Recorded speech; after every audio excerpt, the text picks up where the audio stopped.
Oh, very good. Welcome back to another wonderful time.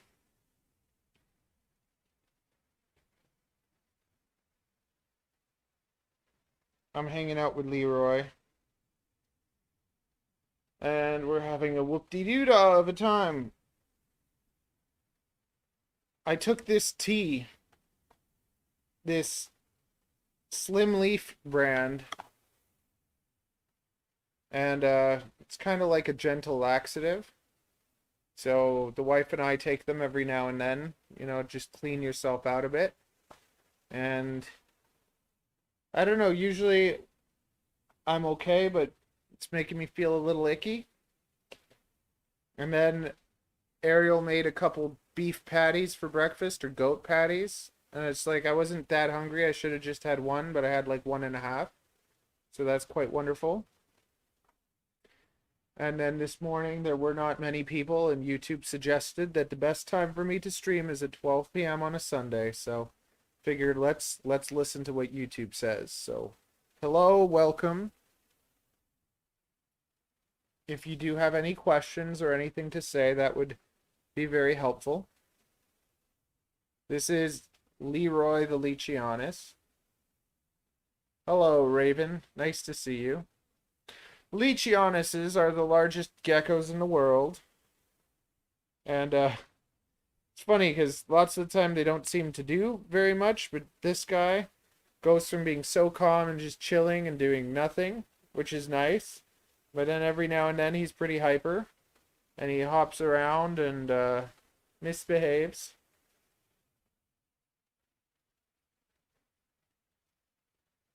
As I said, I took that special tea, so I might have to run away for a few minutes here and there. Hopefully you can be understanding. Ooh! I'm having a farty party. So, Raven, did you have a nice sleep? I'm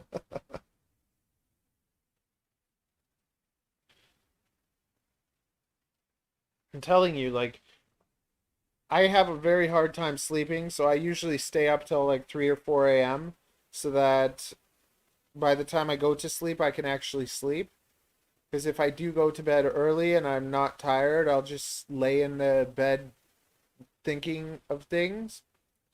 And then Ariel's like, oh, you should come to bed early. Come to bed with me. So I'm like, okay. So I go to bed with Ariel, and then she wants to talk, and then we start, like, bickering. It's just like, I just want to go to sleep and have a peaceful night. But it's like, then next thing you know, we're bickering. And it's like, I'm awake till 4 o'clock or something. And it's like, oh, no. I just wish to sleep. I always do that thing where it's like, if I go to bed now, I'm going to get to sleep for 8 hours. And then it's like, oh, if I go to bed now, I'm going to get to sleep for 7 hours. Oh, I better get to bed. And then 6 o'clock comes, the sun starts going up, and it's like, if I don't go to bed soon, I'm not going to get to sleep at all. Oh, my nose gets so itchy whenever I'm on stream. Or whenever I'm washing hair. Like I'm a hairdresser, so I'll wash the color out of someone's hair, and whenever my hands are covered in soap, that's when I want to scratch my face a lot. Yeah, I've been taking a bit of melatonin here and there, and I find if you don't rely on it all the time, it does work. But it works better if you take it an hour before you have to go to sleep.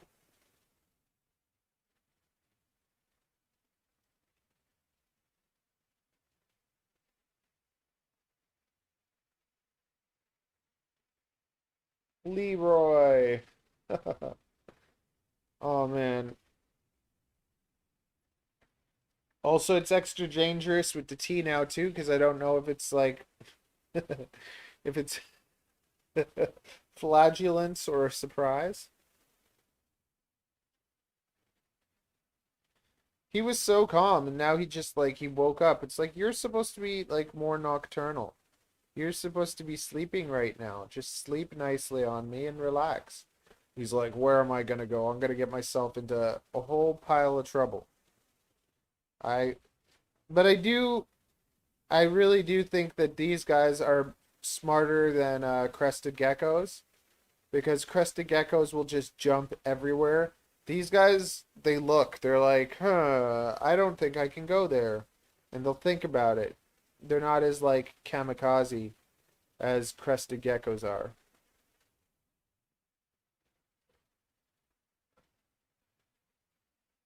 A person.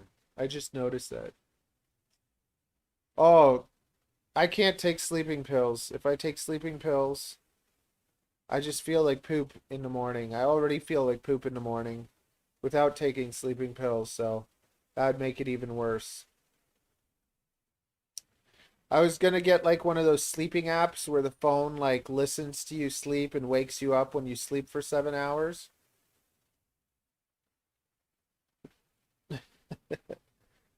Leroy is making his great escape. Exactly. We both have that problem. I think it's like ADD or, anyone with mental health issues. We're just wired up differently, so it doesn't. I guess most people are like, oh, it's the end of the day. I should go to sleep. But my brain is just like, no, how can I sleep? Like, sleep is such a waste of time. So I try to like think about it differently. Think like if I get to sleep now, I can wake up early, and when I wake up early, I'll be a lot more productive. Because when I get like terrible sleep, then I'm not productive. I did a lot of work yesterday. You were there with me while I was like cleaning all day, so I don't have as much cleaning to do. I did feed the snakes after. I was gonna come back on and show you, but I was just like, let's just get it done and get to bed. Not that it did me much good. This is a bad angle for me. I feel like I'm just like, oh yeah. Gonna scare all the viewers away. Because there's so many of them. Alright, that's good. That is good.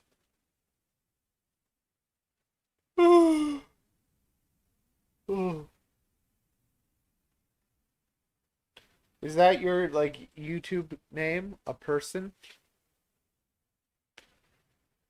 Does anybody else want to participate and talk?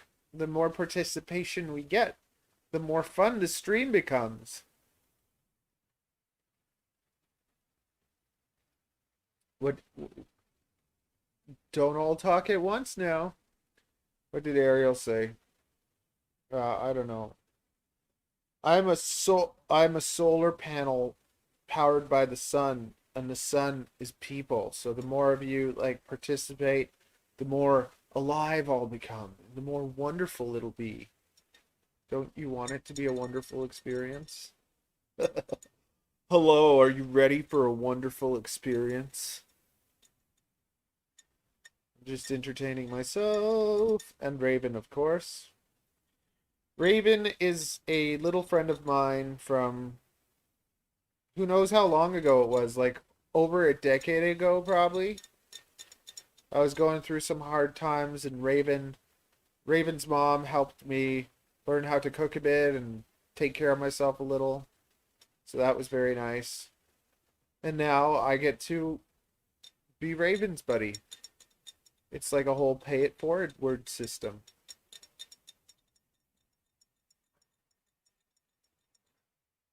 You be my friend now, and I'll be your child's friend later. 7 years. Sounds terrible. Raven is my little friend, but he's like 18 or 19 years old, I think. Oh, wonderful. Wonderful, wonderful. Quietness gives me like anxiety. Like there's people that like peace, they like quiet, they like when nobody is around. And for me, when no one's there, I just get like anxiety. Even now, I'd like to play music, but if I play music, it has to be copyright free music and I have to like credit it. And I That's too much work to put music on. So I'm sitting here in my home all by myself without any music, and it's giving me anxiety. Whereas it's like there's noise and people everywhere, and then it's just like I feel like I'm at peace. This is a good time. I like this. Woo! I have you, Leroy. Leroy the Lychee. See, he doesn't like he looks, he knows. He's like, I can make it. He doesn't jump if he can't make it. It's pretty cool. I can't wait for him to get big. He's gonna get like the size of my foot. I know on Twitch you're not allowed to show your feet. Does the same rule apply with YouTube?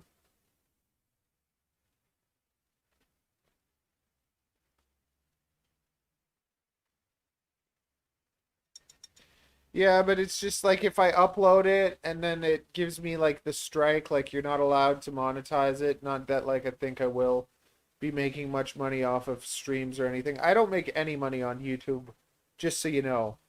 I've worked on YouTube for 2 years for like almost like, yeah, at least part-time hours without any money, so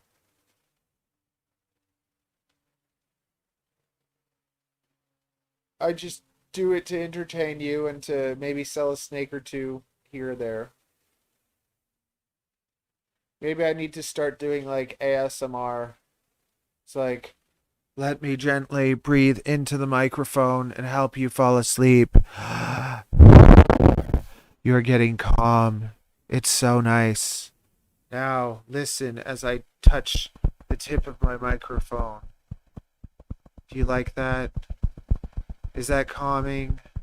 Is this what you like to listen to?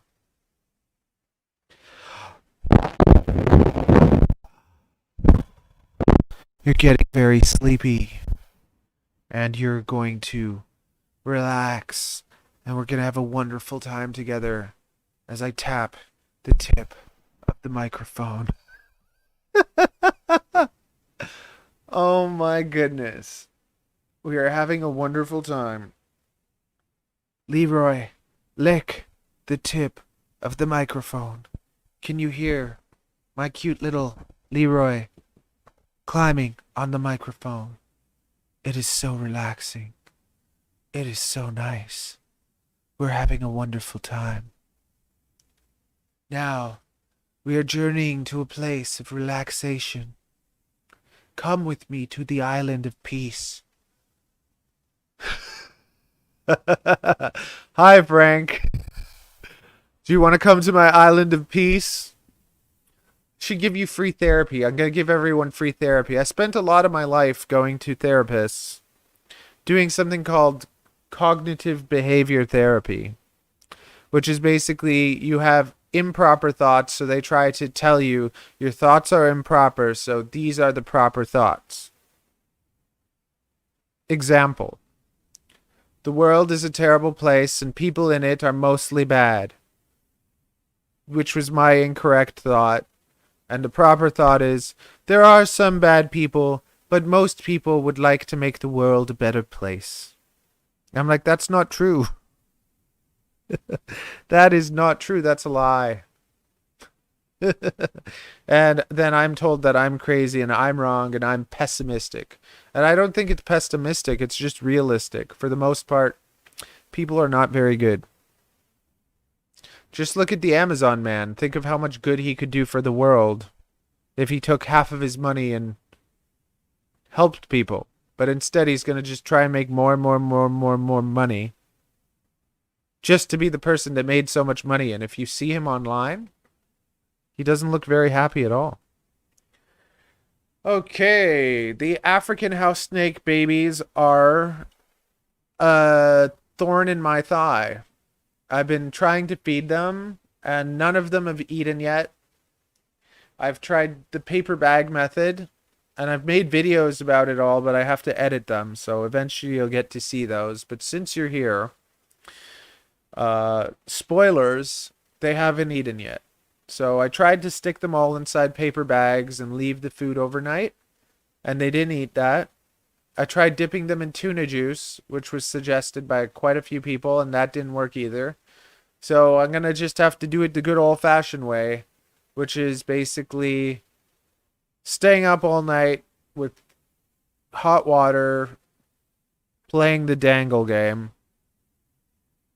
I think that they get scared very easily too, so it's like on the one hand, you dangle and you scare them, and then they don't want to eat. So the best chances maybe of getting them to eat is just leaving the food overnight and just doing that over and over and over again until they eat. So it's gonna be out. I like there's only 7 of them, and 2 of them are already spoken for. 4 of them are spoken for because I'm keeping 2. But I just got to get them to eat. And I don't really like to pester them with food every night. I usually kind of try every week. So once a week, I'll try to get them to eat. And if just one of them eats, that is a success. We're getting a call from Charlie. Hello, Charlie. I'm good. How are you? Did you want to come for a visit? Oh, okay. Yeah, they're okay. Well, yesterday night I took an Asian poop drink. It helps you clean out, and it gave me a bit of a stomach ache. But I do feel a lot lighter. I think I lost a pound just from just getting the sludge out. Okay, how are your mice doing? Yeah. It takes time. It'll happen. And then it'll just keep happening. Okay, well, I will see you around. I'm streaming right now. So if you want, you can come say hi to me on the stream. That'd be quite wonderful. I'm not alone. There's 5 people, but 2 of them are talking. Okay, okay, I'll see you. See you. Bye. Okay, wonderful. I also ordered all the parts to make a computer. That was like my Black Friday mission to get all the parts to get a computer. So I'm going to be building a computer soon, and we'll see how that goes because I've never done that before. But lately, I think that's one of my biggest hobbies, just like using YouTube to learn how to do things. And since I use it so much, that's why I also like to give, to try and teach people stuff. Yes.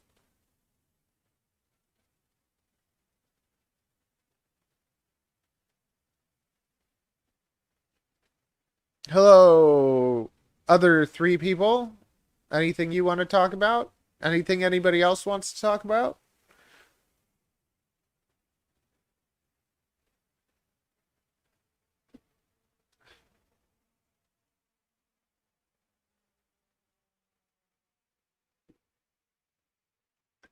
I don't really play. I play chess. I like playing chess, but hopefully, I hope so. I'm gonna try making a video about it. It'll be fun. I'm gonna call it the sexiest computer build of 2020. Because who thinks building computers is sexy? Maybe it'll do well. Um, I like playing chess, but I can't stream when I play chess because I play like timed games. I like a 10-minute timed game, so it means that the person I'm playing against has 10 minutes and then I have 10 minutes, and every time you like make a move, the counter time's down, so the game is over in 20 minutes or less. Like it's over in less than 20 minutes because someone's timer is up. So that's how I like to play chess. So I really have to like concentrate while I'm playing. So if I stream chess on Twitch, people get very bored because I can't talk to them. I don't play Minecraft. I got it for PS3 for $10, so I'm like, I might try to play it. Yes, I do have ghost boas. Do you want to see a ghost boa?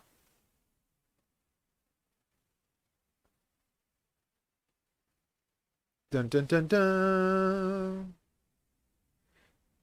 Um, I'll let them go a few months before I start assist feeding, and I don't really assist feed. I kind of force feed. I assist feed maybe ball pythons, but boas don't do well with assist feeding. Like it's just I have to force feed them. Uh, I've seen a video where somebody took a catheter. I think it's called a catheter. It's some sort of little tube that you stick on a needle and you can manually like get baby tuna food, not tuna food, baby turkey. So baby food for real children. You get the turkey baby food and you put it in a catheter and then you kind of shoot it down their throat. And I've seen somebody do that, so I'm gonna try doing that. And I'll probably make a video doing that. But I'm gonna probably test that out with the African house snakes because they're so small that I don't think I could force feed them. They're too small. I wouldn't want to like hurt them, but I think that I could stick a tiny tube down them and just pump a little bit of turkey into them. Okay, I'm gonna put Leroy away and I'm gonna go get my ghost. But I just fed her yesterday, so I don't want her to like puke or anything, so I'll just show her to you quickly. I'll be right back.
Guess who's back?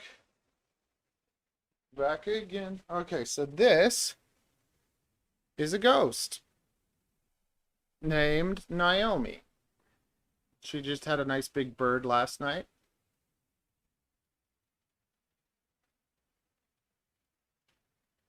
But no, I do all of my video editing on my cell phone.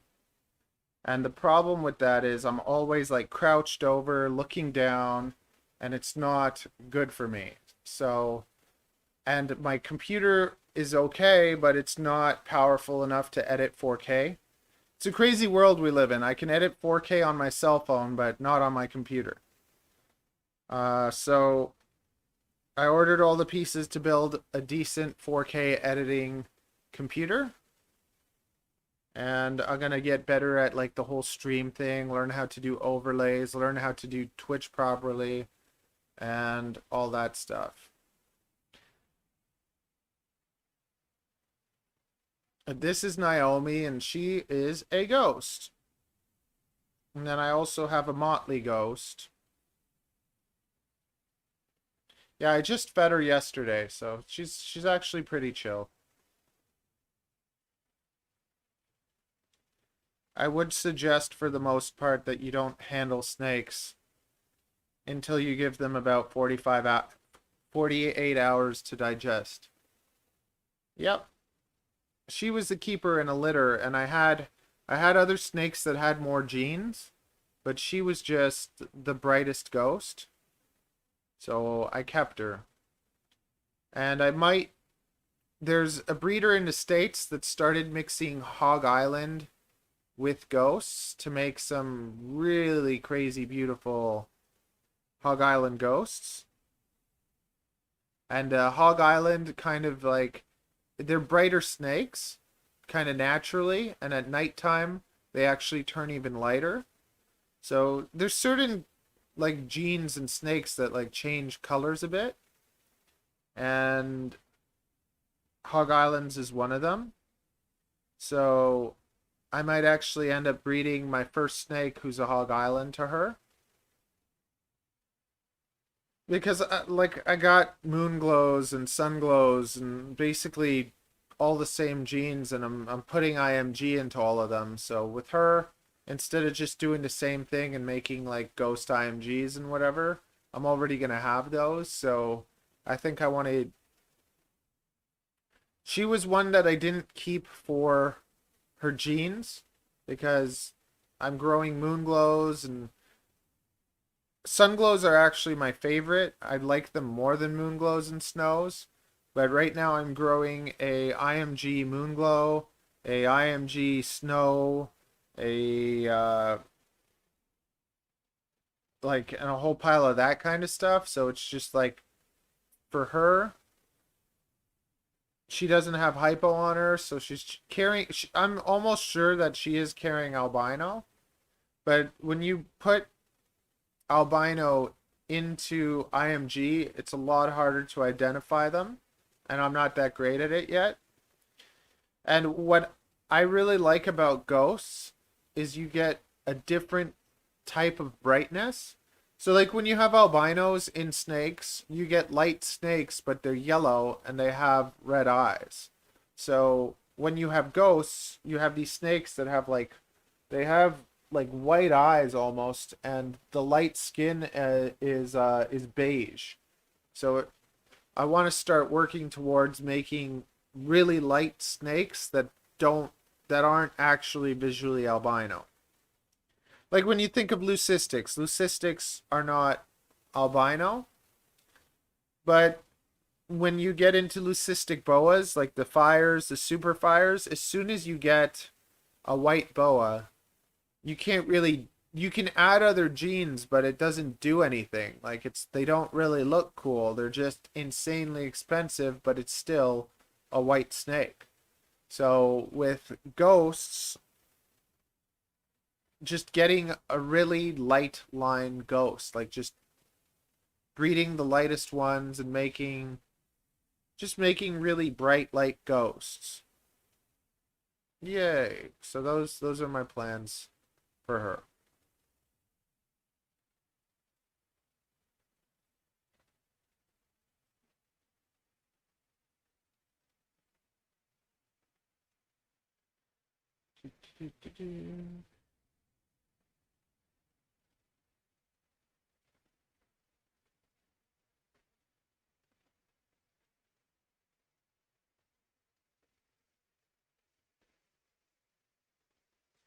She is one of the ones that like I shouldn't keep, but I just like oh,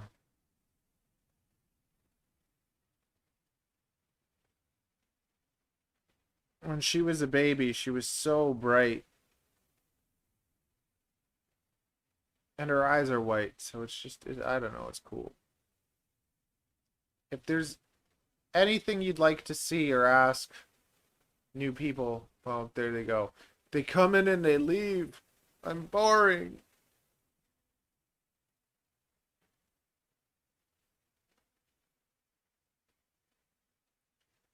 Gonna have to go back to the ASMR. Touching the tip.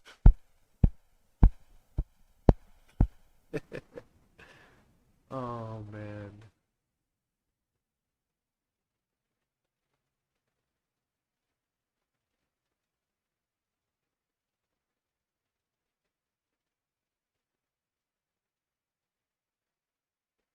Can you hear her lick the microphone?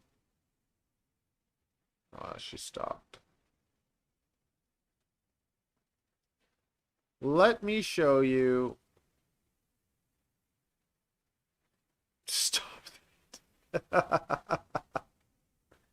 Okay, Frank, I'll stop it. I'll stop it. What do you want me to do, Frank? You want to see an anery? This is anery. A ghost is a anery hypo. But I will take out I'll take out my motley ghost. He's pretty cool too.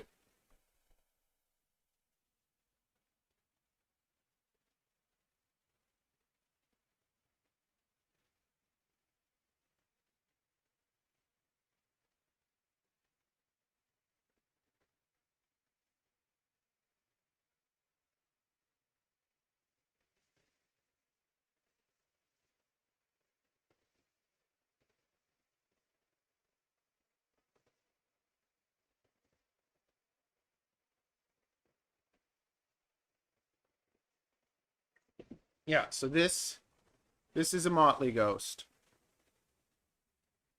His name is Zudnik.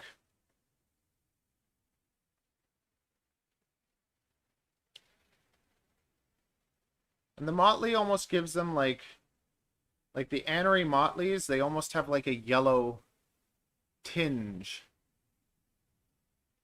If you're trying to make an all black boa, the blackest boa that you can make is a anery motley IMG. And I will be making those next year. Next year I'll have those. But I also have IMGs coming, and IMGs are very dark as well. But I'm also in Canada, so it's a nightmare to try and get a snake to the States. It's not really a nightmare, it's just expensive.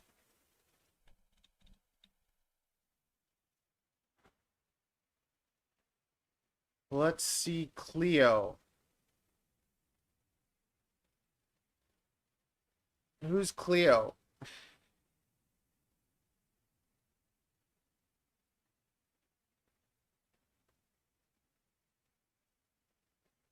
Who is Cleo? Cleopatra. I don't have a Cleo. I fed Calypso yesterday, so not gonna take Calypso out.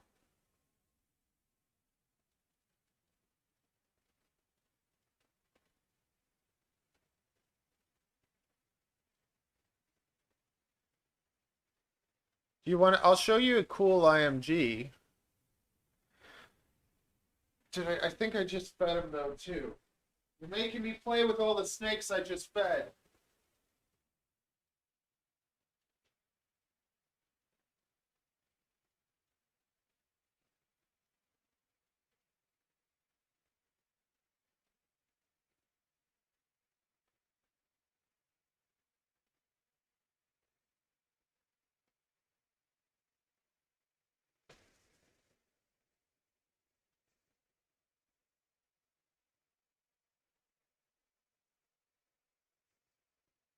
It's like I'm gonna bring you closer.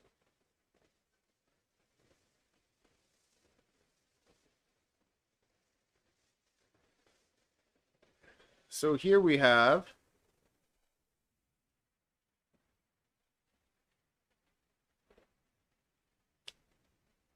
this is a hypo IMG. Yeah, Calypso just ate a nice big rat. And this guy just ate a rat too. But Calypso is not my friendliest snake. This is Bond. He came all the way from the UK.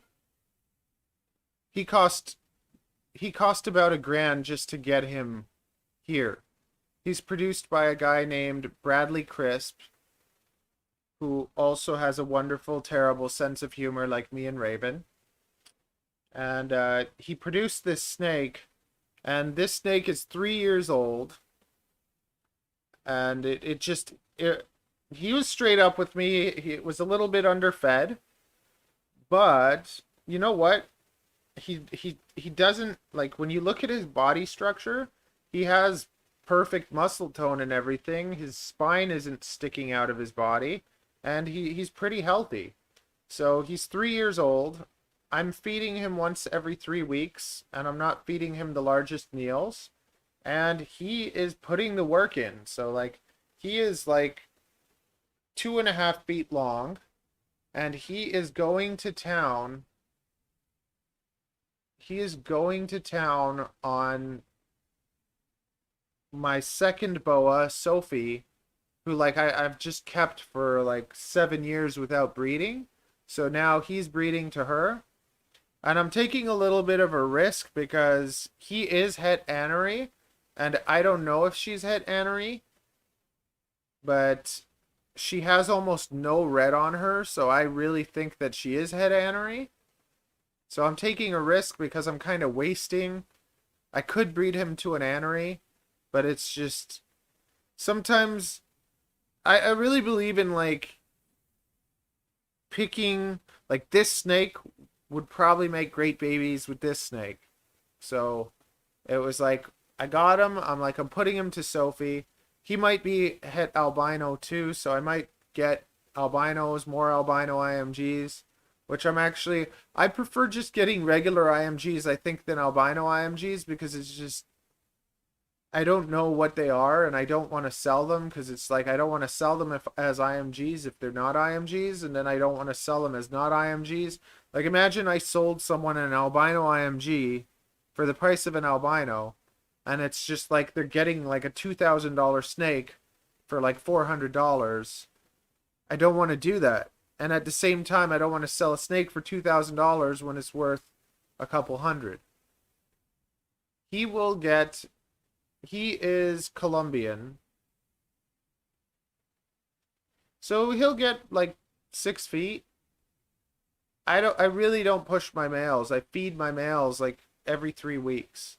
And when you feed your males a little bit less, they do perform a lot better. If you feed your males the way you feed females, when breeding time comes, I get all sorts of people saying, like, why is my snake not breeding? I'm feeding him every week, or I'm feeding him every 2 weeks. It's like, you need to actually keep your males a little bit hungry, because if you don't, they won't do their job. But every time I look inside their home, he is at it. Like, she's much bigger than my arm, and he is just there at the end, like, wrapped around her, going to town.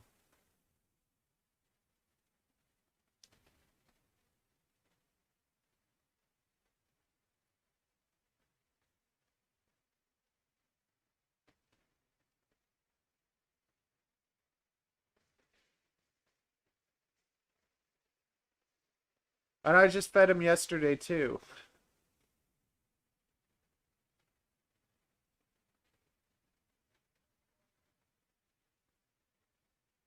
You play with their faces, and then they get used to it.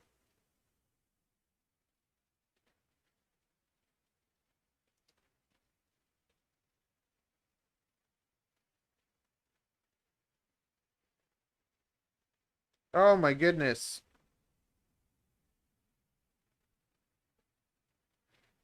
Wonderful. He's trying to have sex with me now. Oh, that's gross.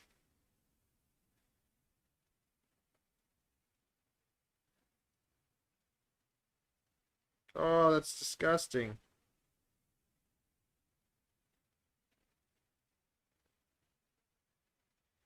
Oh, you naughty, naughty boy. Look at that. He just made love to my hand. I'm gonna go put him away and wash my hands.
Well, it wasn't that special.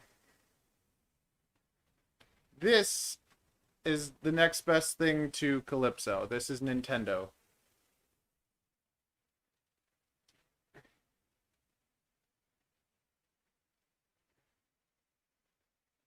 He is a little bit scared at first, but he'll calm down.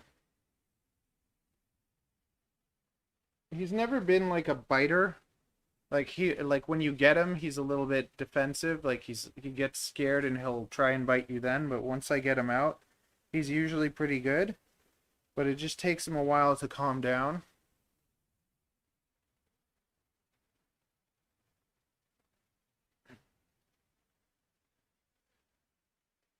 He's a 50% Superdwarf, and he is an. Can you guess what his genes are? You should know.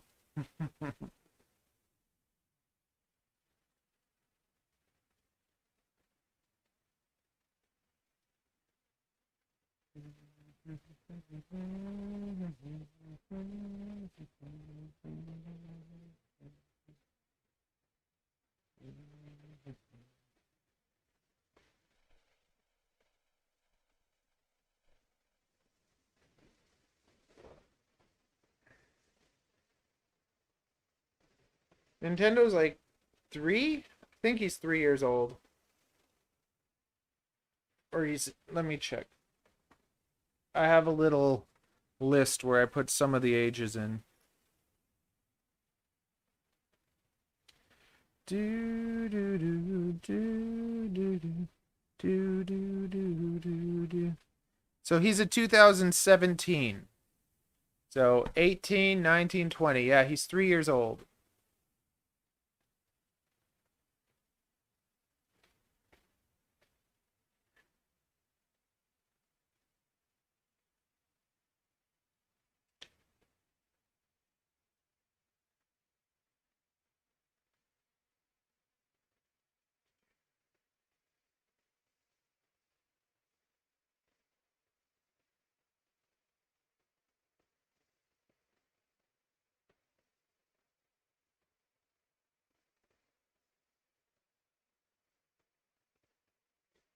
He doesn't want to chill on my neck.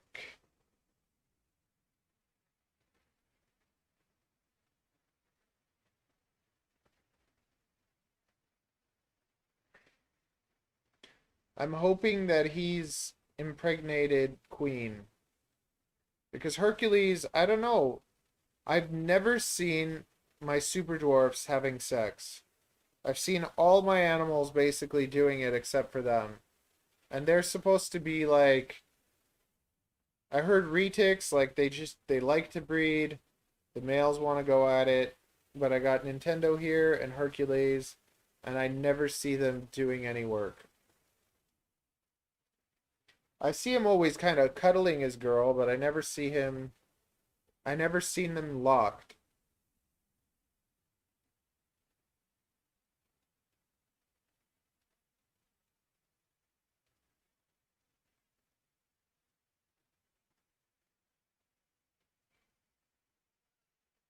But this is an ultra, and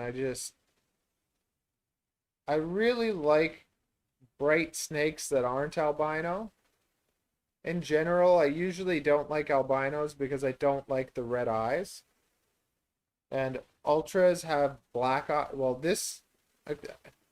yeah, I think ultras all have black eyes. I'm not sure, but when you look at his eyes, they're almost like blue. You can see if you look really hard, but it's funny with them because you can never really tell what they're looking at. They just have these like beady dark eyes. And I don't know. The first time I saw an ultra was on Bob Clark's Facebook, and he would do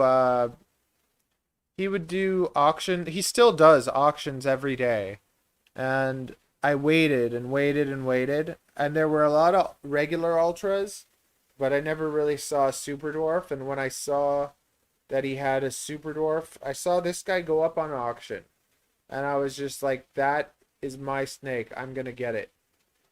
And I was at my hair salon. I was working. I had a new customer come in at 5 o'clock, and I told her I'm in the middle of an auction, and the way Bob Clark's auctions work is you you every 5 minutes, like if 5 minutes go by and somebody has not made a wager, then so the auction goes till like 5 o'clock, and then at 5 o'clock every 5 minutes you you have to make a wager within 5 minutes, and if it goes 5 minutes without anyone wagering, then the last person wins. And I was like on the auction from 5 o'clock until 6:30. So I'm doing this lady's hair, and every 5 minutes I had to put in a bid, and it was just crazy. It went on forever, but it was like, it's mine, and I got him. But yeah, pure Karampa would be awesome.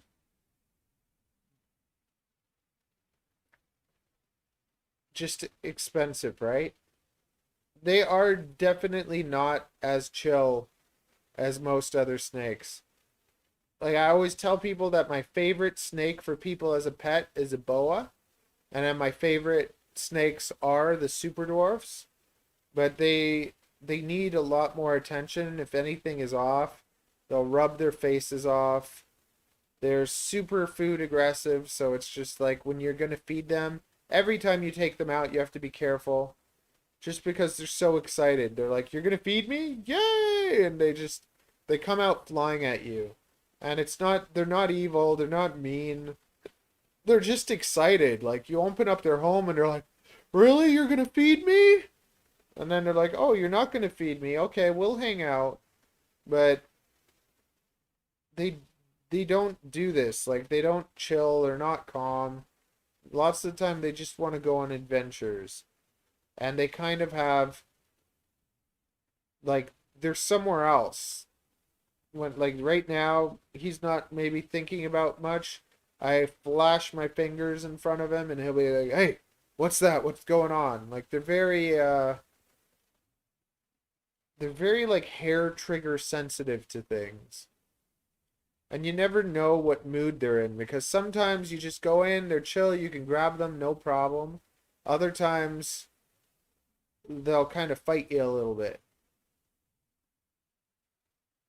But it does make them kind of, when something's more difficult, sometimes it makes it more pleasurable and sometimes it makes it worse. Like there's a certain, like if something like my carpet python was always such a pain in the butt that it was never really enjoyable. It was always like trying to bite me, not being nice, terrified. So it was never really an enjoyable experience. But these guys, they're kind of like you have to stay on your toes. You have to be careful. You always have to respect them and everything.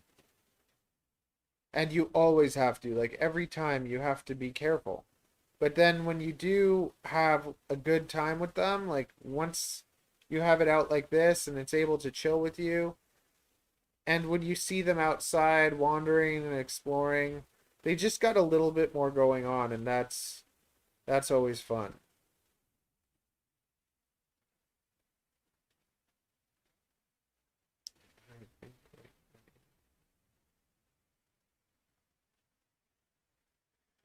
Yeah, and sometimes those lots of the time the snakes that are really neglected, when you take them and take good care of them, they end up being better pets than the ones that have been taken care of well their whole life.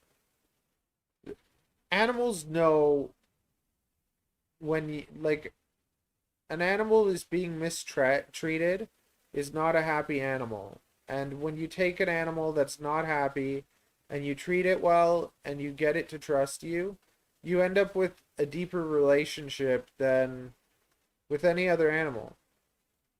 And it's strange. It's just like people, right? When people have gone through bad things, it makes them worse, but it can also make them better because it allows you to be more understanding to other people and their struggles.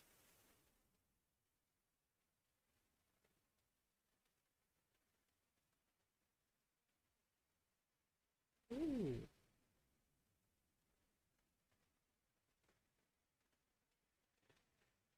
I used to rescue a lot of animals, but now I don't as much. Just because all it takes is one sick animal to come into my collection and just ruin it. So I'm very careful about what comes in.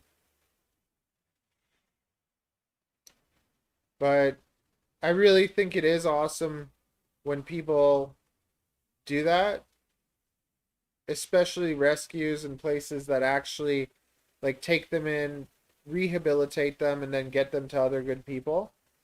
But there's also a lot of people that are just taking animals and reselling them without putting in the work and getting them better. And that is ultra terrible. And anytime that I do, like, let's sometimes somebody has a snake, or like I've had people buy snakes off me, and I tell them once you buy the snake, it's yours. I'm here to help you, but I'm not gonna like give you your money back. So make sure that you're sure this is what you want, and if worst comes to worst and you really can't take care of it anymore, I might take it back, but I'm going to end up selling it to someone else. So just so you know, like that's what's happening. I'm straight up about all that.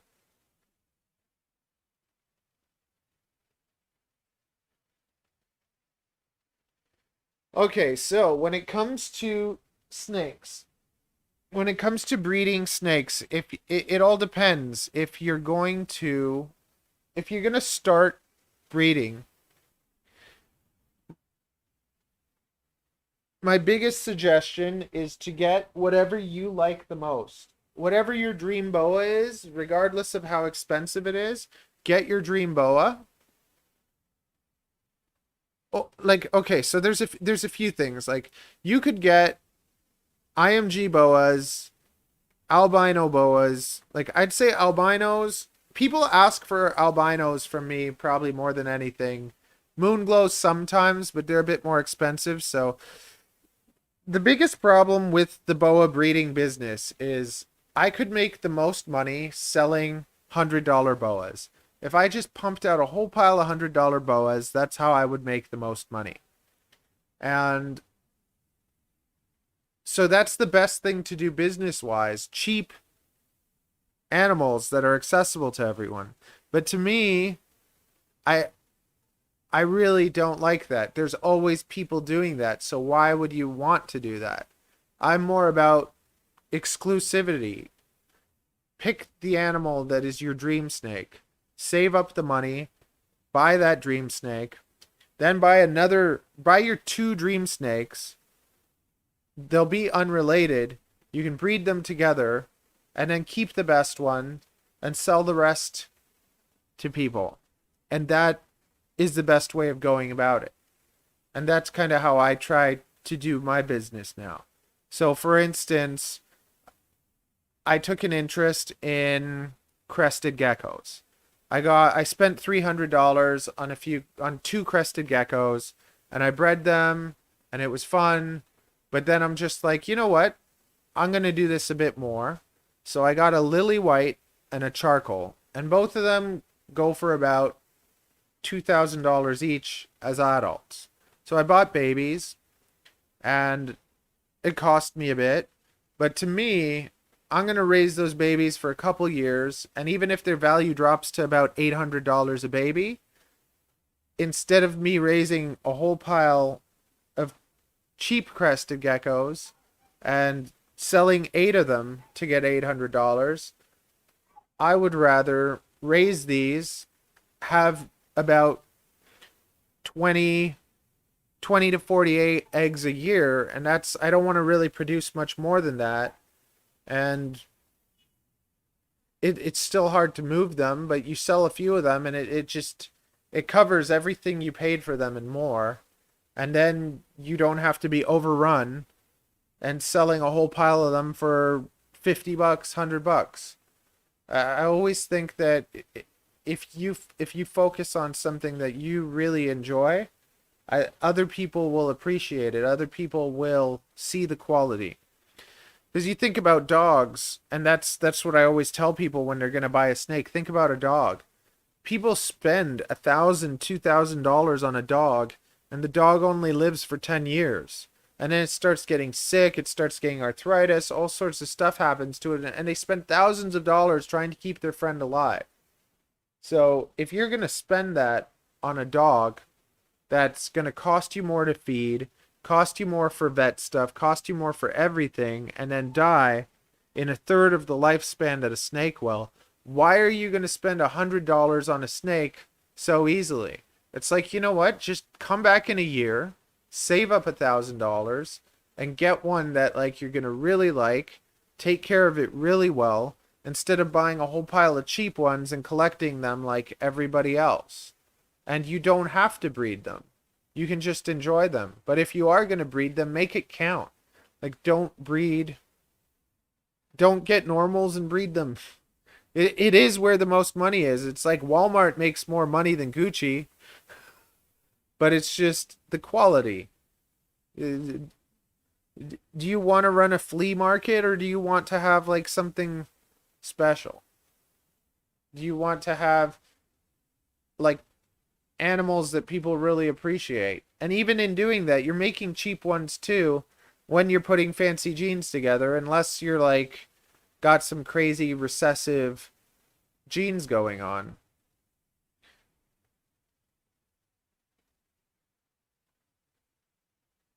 I've always bred what I've wanted. And when I first started, I got the snakes to make moon glows. And I made my moon glows. And now I still have the snakes to make them.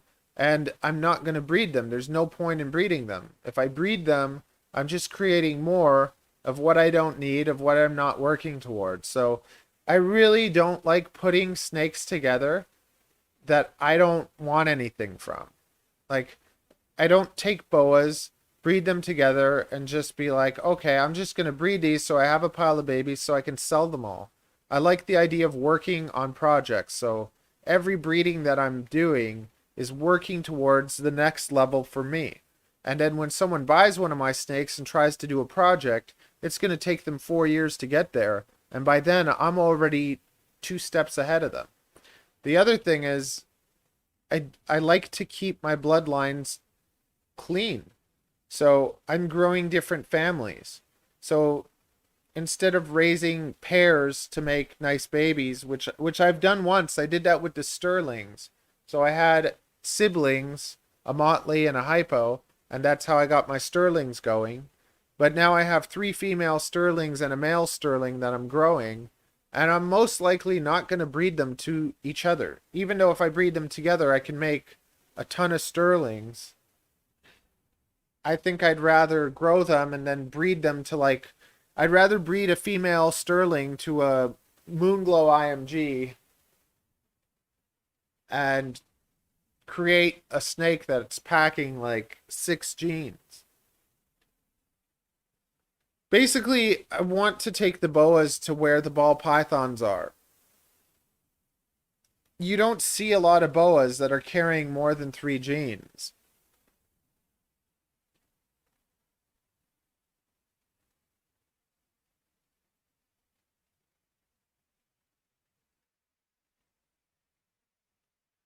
But doing it like family ways, like you're growing 3 families, like I'm growing like 5 different families, and then I can take these families and say, okay, this family is now going to breed with this family, and then it's going to breed with that family, and then it's going to breed with that family.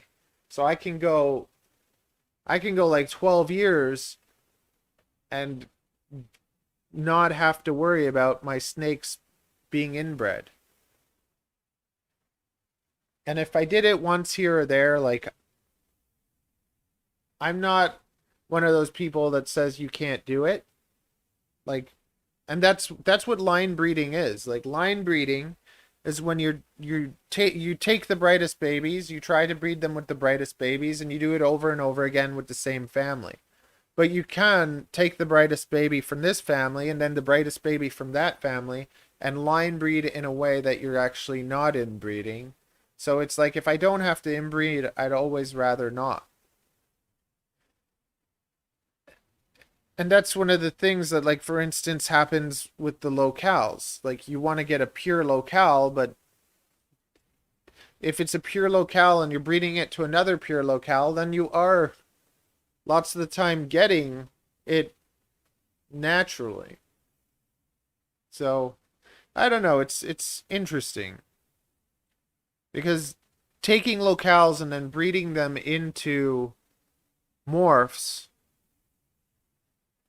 I would never do that without a purpose. Whereas, like, if you have a purpose, like, I want to make albino leopard boas. Because, for 2 reasons. I think albino leopards look awesome, and they stay smaller. So it's a way to make a nice kind of albino line that ends up being smaller than your regular BCIs. And BCIs are already smaller than BCCs, but even the dwarf species like hog islands can still get a decent size. And I find that the leopard boas, they can too, but they just seem to naturally want to stay smaller. And I also find that they have kind of a different sheen than the regulars. Like, they're a little bit shinier. So I do like the idea of eventually making like leopard moonglows or leopard IMG moonglows, and then going from there. With the sun dragons, I look how it's morph. I don't like how much more precious. Yeah, so with the morphs, that's what it is. It's like designer snakes. It's just like, they're new, they're fancy, then they become common and they lose their price. But then you look at things like IMG. So many people are producing IMGs, but they do seem to hold their value pretty well. And one of the bigger problems than the prices going down is just, even with the prices being high, it is harder to sell $1,000 snake than it is to sell $100 snake, right? And as soon as you're producing $5,000 snakes, you're not really selling to the common buyer anymore. You're selling to somebody that is like collecting, or you're selling to someone that's breeding. And like I my preferred, like, yeah, I'll sell a snake to someone that wants to breed it. You have to, like, it's just part of the business, but I'd always rather sell a snake to somebody that wants to just keep it as a pet. That's the best for me too. It's the best for the snake. I know that the snake is going to have a better life as a pet than it will just being bred. And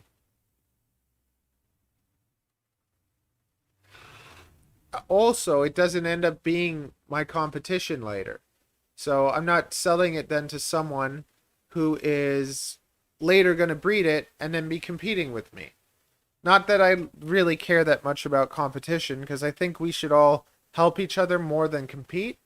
But I think that also lots of breeders do not, they don't take it seriously enough. They think of it like, I'm just going to breed snakes, and then if I can't sell them to everyone in my city, what do I do with them? I give them to the pet store.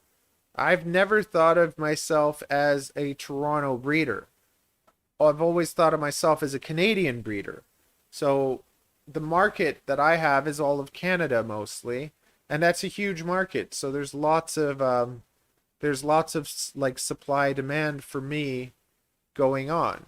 But uh, unfortunately, lots of snake breeders are not good business people, and they don't know how to market it in that wide of a scope.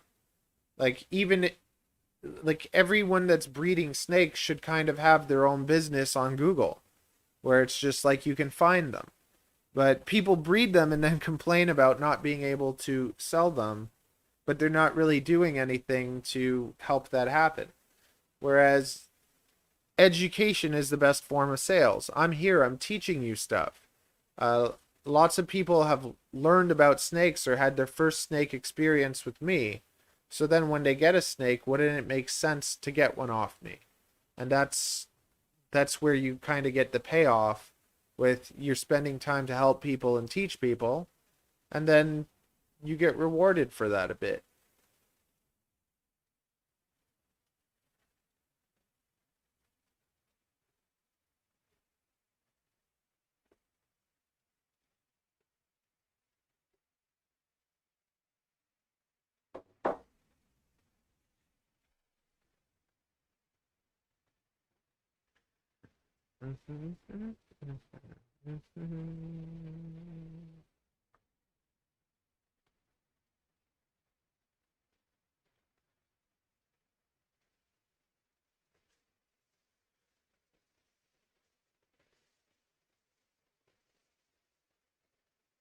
And I don't know, like it's tedious to do all that stuff. So, for instance, I film myself making a video, okay? And that takes, I try to shoot my videos in like 15 minutes, and I try to cut them down to 8 to 12 minutes. And so I have to shoot the video, then I have to edit the video. Once the video is edited, I have to upload it, like produce it, put it on my computer, transfer it to my YouTube. Then I take a clip of it and share it on all the Facebook snake groups, share it on Instagram, share it on TikTok, and that takes hours. And it's just like, I think some people find it even annoying to like see me posting stuff all the time. There he is spamming his stuff. But it's just like, if I don't do that, how are people going to see it? And it's just like, I don't even want to do that. But I have to, because if I don't, then it's not going to grow. And then I just become another one of those people that complains about how I don't have any success, but I'm not really doing anything to help make that grow. And I can just make excuses and blame other people.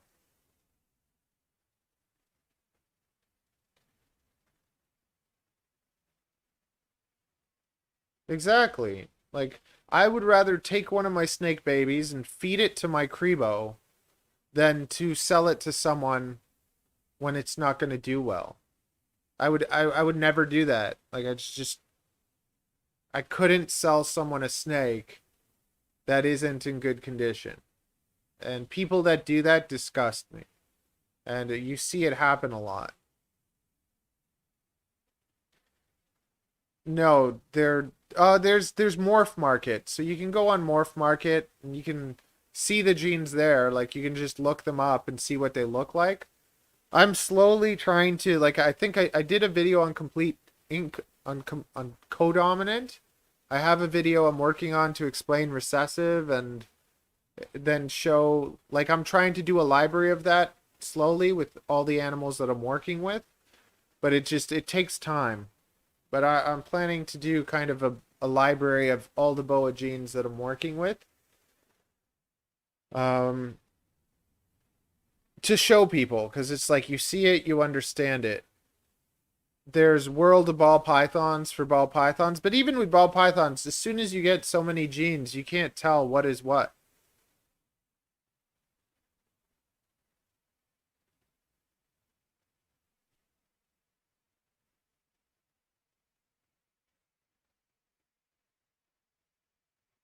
But like, yeah, Morph Market is probably the best way to just see them.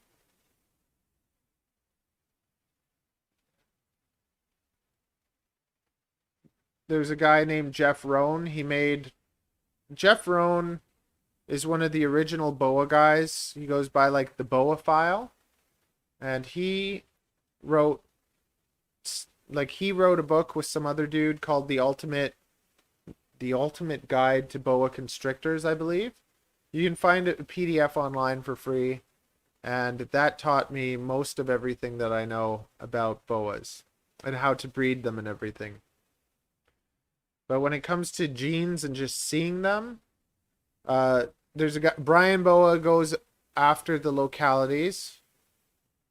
Like he talks about the localities a lot. Jason's Exotics, he's in the States and he does a lot of boa stuff. I feel like he doesn't have the patience for people that much, but he loves his snakes and he does a good job at what he does. I always recommend him. With it is I find boas they're not as much out there as a lot of other animals. Like I get overwhelmed with ball pythons. With boas it was pretty easy to learn. With crested geckos, like I'm having a hard time learning crested gecko genes because they do all sorts of weird stuff. But understanding too when you're breeding, like my first two snakes was an albino and a hog island. And I thought I'm going to put them together. I'm going to make these like hog island albino boas. I thought I'd get hog islands, I'd get albinos. I just thought, take two beautiful snakes and put them together. But it's more complicated than that because doing that, I would end up with no albinos. I would end up with a pile of mutt hog islands, basically. And I've seen, like, on Kijiji, here, there's somebody selling hog islands crossed with Nicaraguans, and they're saying they're hybrids, and they're selling them for $375. And then there's another guy selling pure hog islands for $275. And to me, those hog islands crossed with Nicaraguans, those are not hybrids, those are mutts. Those are not nicks, those are not hogs, they're just mutts. They're just like plain ugly snakes that should not be getting sold for like $400. At the same time, a snake is worth whatever someone will pay for it. But it's just, to me, I find that a little bit deceitful. Because the pure hog islands that the guy is selling for cheaper than the mutts are much more beautiful, and they're pure hog islands. Those mutts will never be pure hog islands, and they will never be Nicaraguan. Like, they're just, to me, they're just the lowest of low. Like, it's just like getting a normal. Like, you're basically getting a normal. So, on the other hand, if you're using the gene to actually make something look better, so I mentioned earlier, there's a guy that breeds hog islands into ghosts, and he's doing it because the hog islands are bright and ghosts are bright. So he's making these hog island ghosts that are just the prettiest ghosts I've ever seen. Like, to me, that should be worth a bit more because it's not a plain ghost. It's not a hog island. We're not trying to like sell them really as hog islands, but it's a beautiful looking snake, and there was a purpose for the mixing the hog island into that. But when people are just taking hog islands and breeding them to hypos or breeding them to like just nothing, they're just they're getting rid of the pure hog islands. There's no more pure hog islands. It's like a superdwarf. As soon as you take a pure superdwarf, now I have a 50% superdwarf. I can never have 100% superdwarf, no matter how many times I breed this to a pure. Like, it's just never going to be pure again. So if you're going to get rid of something pure, do it for a good reason. Don't just do it to make more of something to sell it. Like with the pure super dwarfs, breeding them into the morphs so that we can have small morphs, it's understandable. Like, I could never have a regular size ultra retic, and now I have a 50% super dwarf ultra retic, and he's small. Like, he's 3 years old. At 1 year, a regular retic would be like 3 times the size of this. And so in that way, in that purpose, yeah, let's put the super dwarf into everything, but let's do it to actually make the snake smaller. Like, I wouldn't want to then go take this 50% super dwarf, breed it to a pure retic, or like to a full-size retic, just to make a whole pile of, oh look, I have snakes that have super dwarf blood in them so that I can sell them. I'm breeding him to a pure now so I can make 75% and just keep bringing them smaller. So I'll have 75% platinums that are 50% het anery, and they're all going to be platinums. And I think that Queen, my pure super dwarf, I think that she is carrying anery also. So I think that I'll get some anery babies out of it, but I have to prove it out.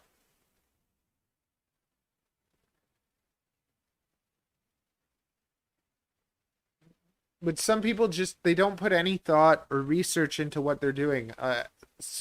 The amount of times that I've been at like reptile shows and like it's like a hillbilly comes up to you and says, "Hey, I was wondering if I take this one and that one, I put them in a box, am I gonna make babies? How much can I sell them for?" Like, it's just like, no, get away from me. That's not how it's done.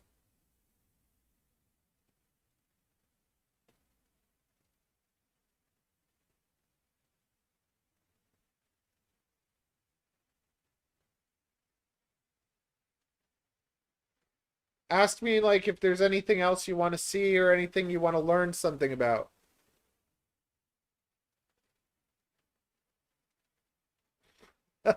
I'm ready to teach you everything. Get the questions in while you still can, because eventually my stream's going to explode, and then it's going to be so many people talking to me that I'm only going to talk to them if they super chat me.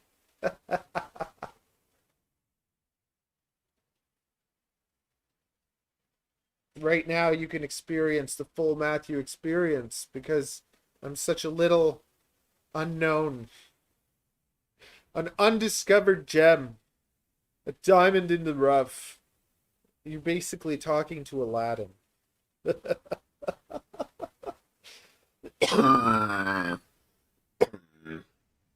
Don't worry, Corona is not transferable over the internet.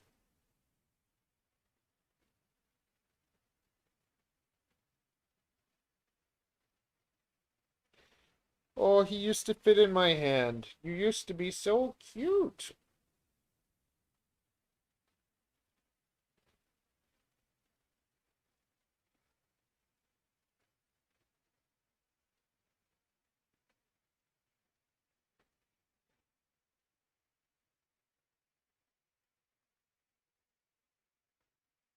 Oh, absolutely. Like I myself feel guilty because it's like I want to give my snakes more, and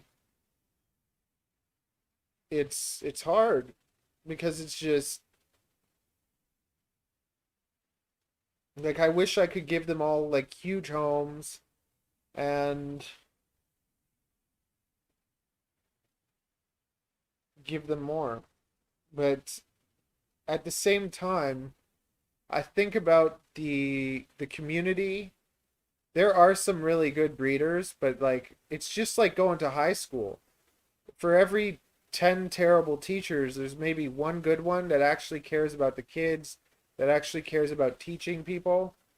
And there's all sorts of people that are like breeding animals and selling them without getting them to eat properly, without making sure like that they're really healthy before letting them go. And it's so bad for our community because you give people these terrible experiences. So for me, I put a lot of work into giving people a positive experience and sending them an animal that is going to eat, that's going to be great for them, and just adding to that like positive community experience.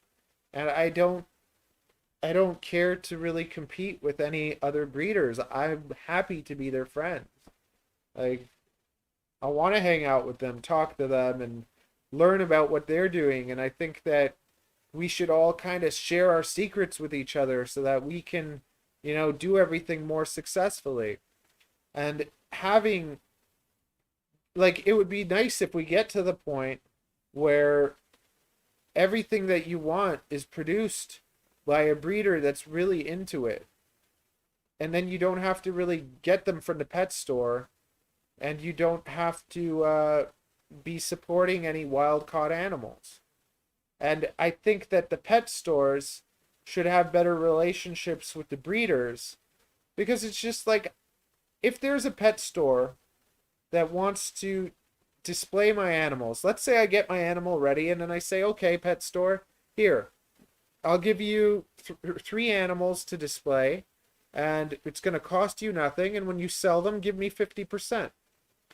If we were able to commission our animals at the pet store and be able to give buyers higher quality animals, then it's win-win for everyone because the pet store would make money literally doing nothing but supplying a place for people to find these animals that are produced by breeders. And instead, if I go to the pet store with my boas, they'll give me $25 for a boa. For an albino, they'll give me like $50. And then they'll sell it for like 400 or they'll sell it for like more. So for me, I price my animals at the same price as the pet store. And when you buy an animal off me, you're getting an animal that's much better than from the pet store. So why would I charge less? Because so many breeders charge like way less than the pet store so that they can get rid of them. And I'm not going to do that. It's just like think about gold. Gold has a value. If you buy gold from the store, you're going to pay a certain price. If you buy gold from a person, you're going to pay a certain price. It shouldn't be any cheaper because it's not coming from the store. It's the same material. So why would you be paying less for something better? It doesn't make any sense. So we could have a relationship where I'm helping the pet store's helping me, and everybody is winning, but there's greed that comes into it. So in that case, if I really did have to sell some snakes and the pet store is selling them for 200, I'd rather drop my price down to 100, sell them, and not have to give them to the pet store for $30 if I really had to.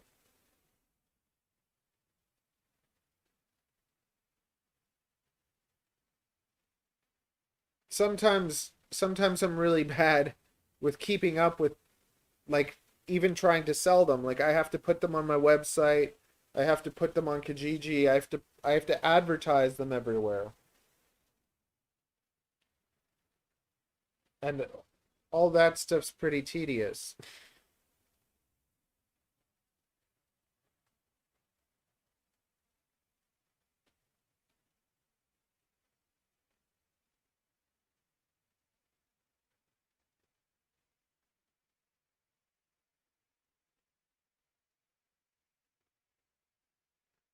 Do, do, do, do, do, do, do.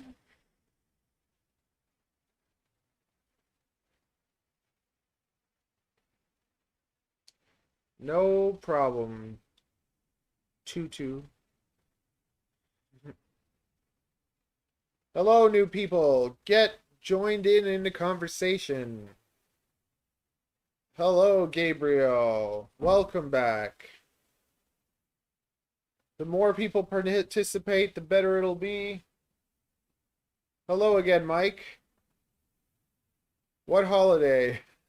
I think in the States it's Thanksgiving or something. I don't know. My life is a holiday now because my salon got shut down.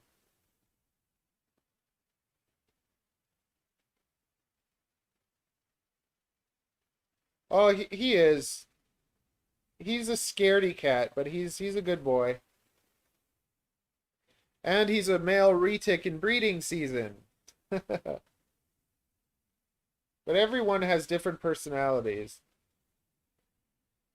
Every single snake. And I think that's another part of the experience that I think a lot of like I love when people buy snakes for them to come hold all of them because lots of people come here and they're like I want to get a motley and then they come and they hold all sorts of different animals and then they end up falling in love with some different snake. And I think that's totally cool. Whether it's cheaper, more expensive, it doesn't matter. I really think that there's kind of like the right snake for everyone. I did remove a tooth from Nintendo. Yeah, he got it. He had a tooth. It got stuck in his face. But he's all better. Nintendo Hercules is all better too. And his face is a little swollen because he pushes a little. But he's getting better. I just fed him, so I'm not gonna take out Hercules because he's a little fun one. No, I'm not American. I do like to put on the accent sometime.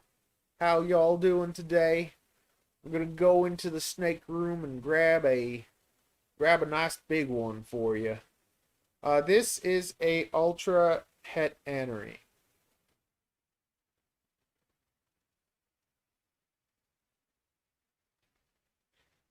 I love ultras. They're my favorite. They're my favorite retics. I think they're just so beautiful. They have like dirty faces.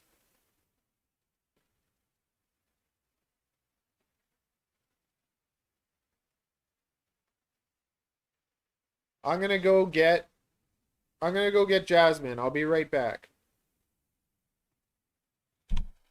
Ugh.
This is Jasmine. Okay, very nice. Woo!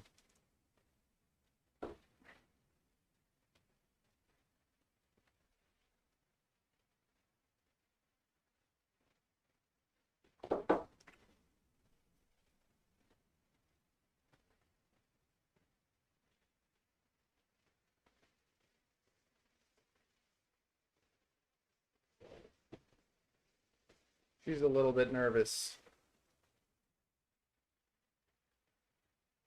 When you first take any snake out, sometimes they're a little bit nervous. They're wondering what the heck is going on. But I've had both of them since they were very young.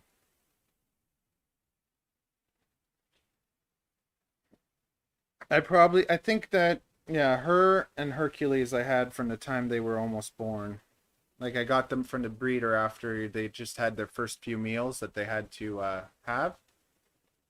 She is a 68%, I think a 68.5%. She is a platinum. So this is the codominant form of the last snake. So when you put platinum and platinum together, you can get ultras. But there's three different lines of platinum. So there's the ultra, there's the ivory, and there's the leucistic. So they all come from platinum, different platinum lines, in the same way that there's three lines of albino. There's lavender, white, and purple. So she is a tiger, tiger. Fire and platinum are the same. So she's a tiger, platinum, hit, purple albino. And I put her to Hercules so that I can get a little bit higher percentage and end up getting basically the albino version of this. So I'll get purple albino fire tigers. And then I'm also working towards making snows eventually too, but it's a long project. I don't have them. I have all the genes for them, and there's not a lot of anery in Canada. There's a lot of albino in Canada, but not. I haven't seen much anery. I know like one other guy that has an anery, and I don't know if anyone in Canada has snows yet. She is. Let me check. She's same age as Nintendo. She's a 2017. She's a 68.75 SD.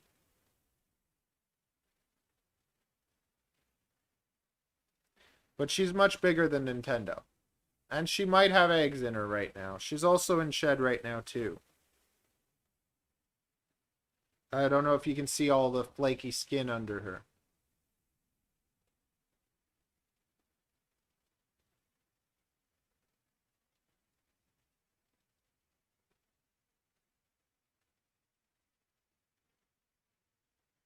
And she's always been, for personality, she's my favorite super dwarf.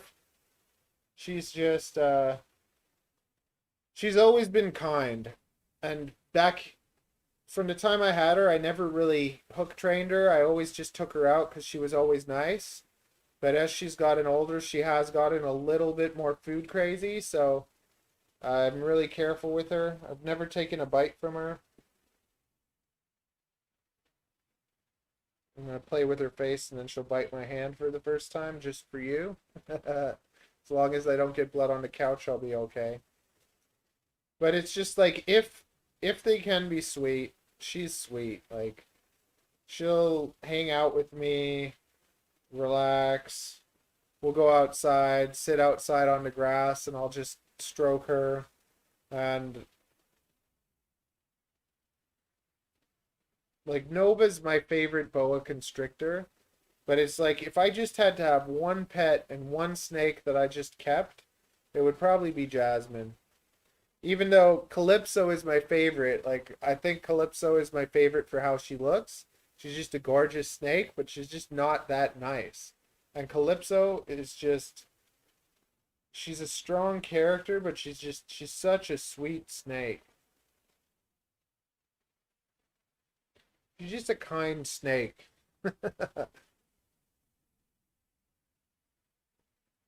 What is the wife say?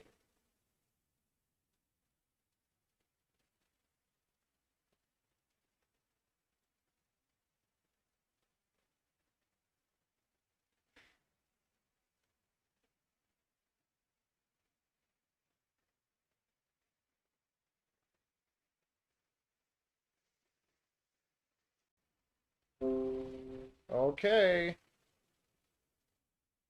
My OBS disconnected me twice, so I don't know.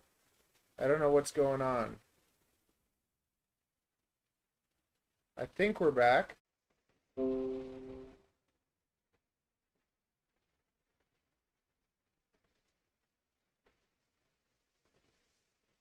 Hello. Everybody is gone.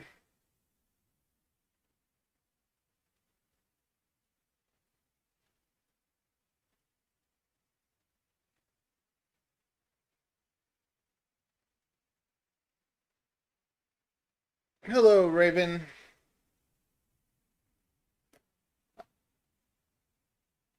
Have you ever streamed before? I'm still trying to learn all this streaming stuff. And my OBS studio just kept like opening and closing and opening and closing. So I don't know. Hopefully it doesn't continue to do that. And I got a new computer on the way, so in about a month I should have a better streaming experience.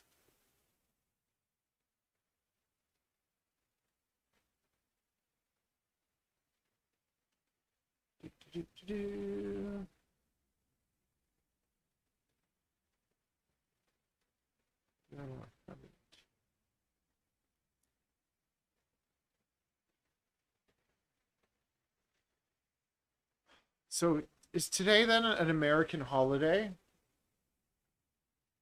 Or is it because it's like it's Sunday? Everyone's off on Sunday anyways. Did people get like a holiday on Friday? Or any holiday? Do they have a holiday on Monday? Is Monday an American holiday? Yay, we got like 3 or 4 people again. Fabulous. Are these new people? Same people? People that would like to interact and talk?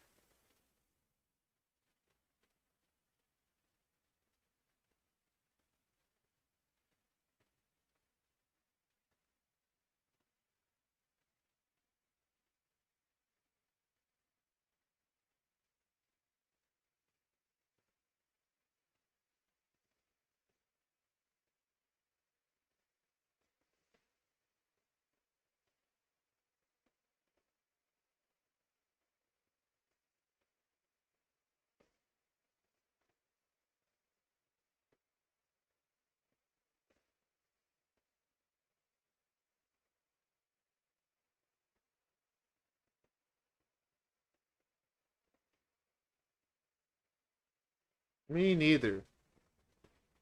I feel like an old person trying to like learn how to stream and stuff.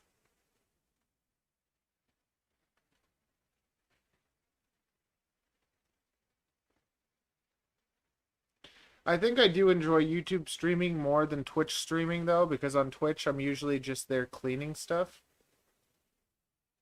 Whereas here sometimes we get to talk about snakes.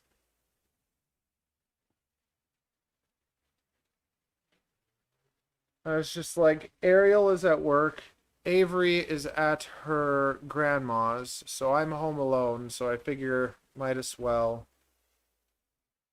put myself out there.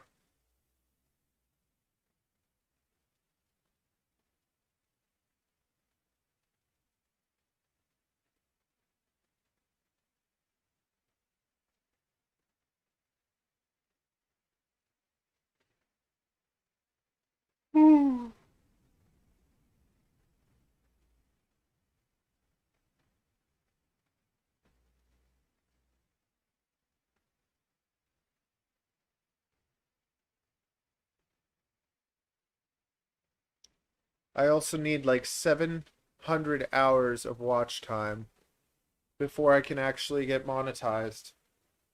So you can get monetized when you have 1,000 subscribers and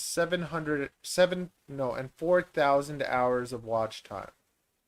So they've made it quite difficult.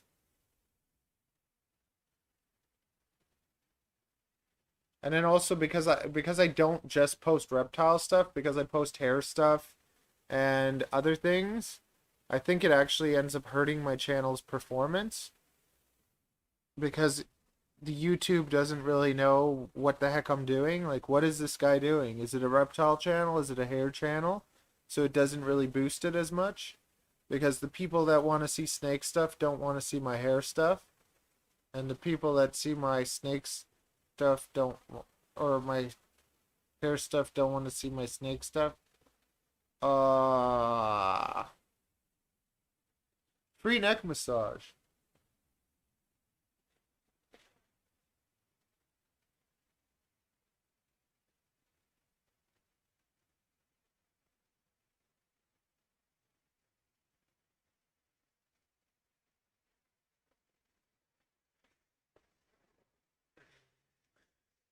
I guess at least if I passed out on stream, you'd be able to save me.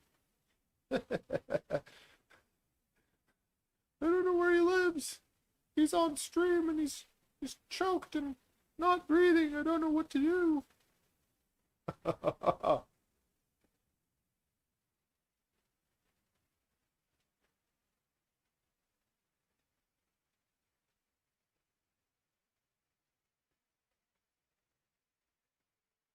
Oh man, that's such a terrible, wonderful prank idea. Imagine if I was on stream and I pretended a snake strangled me for attention.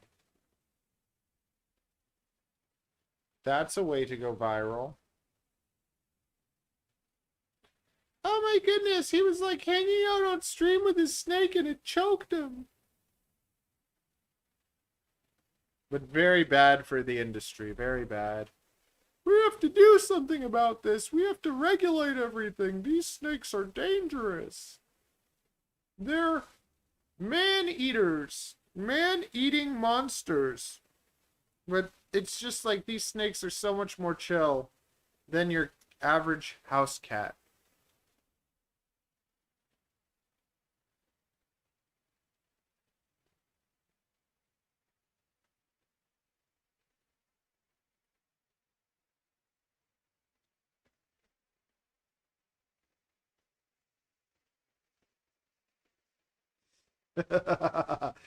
Thanks, Frank. Like if I was pretending or if I actually like choked.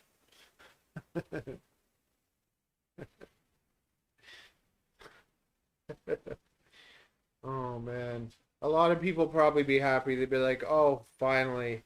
It's over. We don't have to see him spamming our groups anymore."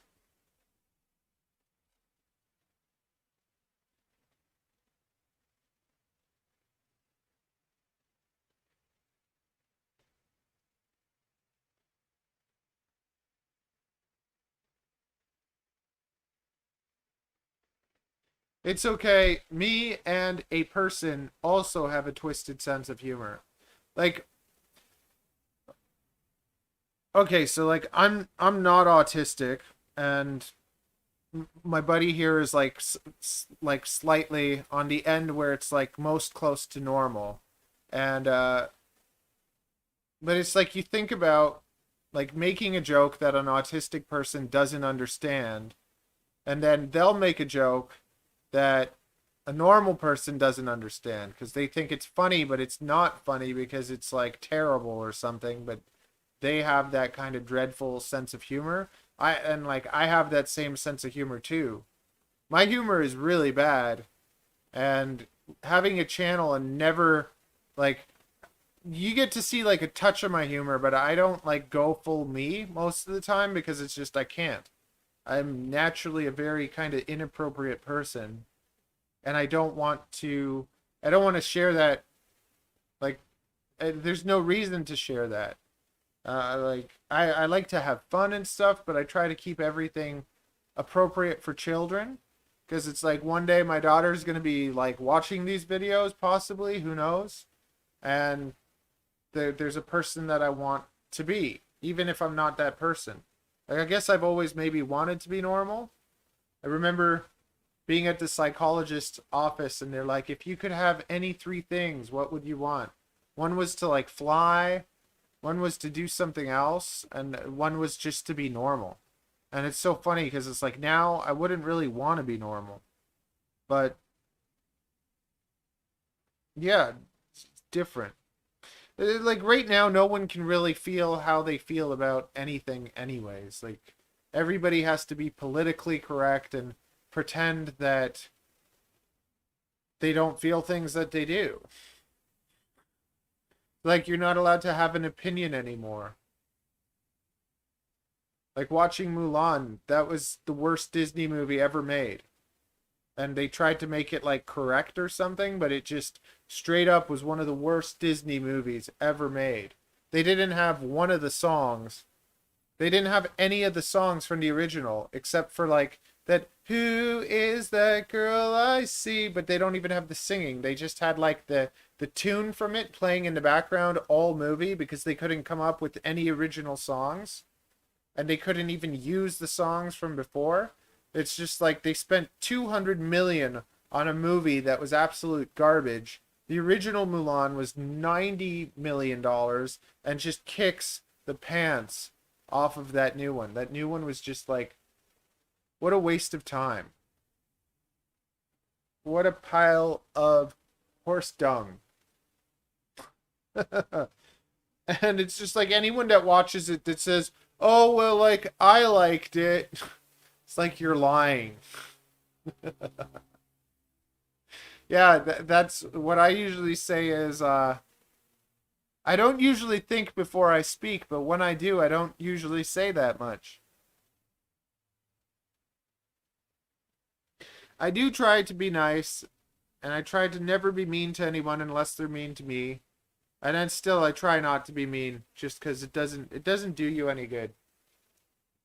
Anytime people say mean things to me, I just say thank you. You know, thank you very much. You're such a kind person. That's really what I needed to hear today. Thank you. Or sorry, if you know better, please, how about you make a video and teach me how to do it? Because I'd be very interested in watching it. Yeah.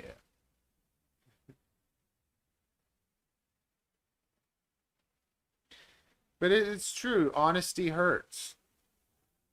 The truth hurts. Oh man, me and Ariel were talking about how like there's a comedian named John Panette, and he's a big fat guy, and he makes fun of himself all the time, and people are paying money to see a fat guy make fun of himself. But if you make fun of fat people, like that's not right. That's totally wrong and unacceptable. But he can make fun of himself, which is like demeaning, and we can all go laugh at him, and that's okay. Like to me it should either be wrong and he shouldn't even be allowed to do it, or we all should be allowed to. Which like it's not nice. We shouldn't be picking on fat people.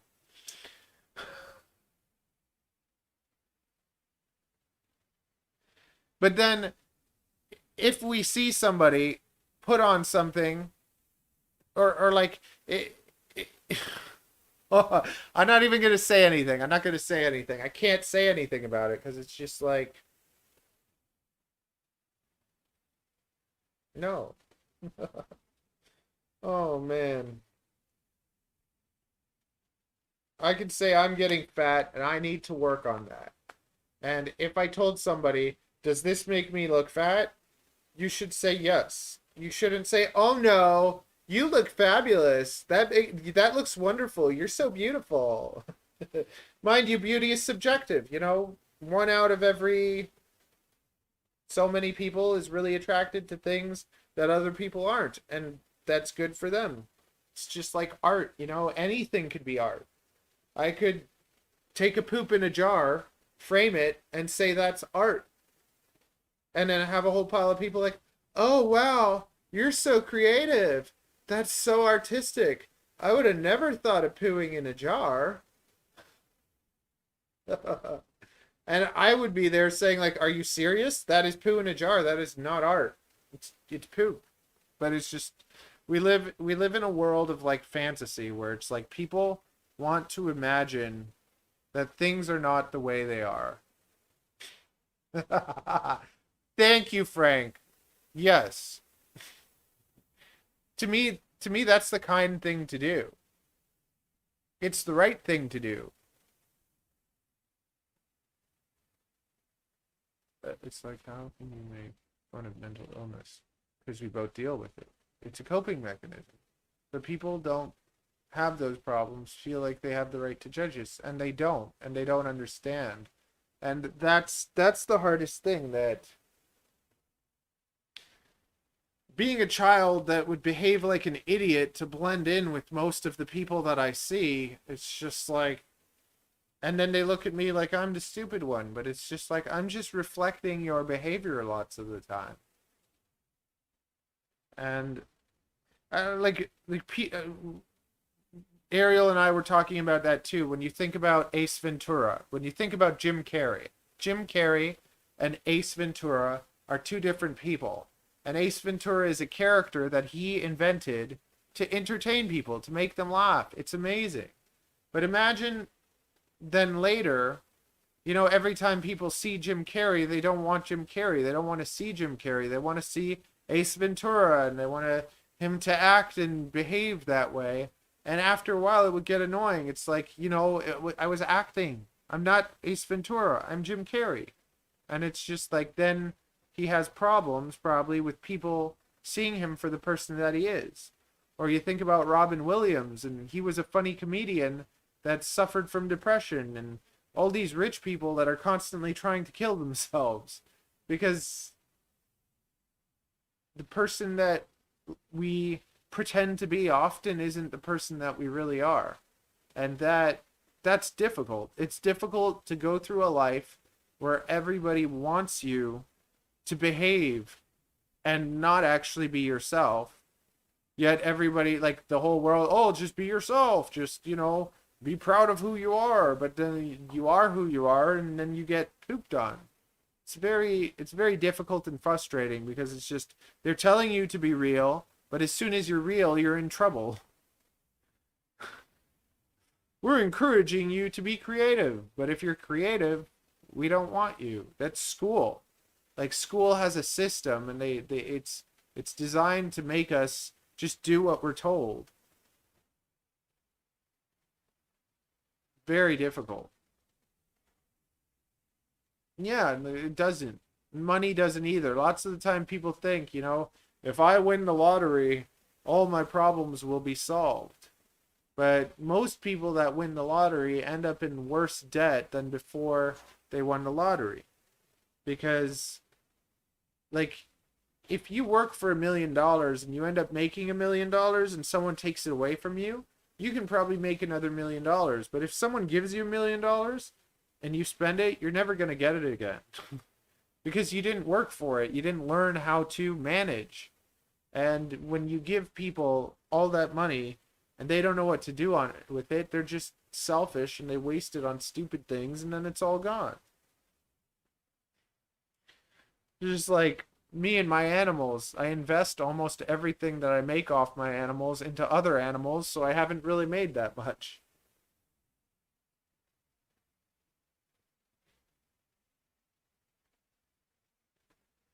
But I have a lot of beautiful animals, so that makes me happy.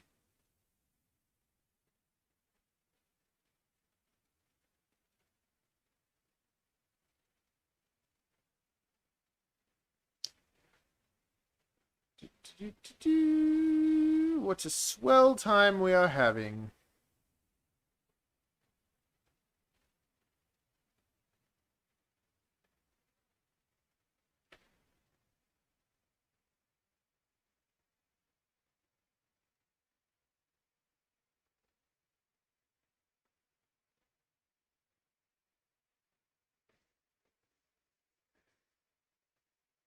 I don't know, I've always liked children and old people.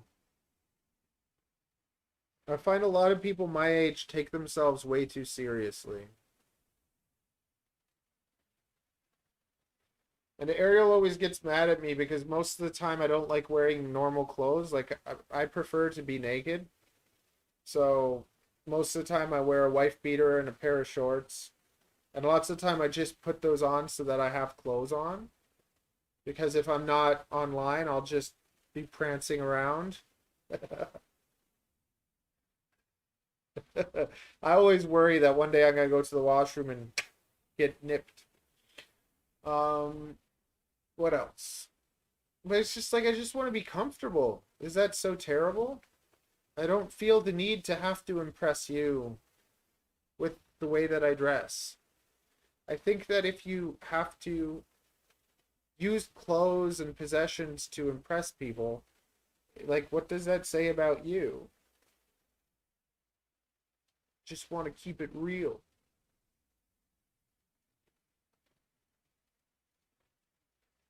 And give the information that like I never got. No one really like no one hung out with me and taught me how to do all sorts of snake stuff. It's just like anytime I got an animal, I just went online and read everything I could about it and made friends with other breeders.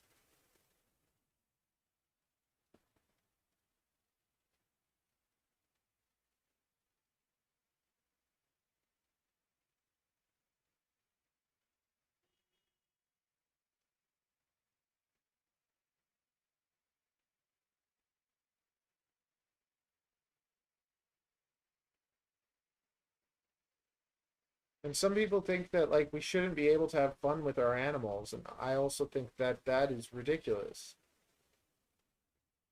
Like I raise them so I can have fun with them at their expense. If like that's what people say. Like I have fun with Avery. We do some silly things.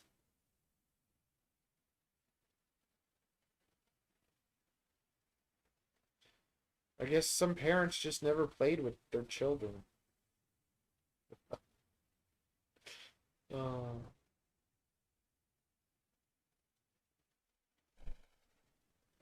I don't know. My dad taught me how to ski. That was cool. And my mother, always had a dad that never really gave me much attention, and a mother that gave me way too much attention. So I got left somewhere in between.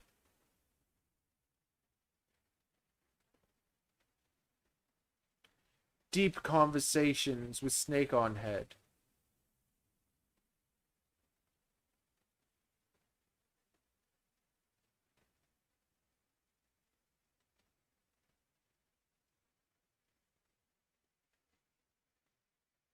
I know, Raven.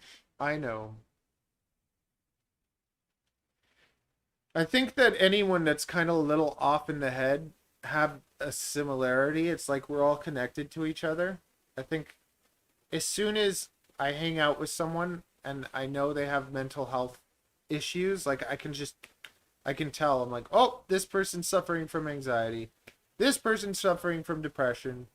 Oh, this person's crazy." Like it's just like I'm really sensitive to that. And I like hanging out with people that are kind of a little bit messed up. I don't really so much like hanging out with normal people because they don't get it.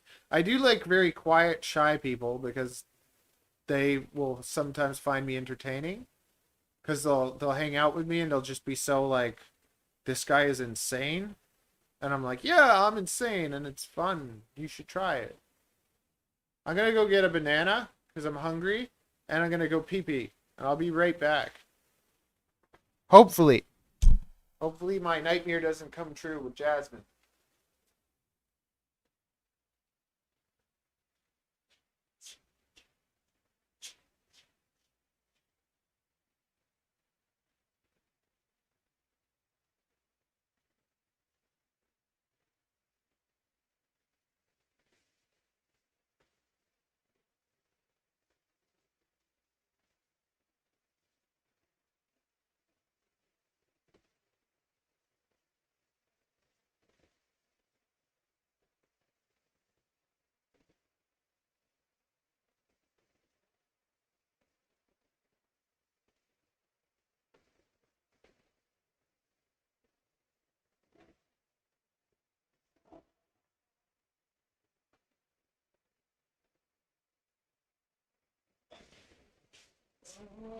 Tell me what you want, what you really, really want. I'll tell you what I want. That's why I love this cycle. Yes. Let's talk about it.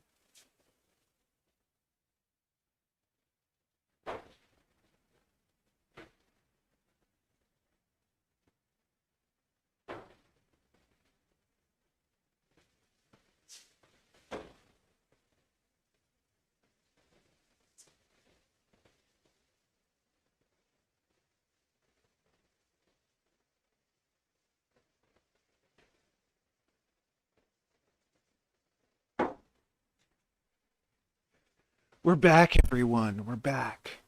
We are having some very special ASMR. Are you ready for it? Can you hear the banana rubbing against the microphone? Now listen as we peel it. Oh, oh, that's not what was meant to happen. But let's continue along this journey of ASMR.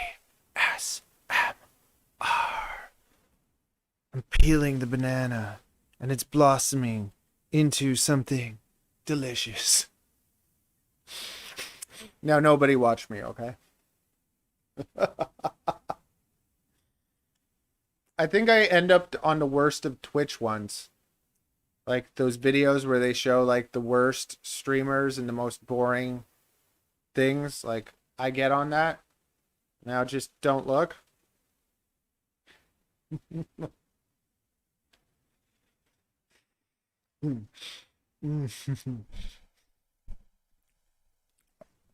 You can hear me enjoying the banana. Mmm. They're so good.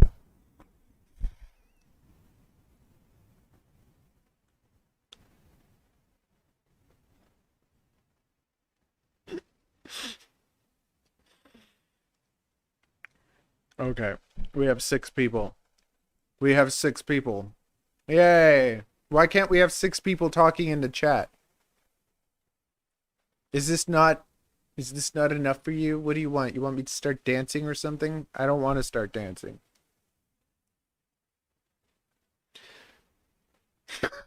Are you enjoying the banana ASMR?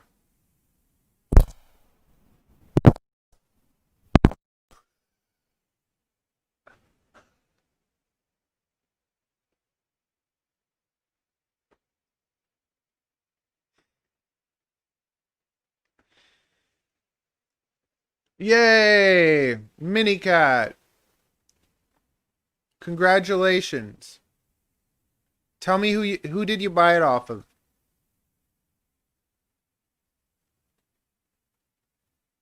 I think, did I send you to Jason? Or did I send you to Darren Hamill? Okay, I'm going to talk to you about that. That's a very good topic, Frank. Let's talk about that.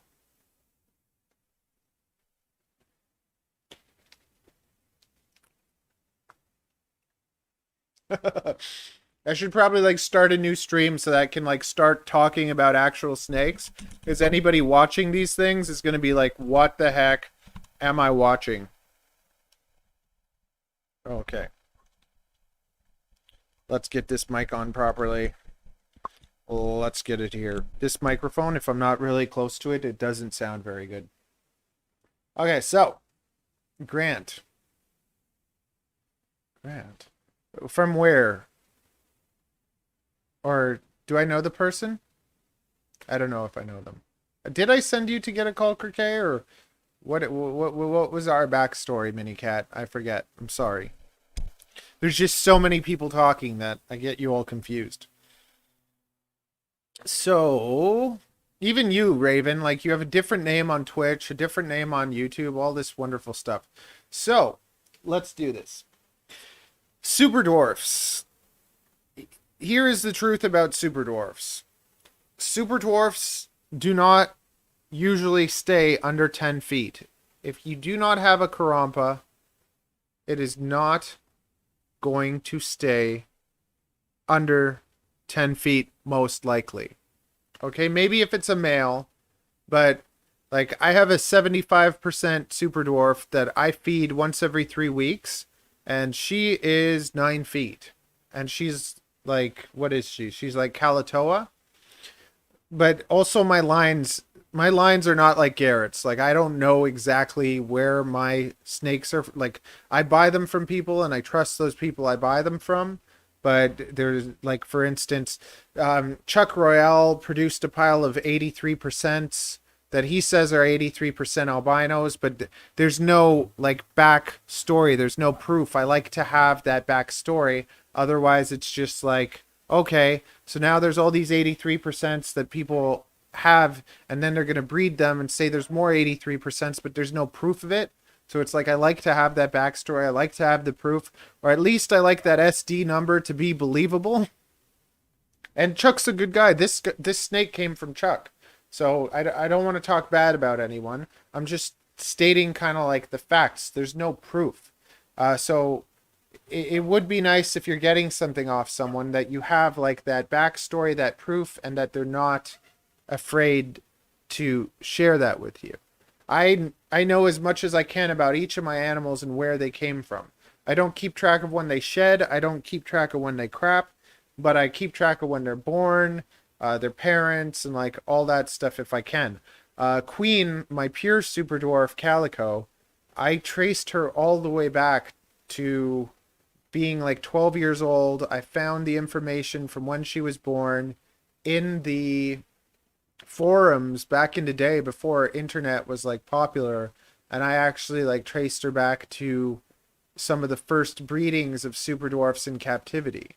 So I was able to get her like Dan Uramovic was the one that brought the first ones in. He bred them. He passed them over to Henry Pyron and gave him his breeding information. Henry Pyron then produced Queen and sold Queen to somebody who sold her to somebody else who ended up selling her to me, and I was able to trace it all and find out that information because she was sold to me as like an 80%, like a high percentage, and she's actually a pure. But then when you look at her, she's 11 feet long, and she's a pure super dwarf. But she was also kind of like, she was fed a lot. When I see pictures of her on eggs, she's like she's 5 years old and she's smaller than this one on eggs. So here's the thing. You can take a mainland and have it not grow much longer than 10 feet either. Like there are some mainlands that'll stay around 10 feet if you're not overdoing it, if you're not pushing them.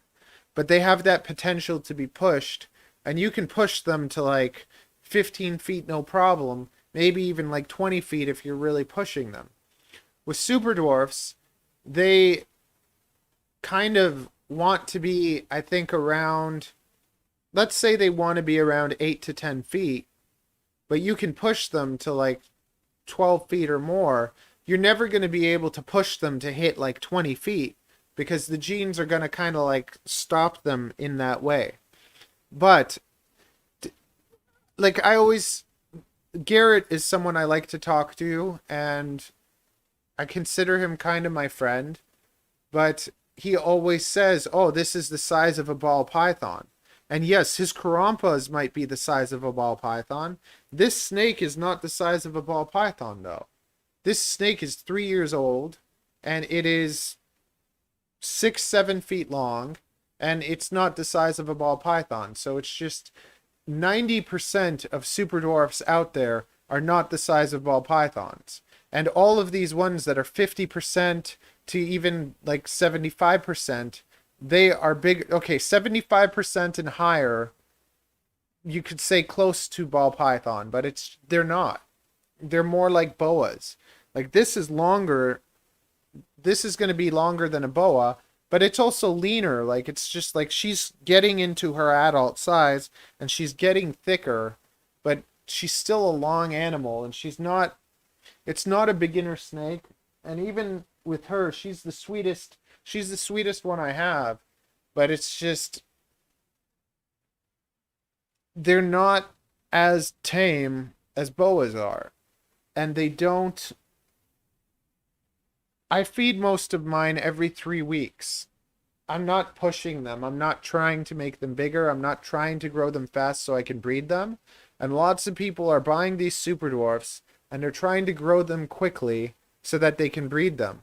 But the thing is, they're not like you can push a boa to breed in 2 years, and lots of people do it. Some people have even done it in one. And I've bred boas at 3 years if they've been the right size. But if they're not the right size, I usually wait 4 years to breed them. And now, like, people are saying 5 years. And to me, I don't really care so much about the age as the size, but I'm not pushing them to get that size. So it's like I'm not thinking it has to be this size and I'm going to feed it to get it to that size. I am just feeding it a balanced diet, and I know when it gets to the size that I can breed it. So if it does that in 3 years, I'll try. If it does it in 4, I'll try then. But when it comes to super dwarfs, they don't want, if they're just fed normally, they don't want to breed until they're at least 3 years old. They want to hit like 4 or 5 years before they start breeding. And with boas, I don't know really anything about that. I know there's dwarfs, and it like it's but anything can be anything. So it's so important to kind of know the age, know the size of the parents, and that kind of stuff. So anytime I'm selling babies, I'll show them the parents. My experience with boas is usually 3 to 4 years, and 4 years probably is preferred. But they don't all, you can feed two snakes the same amount of food and they don't grow at the same rate. There's also something that I find happens with snakes is they get to a point where they kind of want to breed, and the females start getting hungrier.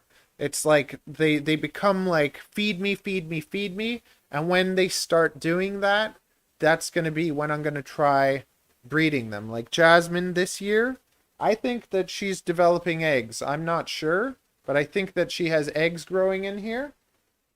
And she just wants to eat all the time.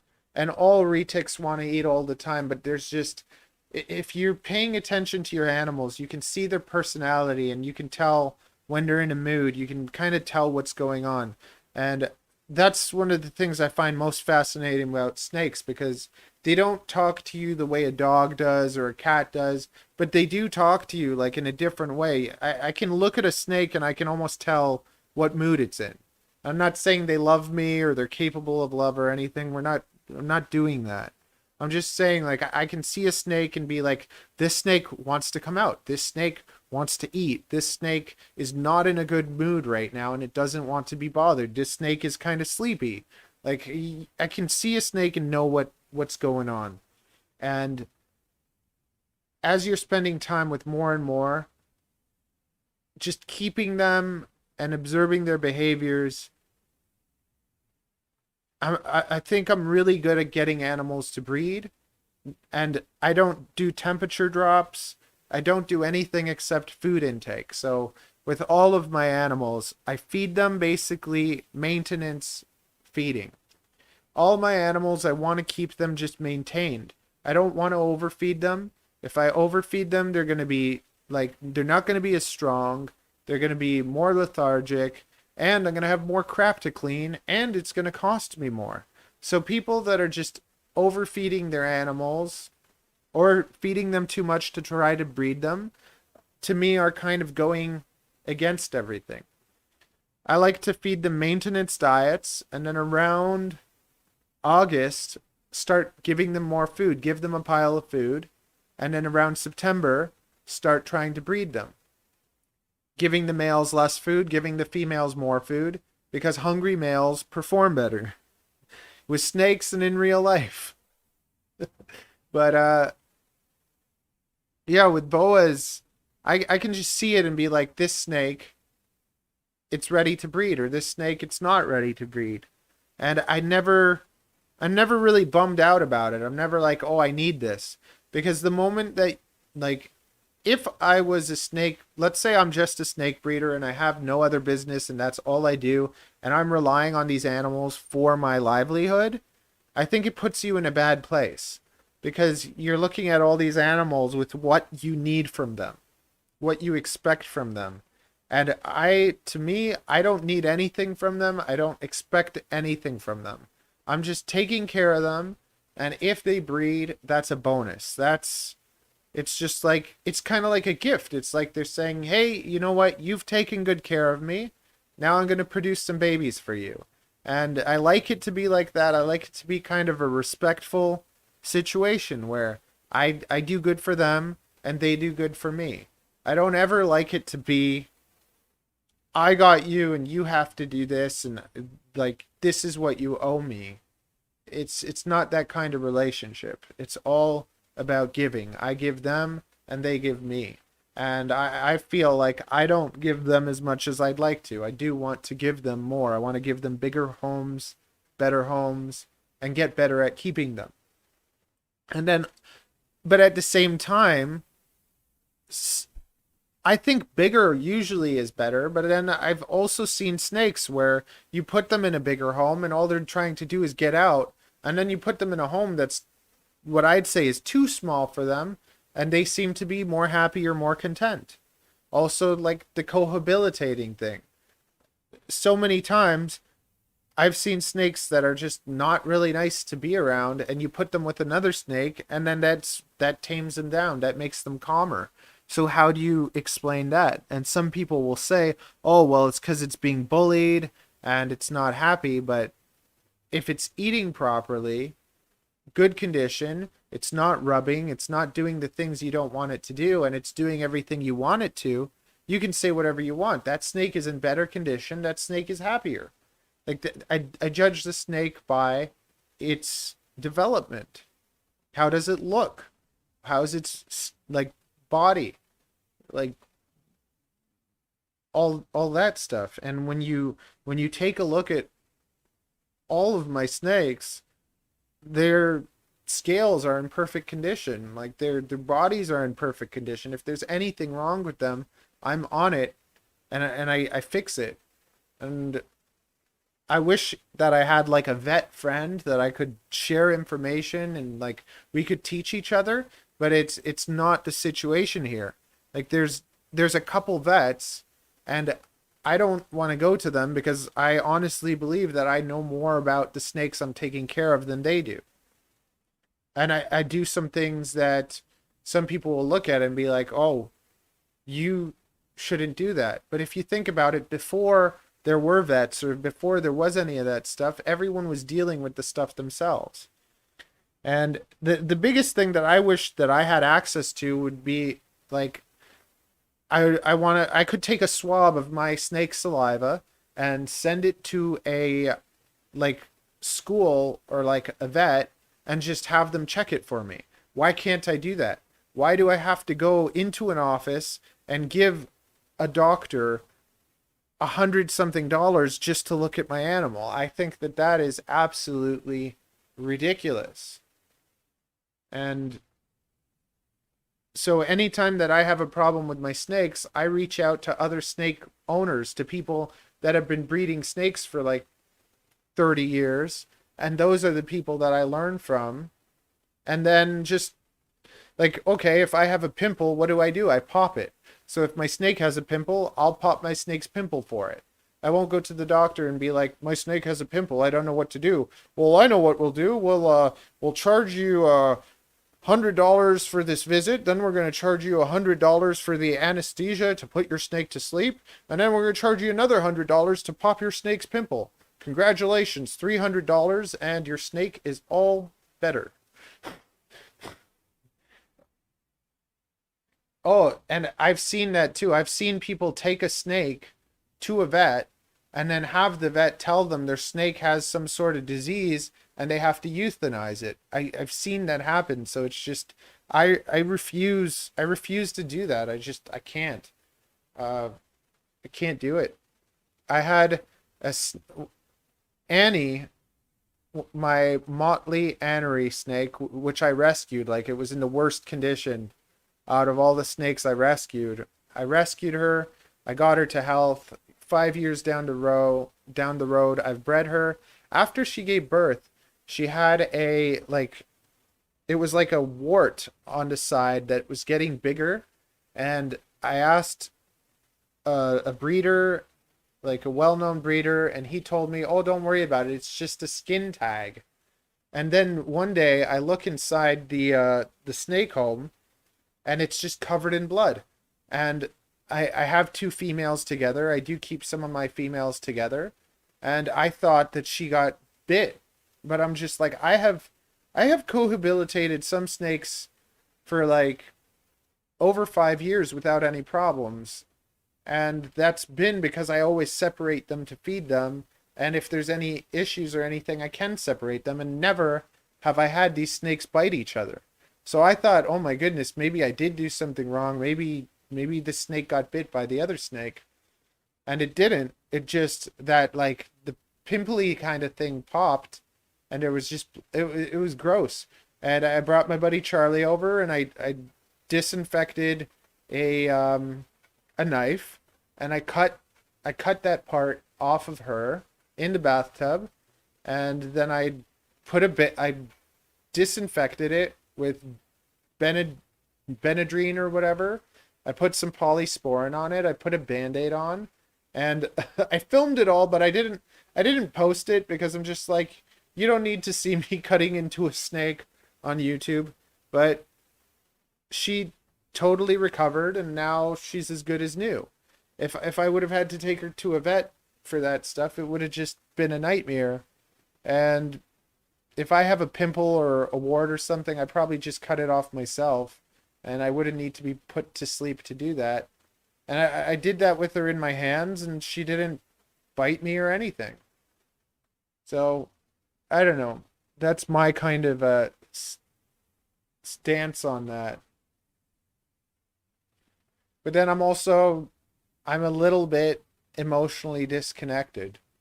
If I had a pet dog and somebody told me I'd have to spend a couple $100s to put that dog down, I would probably find a way to put it down myself because I don't know. But I also feel that like I eat meat. I'm not vegetarian, but I think that in a way we should have to kill everything we eat. If we killed every chicken that we had to eat, how many people would go for all you can eat chicken wings? Like it would I think that it would teach us to respect life a lot more. Because I'm not saying to disrespect life or disrespect anything. I actually think that if you're dealing with animals and you had an animal with a problem and you have to put it down, like it kind of teaches you to appreciate it more than just going to the doctor and paying them a pile of money to stick a needle in it or whatever. And if you think that that's being cruel to animals, then like you really don't have the right to eat anything because the way that animals are being kept for us to eat is disgusting. I'd like to be vegan if I could, but I can't. And Ariel loves meat, so it's just like I eat meat, but I don't even want to know the way that people treat the animals that we eat. So that's kind of how I probably justify everything because anything that I'll do for my animals, even if it seems like something I shouldn't do, like it's always to try and help them. Like I'll do my best to take care of them, and if I can't, then that's kind of that. That's life.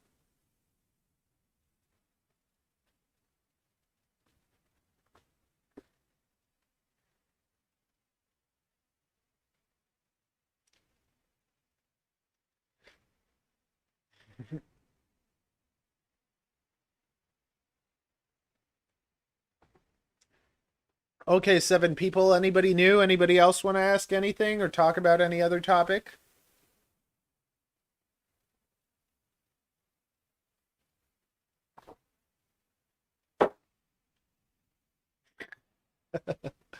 Oh man.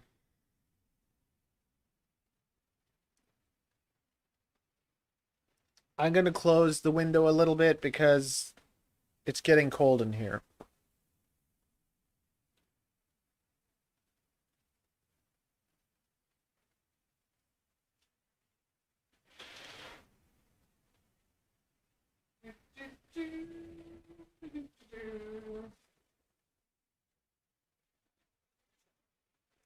Another thing that drives me nuts is people that say like handling your snake just stresses them. Like Jasmine's not stressed right now. She's having a good time exploring and getting some visual stimulation. I don't know. There's the two extremes. IMG comes out of the no. IMG is a separate gene. The first IMG though discovered was in an anery litter. So uh, anery is a recessive gene that just gets rid of all the black pigment. Not all the red pigment. So anery is like an albino. Albino is no black pigment, and an anery is basically no red pigment. And then IMG is increased melanistic gene, and what it means is that it increases in pigment as it gets older. But they're two totally separate genes. And it's said that IMG is codominant. And I've also heard that when you breed IMGs to IMGs, you can end up with a black snake that has black eyes. And that's the super IMG or something like that. But I've never seen a litter from IMGs that was all IMGs. So it might be codominant, it might be dominant, but I've never seen a litter that was just IMGs. So that's what's kind of a little confusing about it. But no, the two are separate. Just the first discovered IMG was in an anery litter. And when you put anery and IMG together, you get some really pretty snakes. But the combination of motley, IMG, and anery is kind of like the dream. It's the three gene combination that gives you the blackest snakes. And then when you take IMG and you put it with hypo, it's kind of interesting because the hypo cleans up the pattern. So it kind of like decreases the melanistic, and then the IMG increases. So you have two genes fighting with each other. So it makes, when you have a super hypo IMG, lots of the time they don't even look they don't look like they have that much IMG. So you get some interesting snakes that end up looking more patchy. But then it makes it extra hard identifying them in albinos. So I'll go get what I believe is a super hypo IMG. And yeah, I'll show. I think it looks pretty IMG though. I'll show it. One sec.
So look at this snake.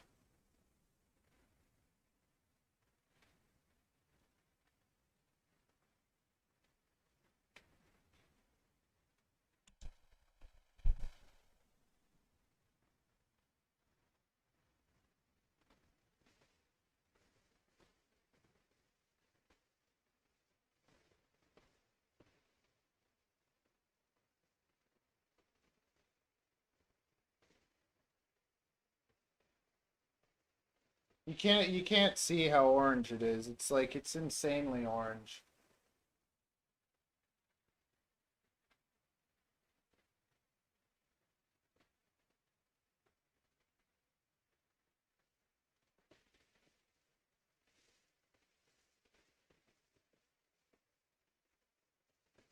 But I think eventually this snake is going to be redder than a red dragon.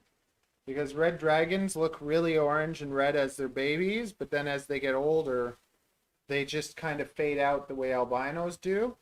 But I think this snake is just going to get redder and redder as it gets older. Like I think it's going to be almost a fully orange snake. But to me, it's for sure a super hypo, and then the IMG makes it darker. But I have another one in the litter that's pretty insane too. I have a whole litter that's like,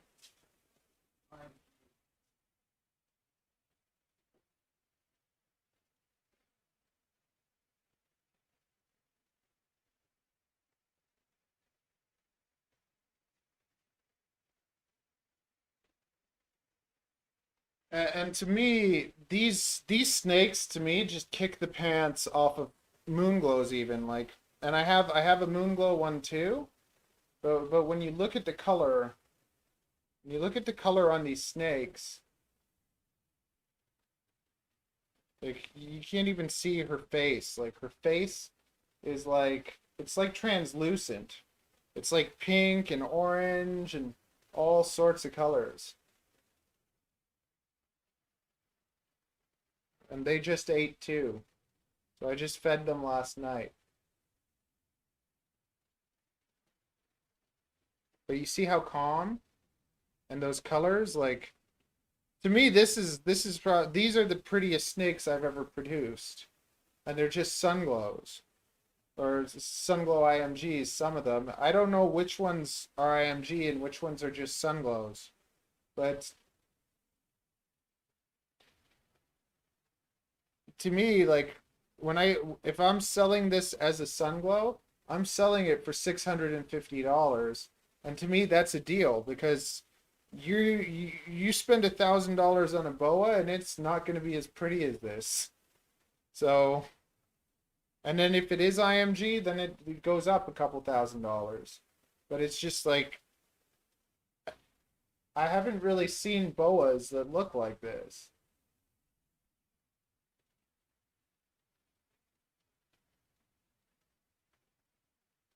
And if that's too much, then I just keep it. And then eventually they'll all grow up and produce even more, and then those ones I'll sell for cheaper, and they'll outsell everything because of how pretty they are. But I would never do that with the first group.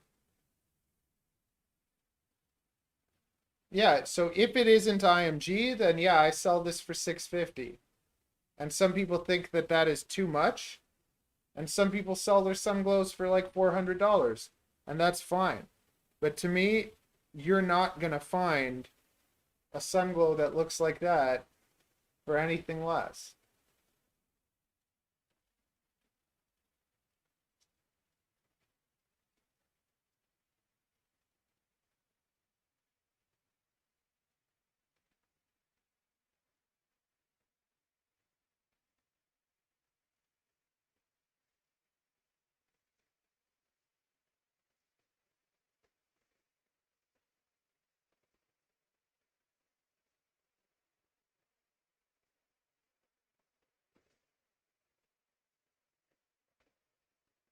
This is a female.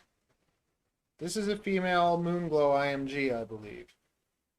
Because what happens with the IMGs on the albinos or the snows and the moonglows, you see the tail goes white.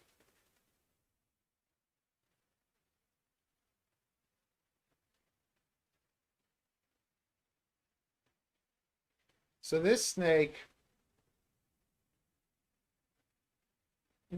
worth about $5,000.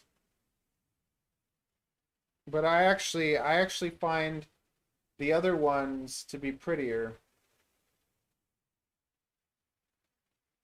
And like when you look at this and you compare it just to a regular moonglow, if you're just looking at looks, it does in some ways sometimes regular moonglows look better than the IMG moonglows.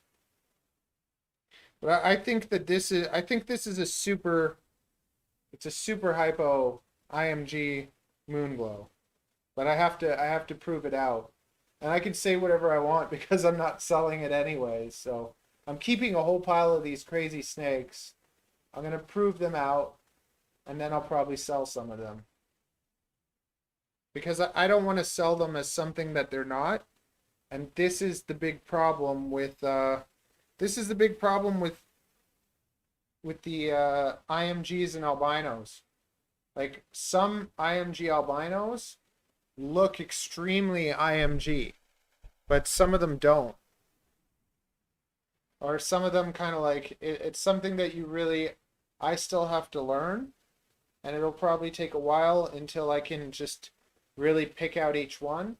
Because when you have IMGs in a regular litter, you can really see, but you cannot, like when it's an albino, you can't see it the same. Yeah, because these guys, as they get older, they just look kind of ivory. They're not really white. Leucistics are white, but moonglows are not. They're kind of like half bright albinos. What kind of record keeping are you looking for?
Okay.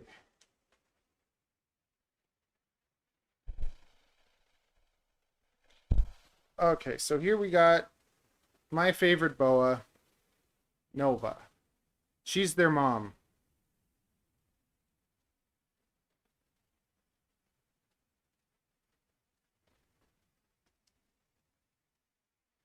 So I like what I do is whenever a snake gives birth, I take a picture. I take a picture or I make a video, and then I know when that litter was born. So that's how I keep track of. You take a picture of them being born, you put that on your Instagram, and then anytime I need to know how old something is, I can look at my Instagram. The biggest like details, the only details that I keep track of is feeding, but it's just like the births are always taken care of by taking pictures. You take the picture, you put it on Instagram. Anyone wants to know how old it is, you look back at the picture, you know when they were born. Because if I write things down somewhere, I'll probably just lose it or I'll forget to write something down. So kind of like even making the videos for YouTube, that helps me keep track of when anything was done. Because I don't write down their birthday on a piece of paper. I don't number them. I don't do those things. And some people do. I don't. When it comes to feeding, I've created, I'm going to check. I made a video about how I kind of keep track of all my feeding, and that's how I've always done it and probably how I'll always do it. I keep track of feeding, and I don't ever really have animals that don't eat because I get them really established and I don't overfeed them. So because most of my adult snakes are eating once every 3 weeks, when they're offered food, they take it. They don't like not take it. When you have people feeding their snakes every week, they end up with problems with like breeding season comes and then lots of time their males stop eating for like half a year. And I never have only my females will go off food. My males will never go off food because they're always a little bit hungry. And that to me is how you keep a healthy snake. If you're overfeeding them, they're not going to be healthy. Like they just won't. Especially like they're inside a home that's not like huge. They're not like doing stuff all the time. Okay, so here you go.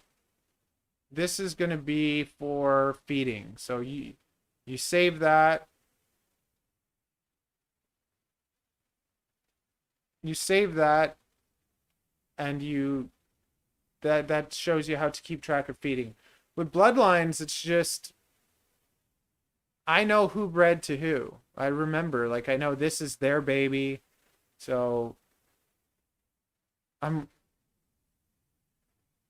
like right now I don't even know how many pairs I have. I have quite a bit of breeding females and I'm planning to sell about half of them because I don't want to have that many. Because you have too many, you're producing too many. I'm planning to kind of have like 6 main females that I'm breeding.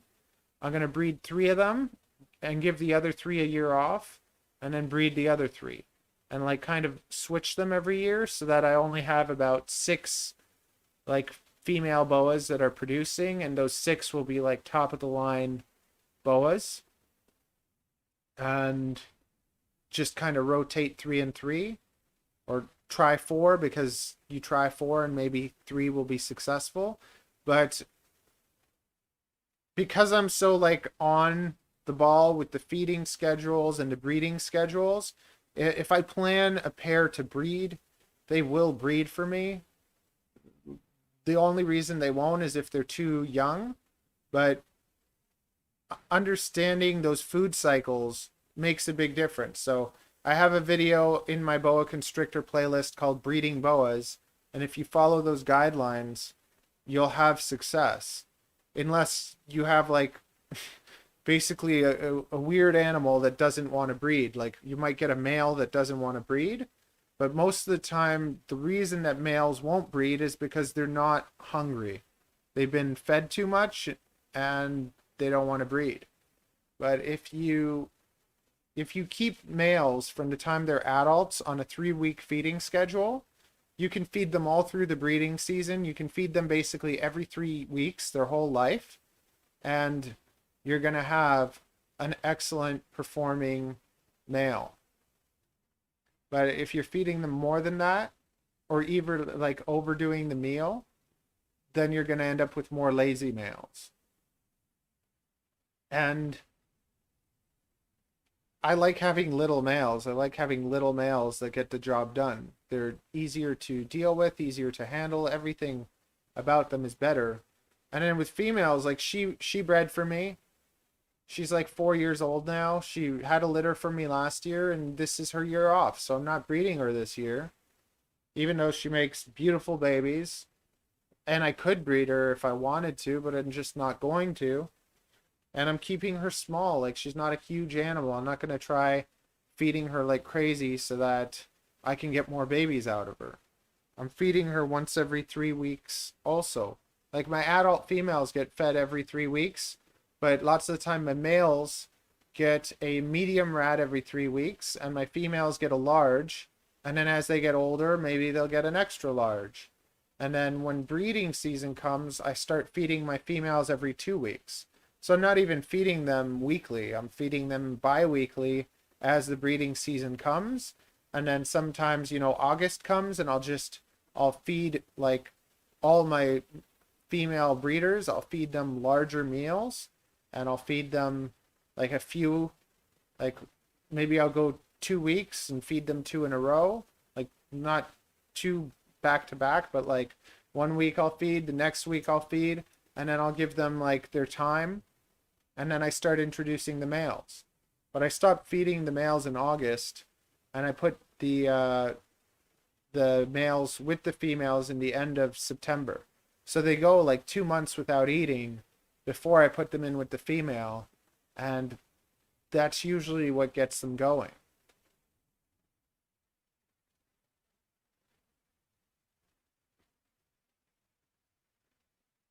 But that video explains my feeding schedule pretty well.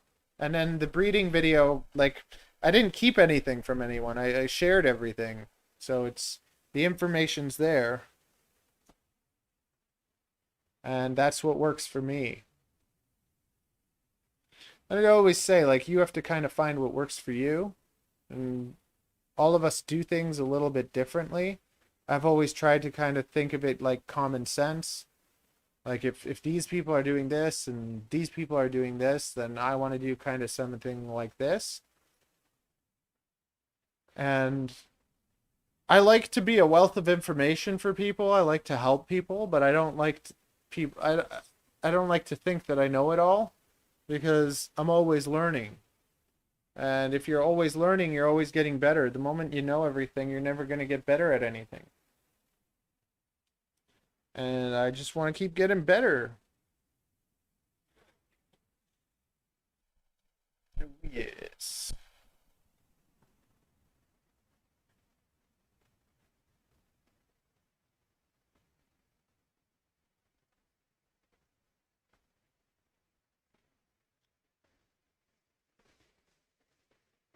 Who are these other viewers? Get involved.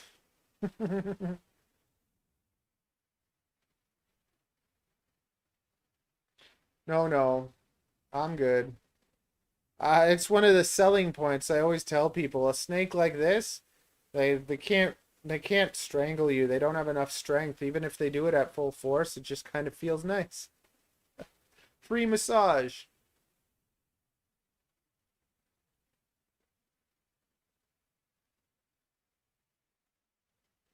What kind of nonsense are you up to?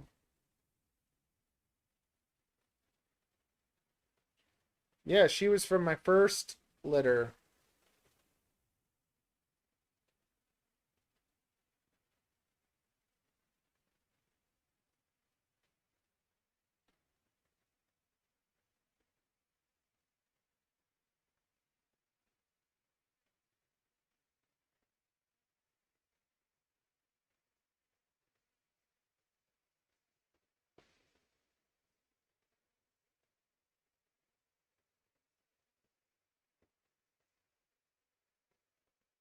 Oh, one of the hardest things here in Canada is keeping the humidity up. So I'm working on a video for humidity for everyone. Because, I don't know. In the States, I guess you probably have better humidity if it's in a place where it doesn't get cold. But the electric heaters turn on here, and then there goes all the humidity.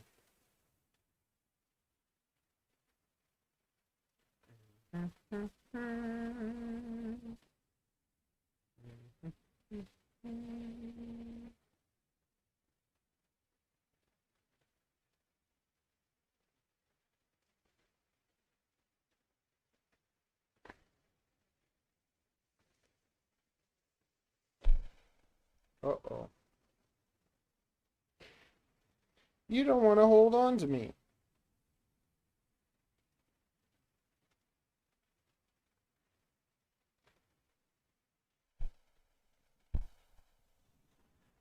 Oh.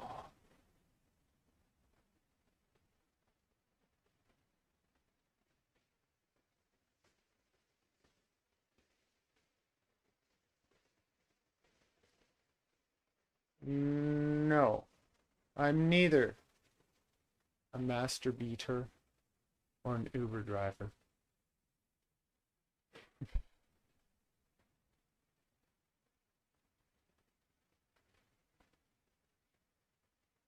No, just ask me all the questions. I basically am trying to do my streams Sundays at 9 a.m. I want to do them Sundays at 9 to 10, but it just so happens that I have the day off today, so I have nothing better to do, so I've just been here for way too long. I should leave, but if I leave, I'm just going to be home alone, doing nothing anyways, so ask all the questions you want. It helps make it more entertaining, and then if somebody else wants to ask or participate, they still can. More people, I think, would want to participate if there's more like being said and going on. So ask all the questions you want. That's why I'm here.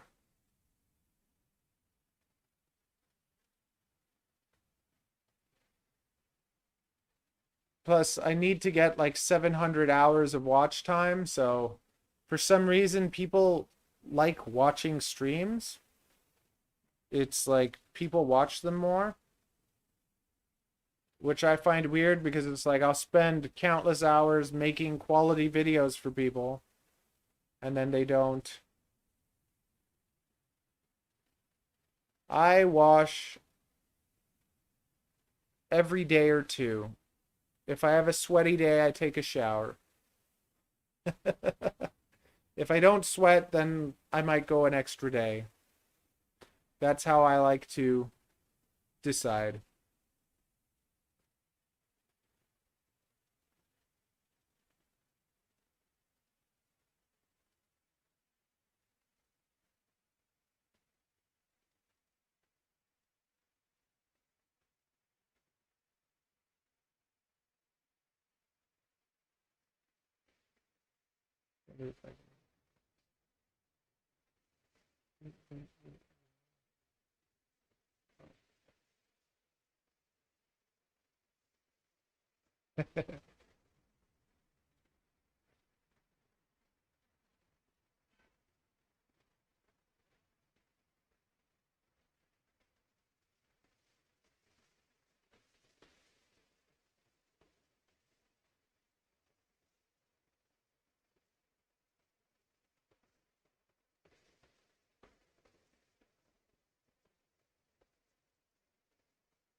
Oh. The last chat I had some interesting lady saying some funny things as well.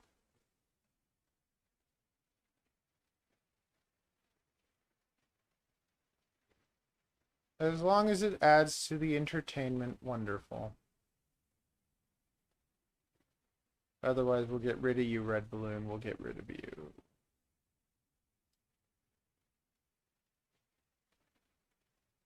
It's like on my boa breeding video. Basically, I've read everything, I've studied it, and I've done it, so that video covers everything.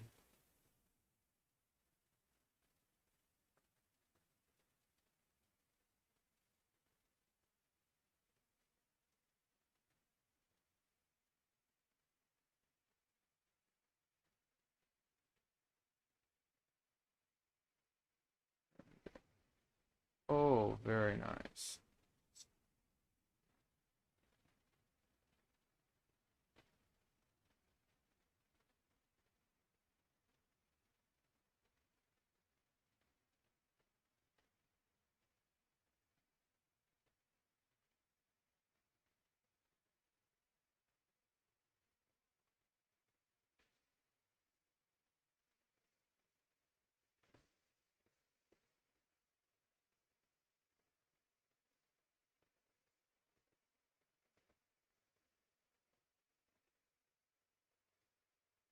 So I believe that's the playlist. Tutu. I believe that's the playlist. So in that playlist, or if you just go on my page and look at my playlist, I have a boa constrictor playlist. I have a video on feeding. I have a video on breeding.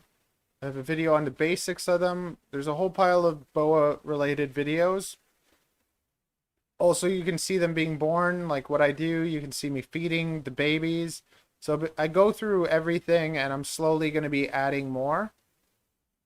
And if with racks,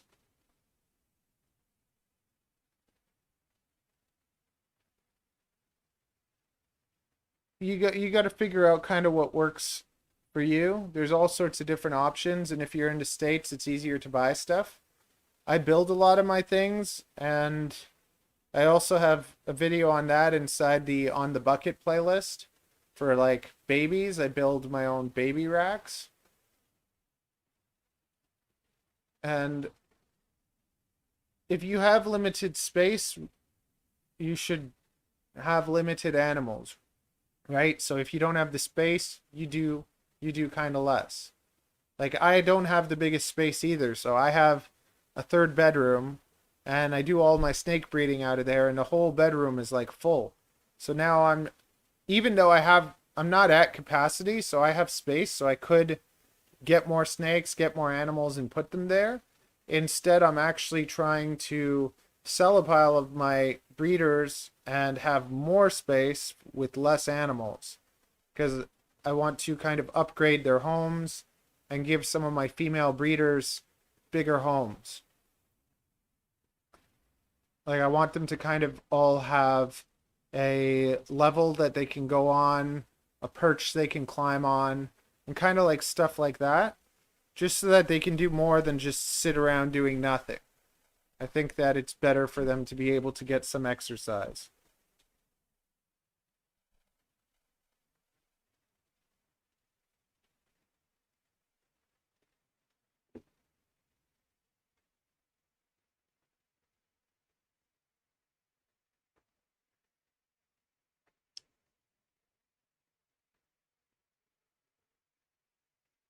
You have access to a lot more stuff though in the States than I do in Canada. Like in Canada, I can't even find PVC. It's hard. It's hard to find PVC. In the States, you can go to Home Depot and they have PVC at Home Depot. Here we don't have that. Also, you have a lot more reptile stores, a lot more reptile breeders. So it's just like you have access to so much more than I do here. So you'll be able to find a lot of those things. And you can find all sorts of builds for racks on YouTube. Mine are built with melamine, and I don't really like that, so I wouldn't even recommend it. I'd recommend finding PVC and building yourself everything that you build with PVC. PVC homes, PVC racks. It's light, it's strong, it's like waterproof. It's just everything about it is good. When you build things out of wood, sometimes it's really pretty, but anytime you have to move it, you're murdering yourself. It's harder to make it like waterproof. Just everything about it's more challenging. So I like PVC a lot more. If I can build anything and everything out of PVC, I'd be happy to. Another thing that I'll do is like basically every month at the end of the month, there's people moving into the building, moving out of the building. So people throw away furniture. So I like to go check and I'll take furniture that's been thrown out and disassemble it and use it to build things. I find that kind of fun. Recycling, taking someone's garbage and turning it into something useful. And it feels good. It's like, yay, I built something. I am a man, you know?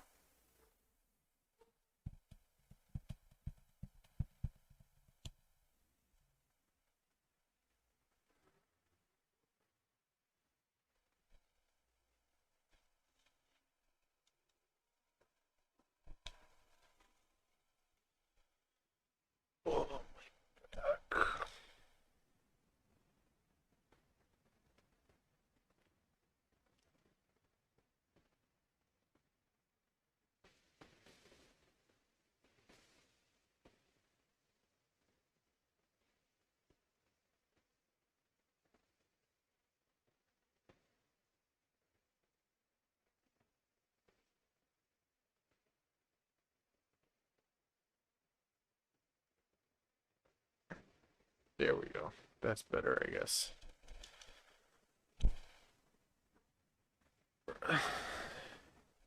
Yeah, like the amount of plastic that people throw out. We have a place here called Value Village. I don't know if they have Value Village in the States, but I love just getting plastic bins from Value Village and making homes out of there. Yeah, exactly.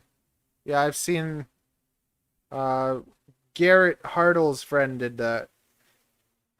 PVC is nice and easy to clean too.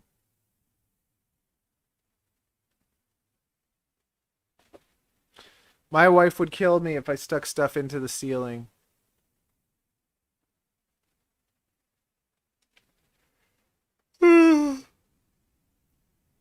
Exactly. Appreciate instead of just you save money, you save the environment a little bit, and it's just it feels good.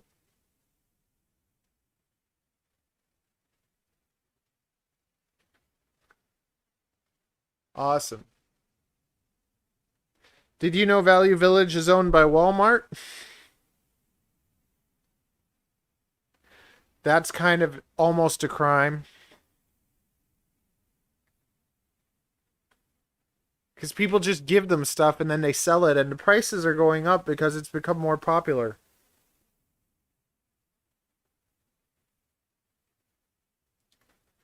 My snake is wrapped around my couch arm. She's in a mood today.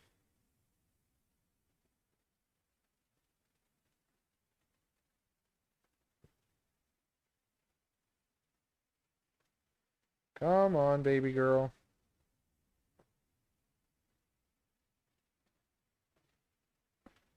There, go explore that way.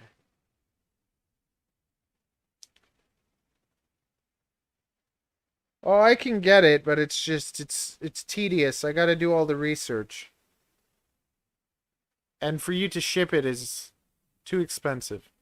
That's another thing. So, for instance, if you order sheets of PVC from China, you can get them for like $1 each, but you have to order like thousands. And then to buy PVC here to get a sheet is like it's like $100 to get a 4x8. She's not in the mood, so I'm gonna put her back. Anything else you want to see?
I'm not really interested in getting that anymore. There's this crazy lizard that's part of like the Lacerta family. It's called like a gastroprisianus or something, and but it's I need to get less reptiles, not more. This is a Motley Sterling, and I was the first person in the world to produce one. Yay! My great accomplishment.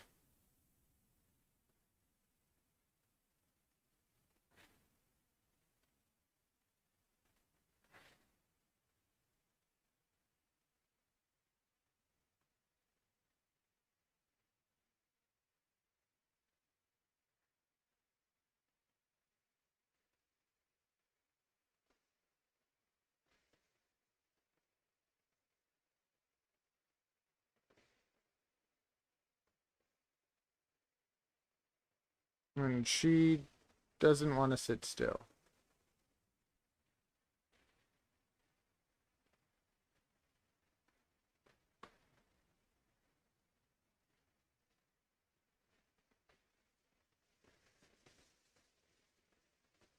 Her name is Eva.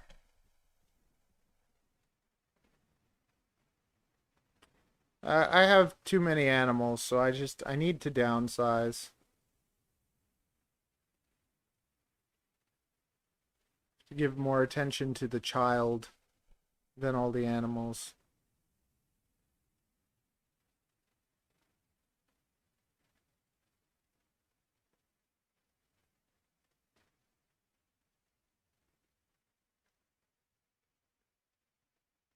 More questions, Tutu?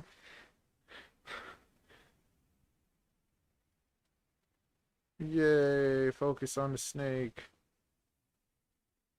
Oh no, it keeps focusing on me. Let me change it. Okay.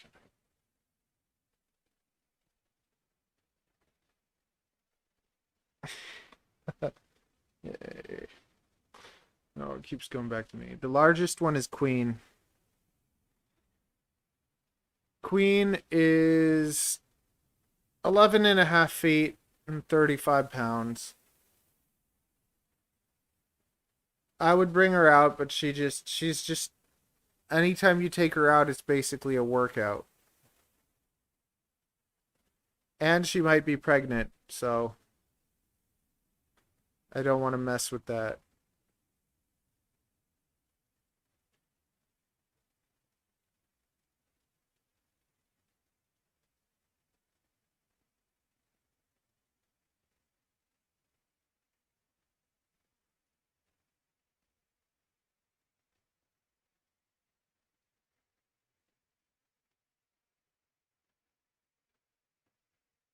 Interesting. The one thing that I would worry about that is if there's any moisture, you could end up getting mold. And why do you feel like you'd have to insulate it? Like the only reason I do that is if, let's say, my house was too cold or something. Why do you want to do that?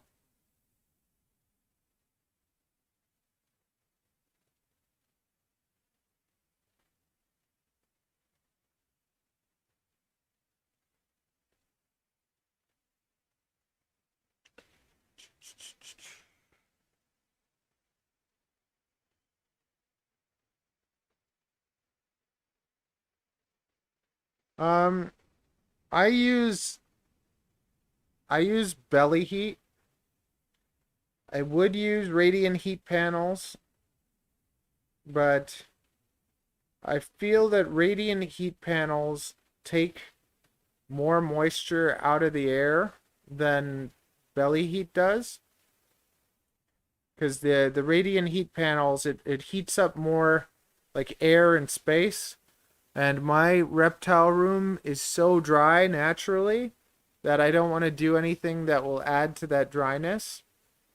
If I could give them any heat, I would give them projected.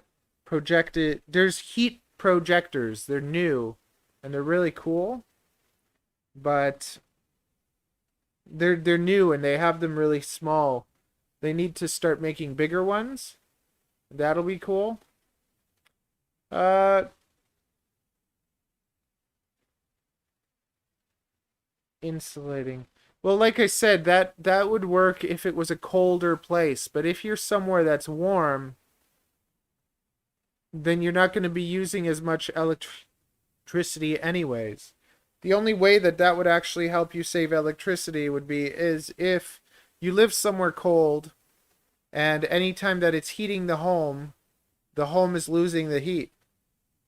But if you're somewhere that's warm, you barely have to heat it. So like for instance, in my thermostat is a pulse proportional, so it controls how much power. When the room is warm, it doesn't have to use as much power to heat it to the temperature that I want it to be.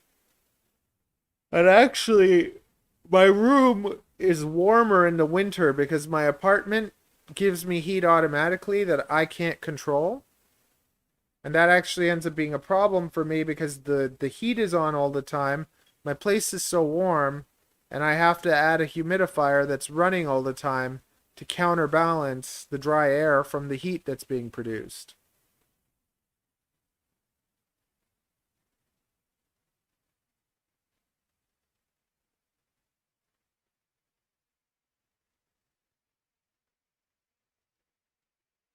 But if you don't live somewhere that's cold, I think you're just doing a lot more work, like, without it really helping.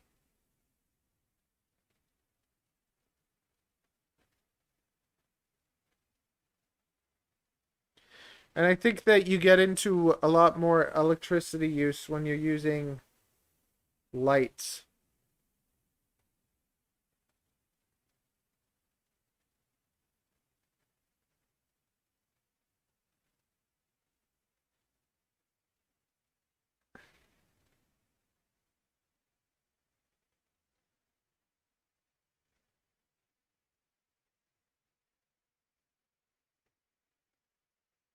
Yeah, my next video is going to be on humidity. I'm working on a humidity video.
Well, if you enjoy it, go for it.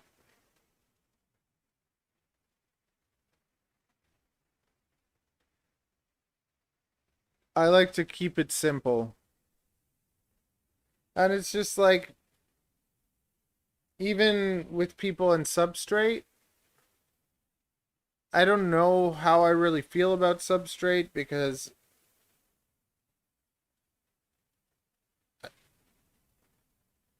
several people that I have sold boas to have put their boas on substrate and then had their boa eat some substrate or get stabbed by some substrate.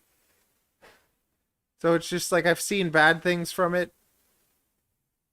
So I like kind of more sterile. I also like the idea of bioactive if it could be done, but I haven't been good with those kind of things. I've tried with the geckos and just everything inside the environment molds and dies, and I've lost geckos from them eating dirt. I've lost geckos from like probably too much mold spores.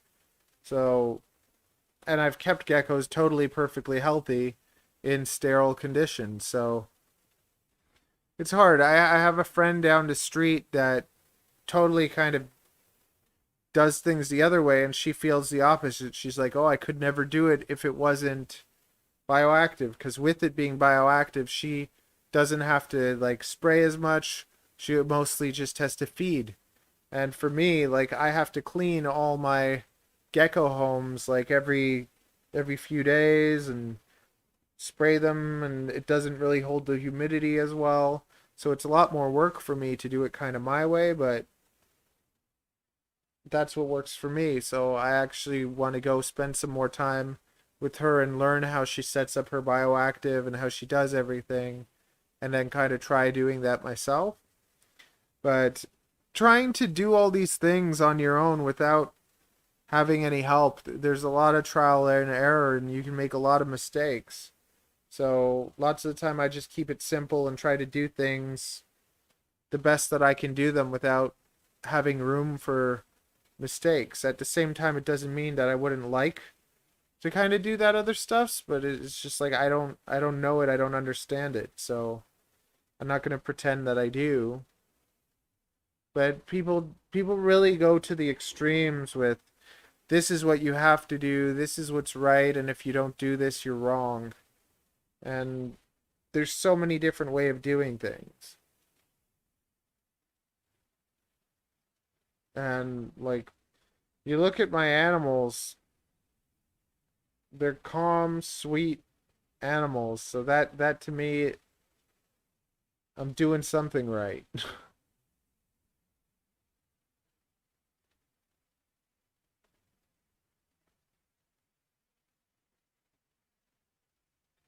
I don't know, I give them a lot of attention in other ways, I guess.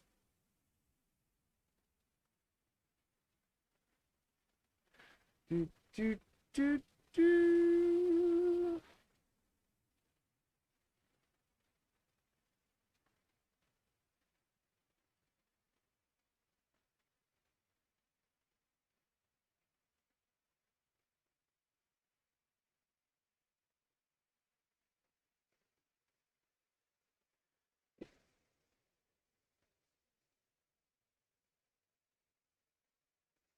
And if that works for you, great.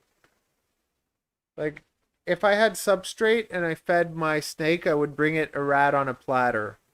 I would take the rat, put it on a platter, and stick it inside the home.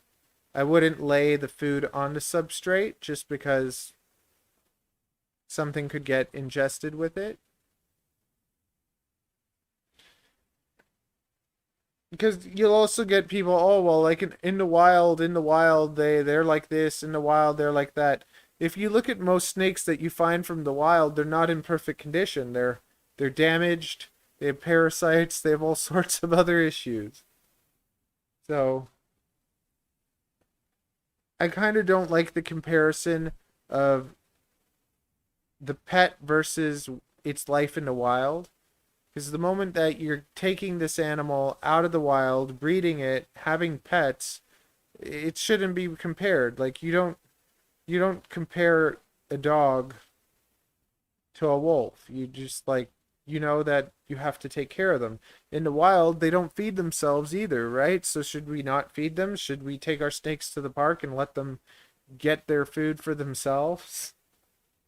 Like just that whole idea is ridiculous. So in that same way, I think it's ridiculous to constantly compare pets to wild animals. She, she looks like a boy. Like I don't know, I picture her always as a boy, but she's actually a girl. And people love aneries because of how gray they are, but as they go older, they lose their gray. But I think that this snake is going to be a pretty gray animal. It might go a little beige, but this has stayed pretty gray.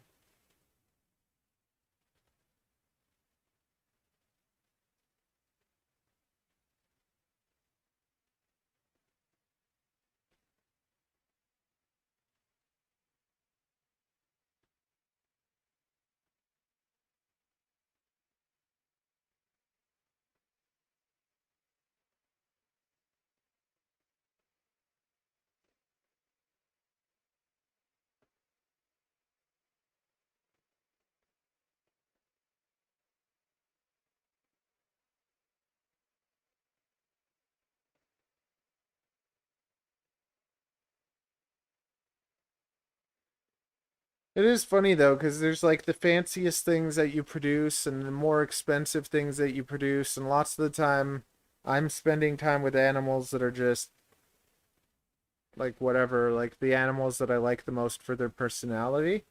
Because they all do have different personalities, so I like to hang out with the ones that I enjoy playing with.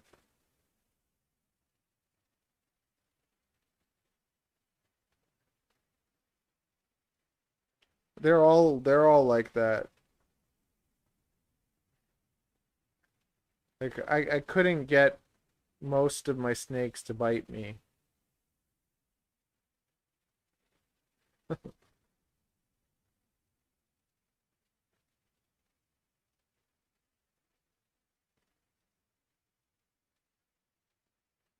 Are we buddies? Are we buddies?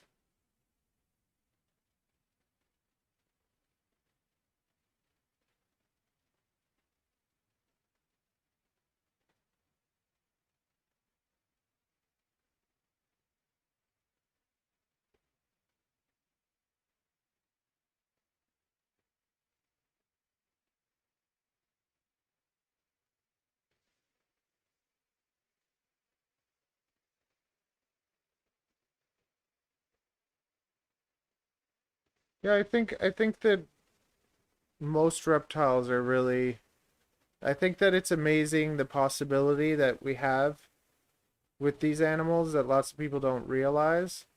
Lots of people don't realize how calm snakes can be. Like they think of snakes and reptiles as creepy creatures, and I was scared of them too, but they I don't know why. I think the word stroke got flagged. I have to make sure it's allowed. There you go. Show. But I actually find very few things as relaxing as hanging out with my snakes.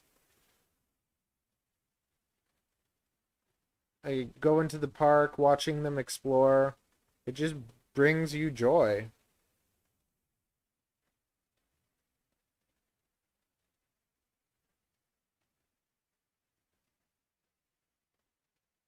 And then people freak out. Oh my God, is it real? Oh, is it a real? Why do you have that? Why do you keep things like that? What are you doing? Are you crazy? That's poisonous. Is it poisonous? Did you take the fangs out?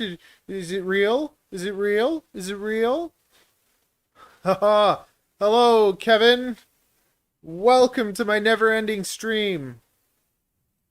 We have 8 people. Yay! We need more. We need more people. We need this party to get started before I give up and leave. Oh, I'm just talking about the joys of snakes and how wonderful they are.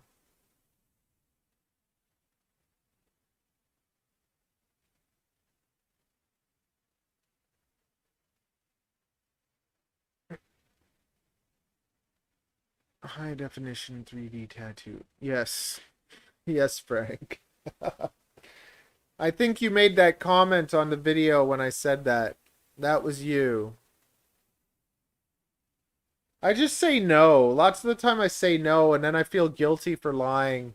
Because they're like, is it real? I'm like, no.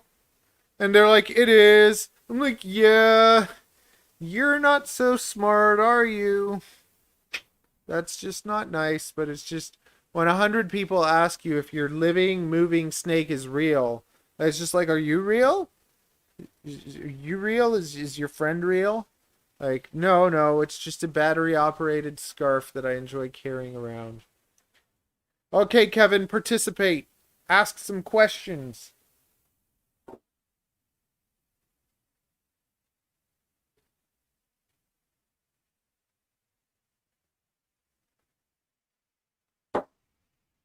Is it real?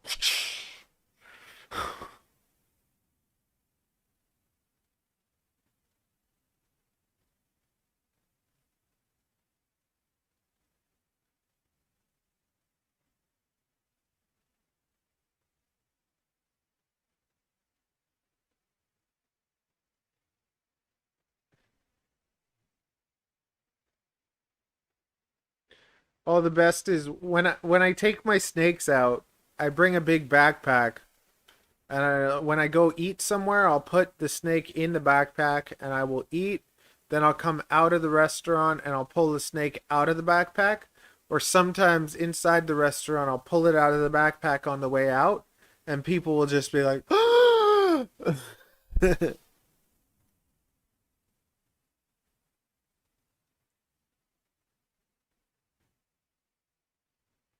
And when I first started keeping snakes, I had one snake, Theseus, who I still have, and he would come with me everywhere. He would be on my neck as I'd like go for motorcycle rides and stuff.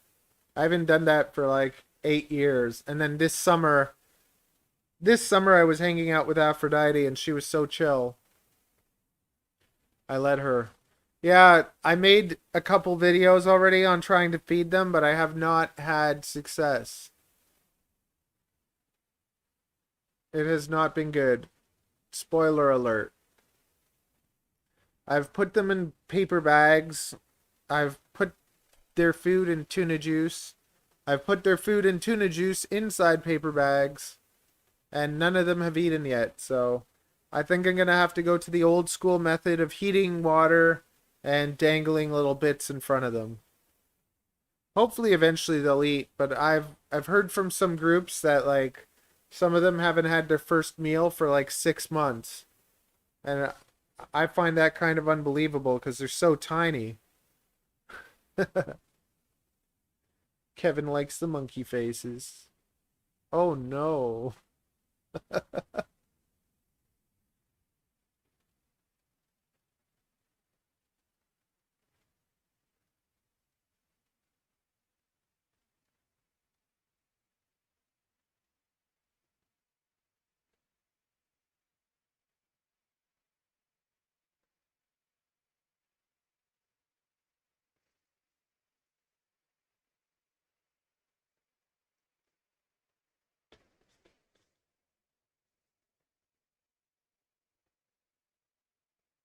Yep. And I can't force feed them. They're too small. So I have seen another keeper on YouTube take turkey baby food, like baby food for children, the turkey version, and he puts it in like a catheter. I think it's called a catheter or a decatheter, like a needle thing, and he sticks the little needle thing like it's like a little plastic rubbery needle, and you stick it down their throat, and then you pump them with the turkey food. And he's done that with some of his snakes, but it's just like it is a little scary. But if they don't eat in a couple months, I'm gonna probably try doing that.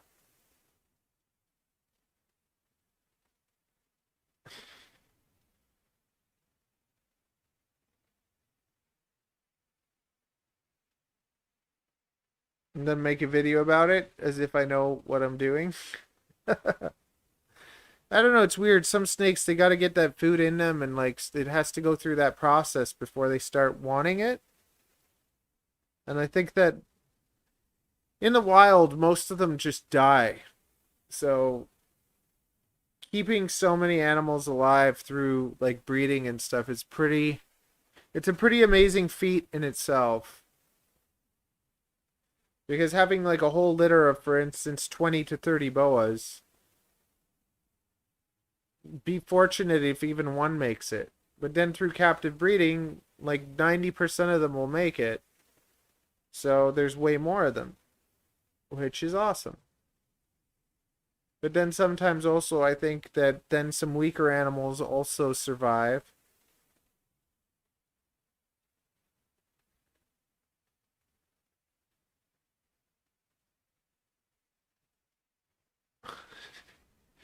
Oh, I hang out with them when they're in shed too.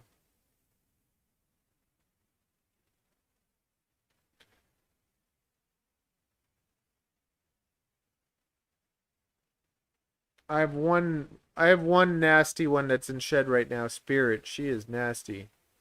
She does not want to be nice. No, she doesn't. Not like you.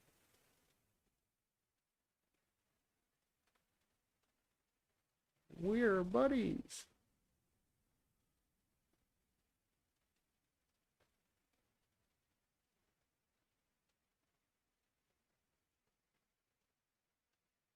Do you keep reptiles, Kevin? What do you keep?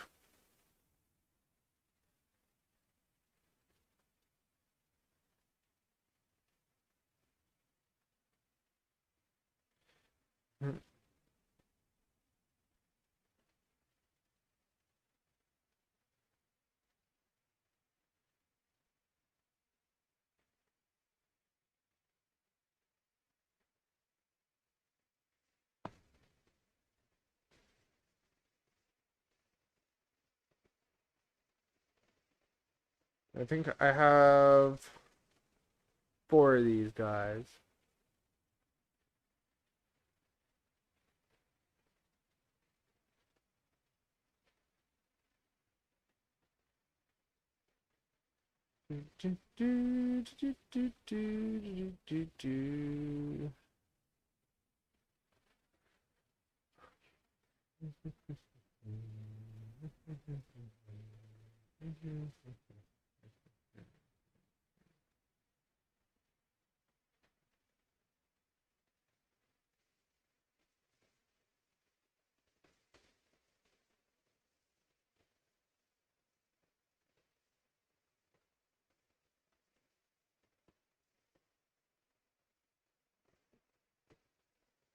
Yeah. Yep, yep, yep.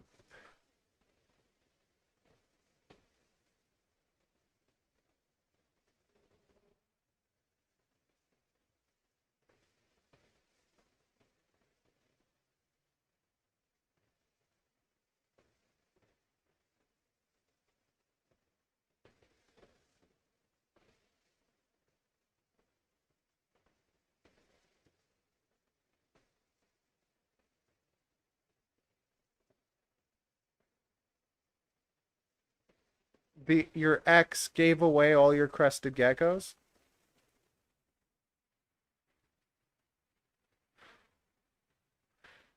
How did that happen?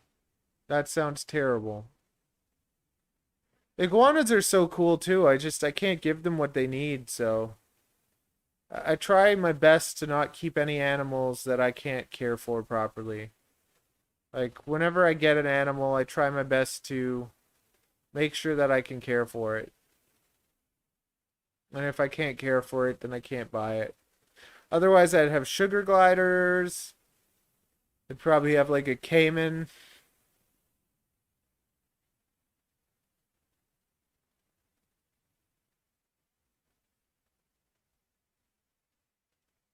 I'd have too many animals, which I already have. Do, do, do.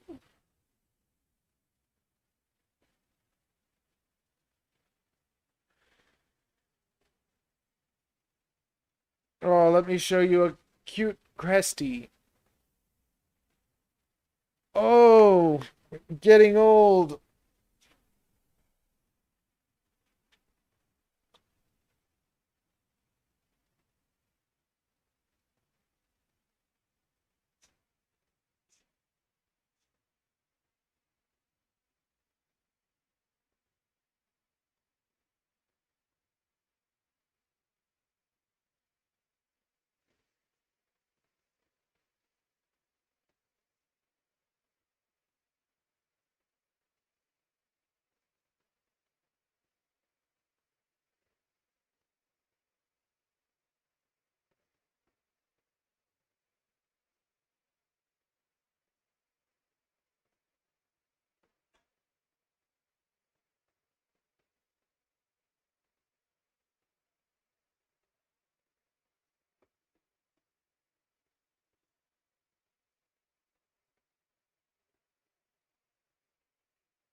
I can't believe that she got rid of that many Cresties on you, I guess. This is my fanciest little Crestie.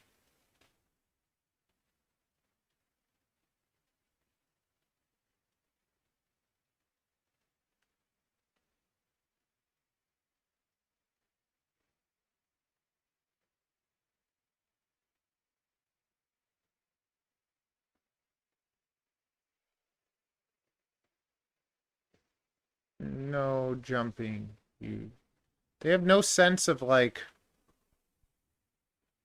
life.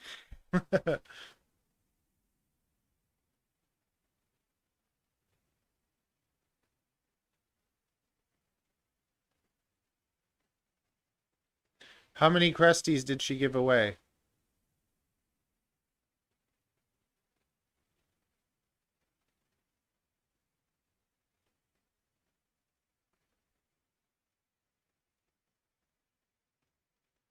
Oh, I lost my first set of ball python eggs because the last little bit they got cooked too.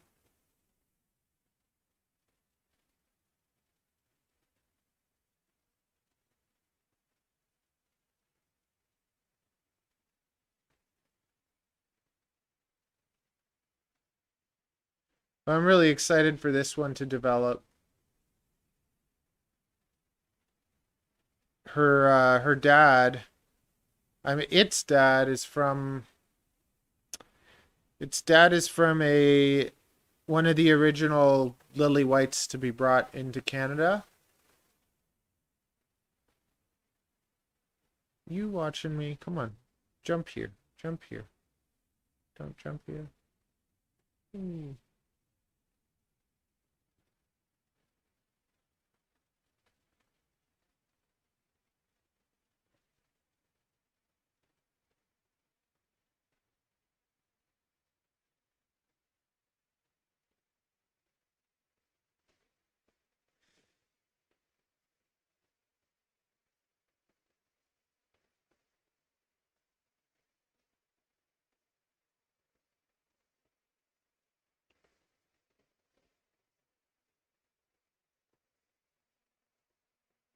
I don't like to pester them too much when they're that little though.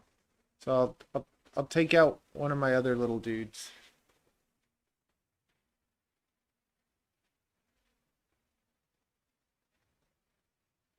Hey, mama. I'm good. How are you?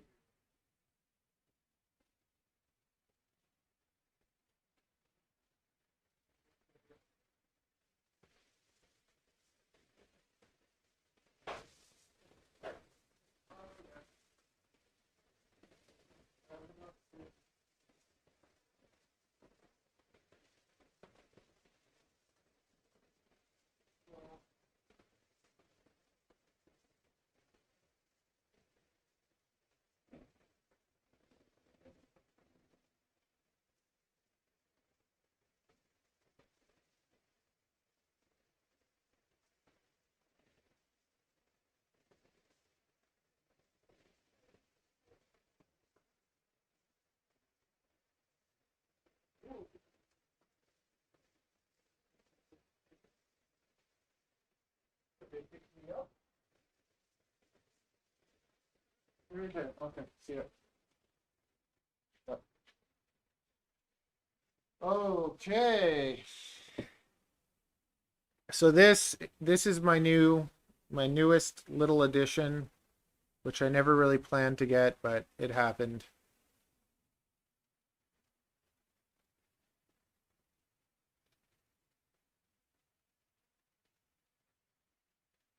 No, we watched some of the stuff. Have you seen the one where they're putting away a full dirty rat substrate? Okay, yeah, I saw that. I did see that. I don't have any mouse crap to put inside my incubator because I don't breed mice or rats, but I did see that episode. It's interesting. See, Leroy, this is Leroy, and he's so cool because He's very well, sometimes he's hyper. He might be a little bit hyper right now, but usually he just chills. He's very calm. But then when he isn't calm, he's one or the other. Like he just chills and hangs out and doesn't do much, or he's like hopping about, running away. But I find that I think that lychees have a bit, or at least this guy has more depth perception. Like he doesn't seem to jump unless he knows he's gonna land somewhere good. Like he looks and he's like, "Oh, that's too far," or "I won't bother." Yeah, where they originally did it with strawberries. Like I wonder what came into someone's head that thought, "Hey, I'll just put some strawberries in a thing." I might try it. I just don't know if I have room in my incubators for animal crap.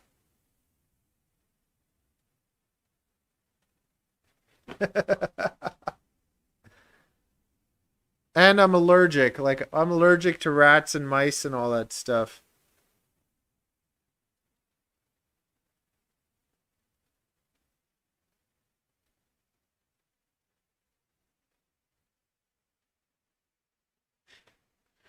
Oh, I was wondering if I could have some of your well, I'm friends with the people at the pet stores, so even though I'm kind of anti pet store, I still go to the pet store and I talk to the people there and stuff. So I maintain a good relationship with the people that work at the pet store.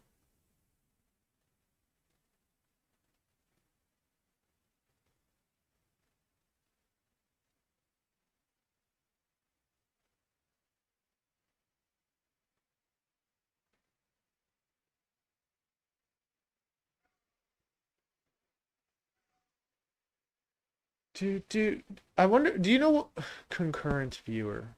I don't know. On one thing it says there's five, on another thing it says there's four. I wonder if let's try something else. No, that's probably not good. Probably not good.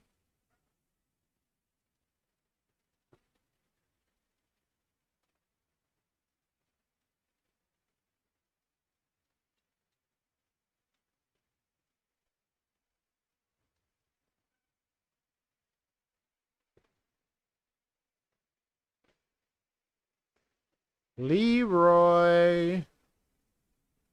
I think he's so cute. It's funny because it's just like I didn't like I never thought that lychees were cute. And then I saw this one and I was just like, oh my goodness, this guy is so darn cute. And they're definitely more personable. Cause I got basically a lychee and a chihuahua. And the chihuahua is kind of crazy. Like it's kind of like there's a crested gecko. They're just complete psychos. Pictus geckos, psychos, even more psycho. I think leopard geckos are pretty smart. Chihuahuas Chihuahuas kind of remind me of cats. They seem like they're a little bit smarter, but they don't care to be. Like it's like cats know what is going on, but they don't really come to you unless they want something. And then with lychees, like so far, just from what I see with this guy, he's funny. Like a really funny animal. Because they do nothing, or he just hops around, wiggles around, goes on a little exploration.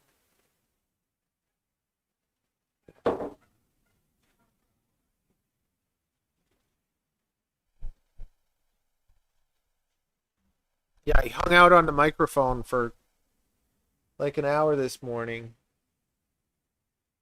Ooh! And he's pretty fast. Like I was actually surprised because he can move pretty quickly.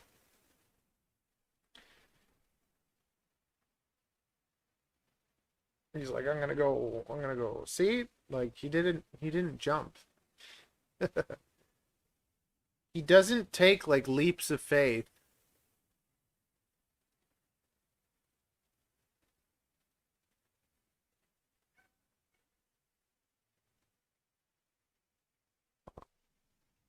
He makes like calculated risks.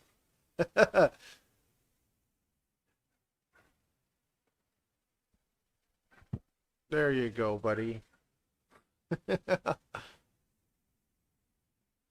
Oh, yes.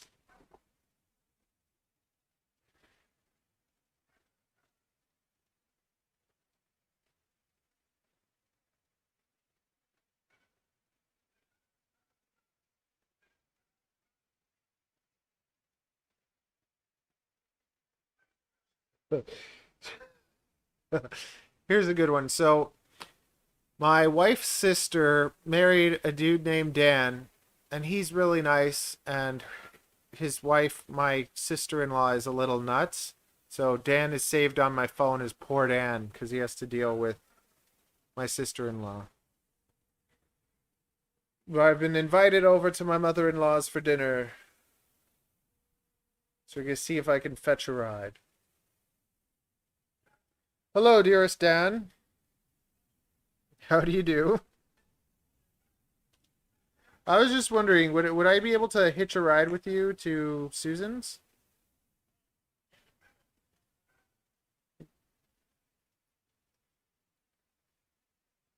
Okay, perfect. Yeah, just call me when you're like a few minutes away and I'll come down. Yeah, awesome. Then we can hang out. Okay. Because I'm just at home, like, not doing really much, so.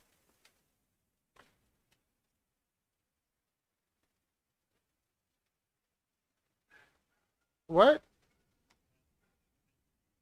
No, no, just me.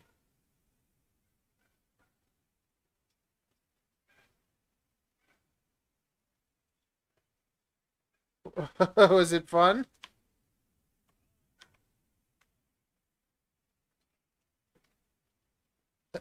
Oh, wonderful.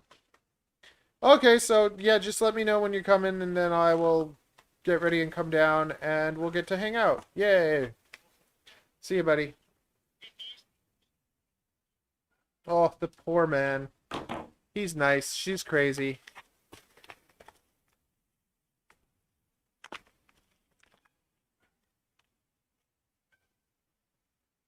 Free food. I love free food. It's always the best going to someone else for food.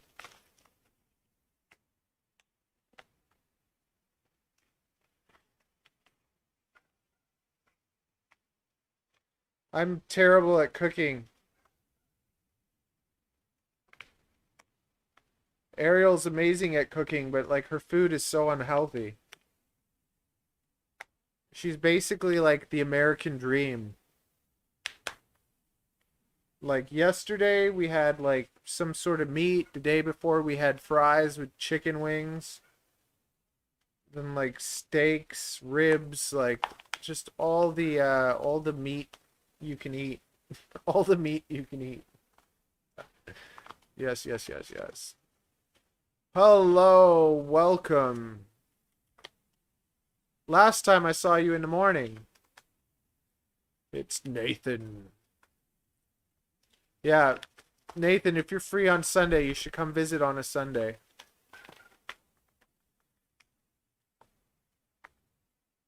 Mom misses feeding me. Yes, I miss your mother's cooking too.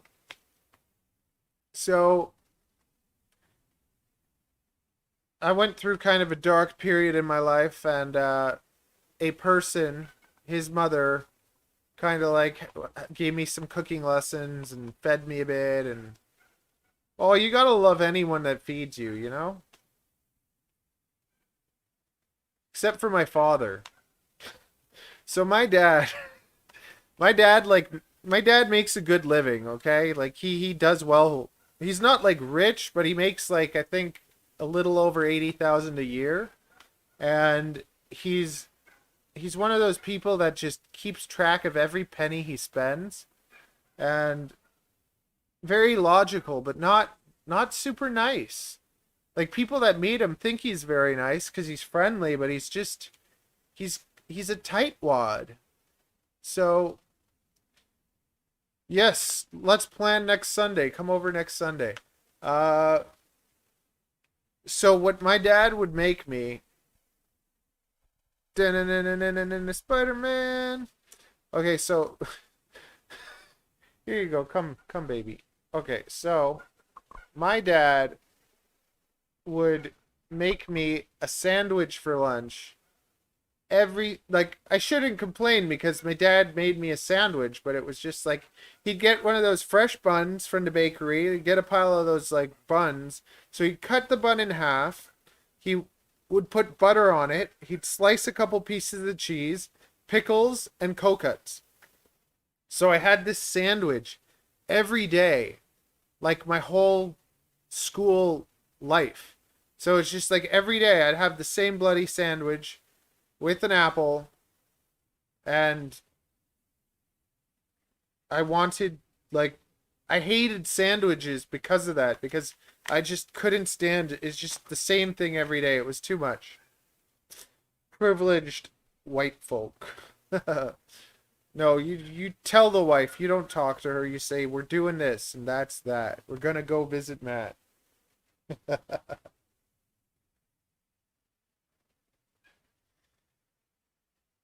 Actually, we have a little house rule. So I enjoy inviting people over all the time, and my wife finds it a little bit much, and she doesn't want to have to always like feed everyone. So the deal is this: you bring over any meat you want. Let's say you want ribs or steak or chicken, whatever you want to eat, you just bring it over. Bring meat for us, bring meat for you, and Ariel will like she'll do magic in the kitchen and we'll all feast and it'll be delicious because she knows how to cook. And she's the type of girl too that like she's like, don't bring me flowers. I can't eat flowers. Bring me food. So anytime like I go on a trip somewhere, I look for some like foreign quality meat and I'll bring it to her and then she'll just turn it into something special. And you'll just be like, how? I don't understand. Like she can take chicken from like the Chinese market, like cheap chicken, and make it taste better than any restaurant. So bring over some cheap chicken or whatever you desire to eat, and she'll make it like restaurant quality. And she'll do it in like less than an hour too. I take an hour just to make a salad.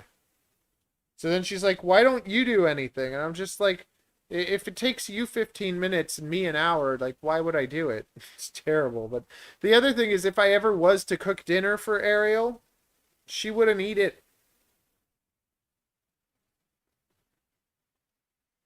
I know. You plan a trip, Kevin. Plan a trip. Oh, vegan food. That sounds good. There you go. Because Ariel is at work anyways, and I always have people over, but I don't cook for them. I'll order panzerottis or whatever. So yeah, come and bring food, and you're welcome to stay the day, stay the evening, stay for a movie. The longer the better. I enjoy company. And we can talk all about teaching English to foreign students. Does that sound racist? I always worry that like something I say is going to be like wrong.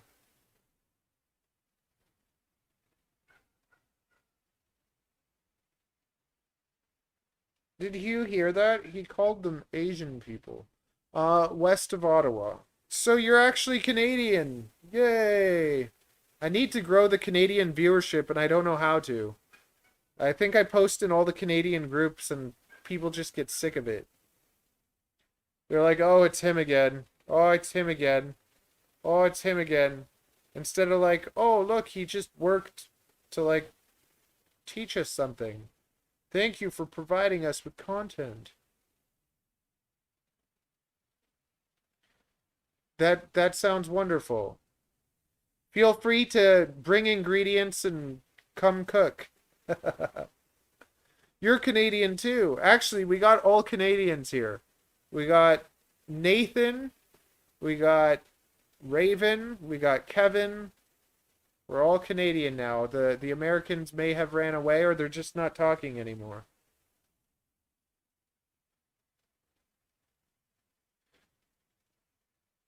Thank you, Kevin. I'm glad. I finally found a few people. What else?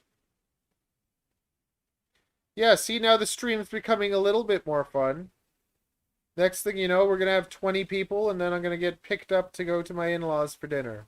That's how it always is. It's like YouTube told me that I should stream at 10, so then I streamed at 10, and then later it said I should stream at 12.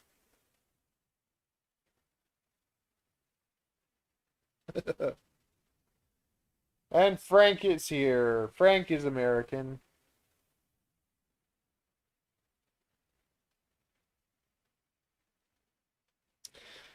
I always wonder like what the Canadian accent sounds like to Americans because it's like as a Canadian you hear Americans and I just like I like it though. It's kind of like, "Hey, how are you? Nice to meet you." Well, not all Americans sound like this, but this is just my impression of America. It's like I went to Massachusetts for some hair training and it's just like everywhere I go, "Oh, hi. How's your day going, sir? Is there something I can help you with?" Because people talk about Canadians being polite, but I've always found that I find Americans much more polite. Late nights. Yeah, see, I decided I'm going to Twitch weekly. No, I'm going to do YouTube weekly at 9 a.m. on Sundays. Because that way I can spend a whole day doing whatever I have to do. Like, for instance, I'm going to go to my in-laws for dinner. So if I was going to have a stream at night, even if more people are around, like, people want to eat dinner and do their things, go and do stuff, but I think not many people are doing anything Sundays at 9 a.m. So that's the best time to do it, I think.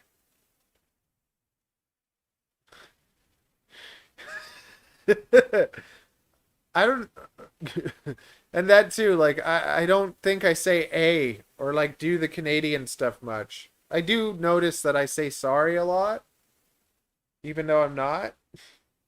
But I actually find Canadians to be a lot more rude than Americans. And the service industry in Canada, unless you're going to like a Japanese restaurant, which people are just rude. I feel like I think just places with money, people feel more entitled. Like they're just rude.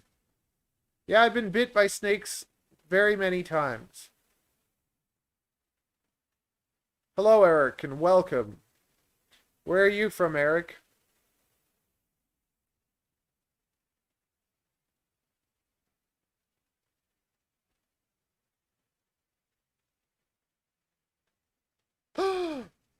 Almost got away.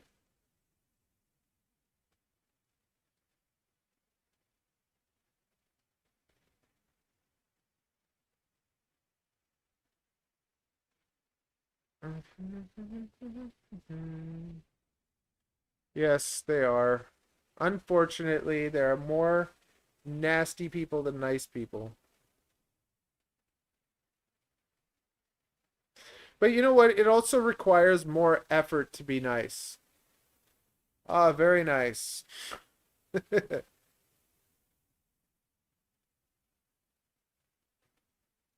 Very. Oh, yeah, 'cause you're up in like in the woods. So are there more like Canadians like that? I like snakes, but I don't know how to know which ones are safe from poisonous ones. Yeah, like outside in Lebanon, there's probably some poisonous snakes.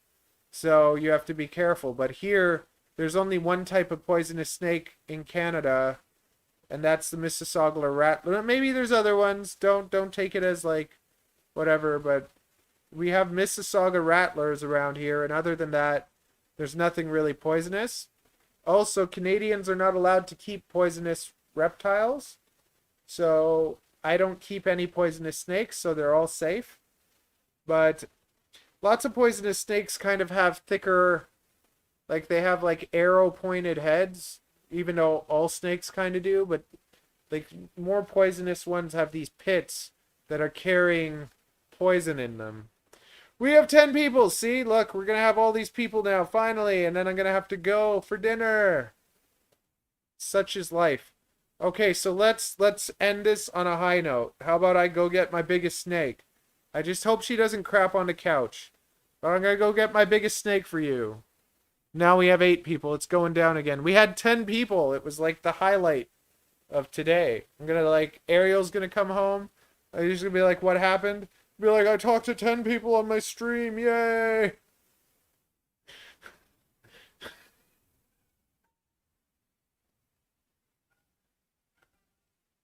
Okay, very nice.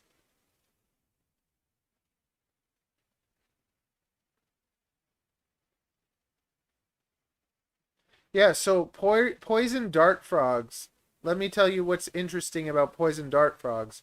They're not actually poisonous. They're only poisonous if they're eating the poisonous fruit. So poison dart frogs are in the woods or in the forest and are eating poisonous berries, and then that poison comes out on their skin, and then people would like stab their skin and get the poison on their darts.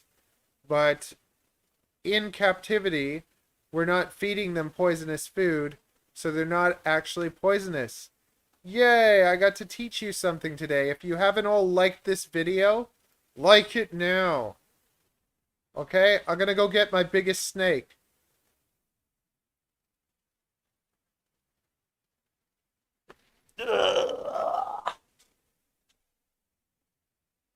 And go pee again.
Okay, I'm gonna prepare for this.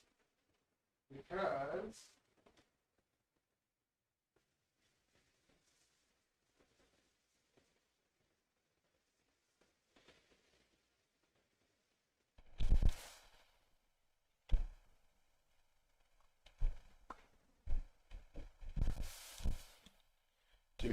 do.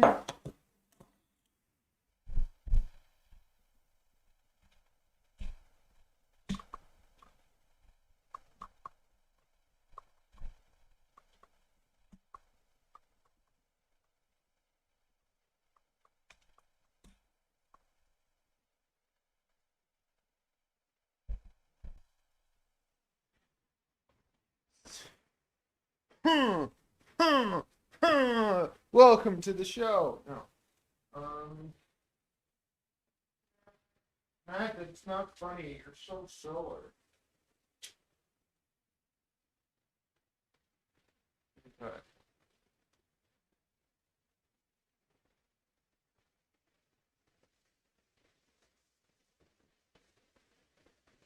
Okay, this is gonna be good.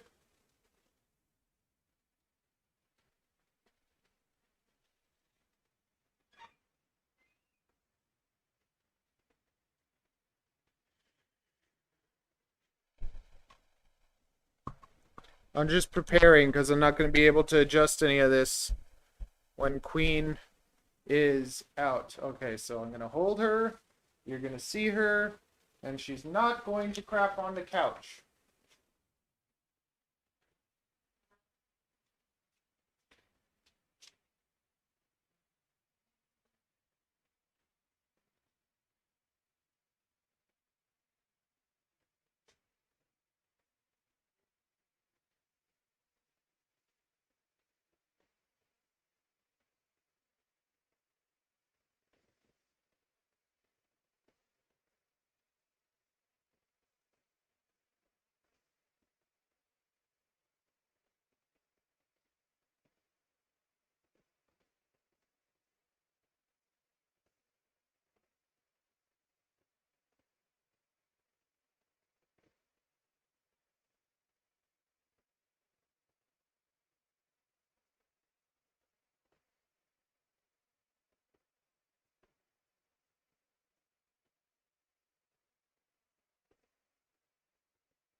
Okay.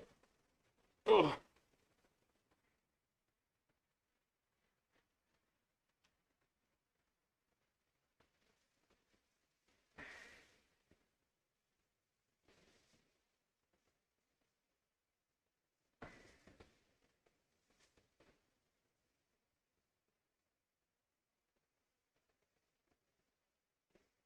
This is Queen.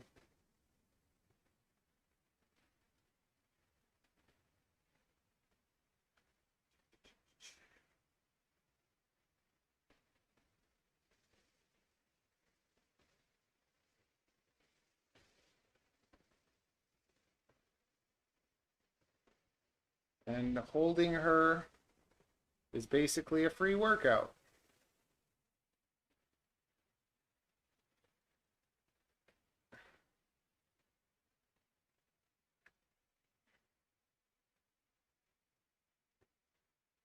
She is a sweetheart, but she's not the easiest to handle.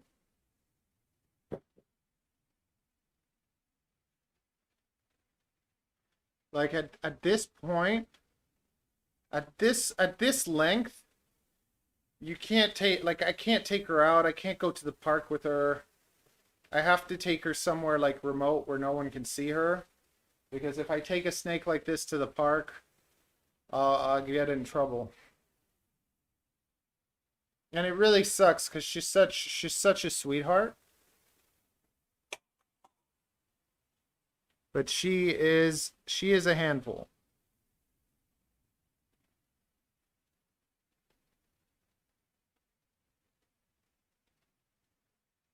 She has a nice lump in here, so she's been off food. She hasn't been eating, and she's growing a lump right here. So I'm thinking she might be pregnant, but it's just interesting because it's a lump as if she ate something. So I don't know if it's an ovulation or eggs developing. I have a feeling that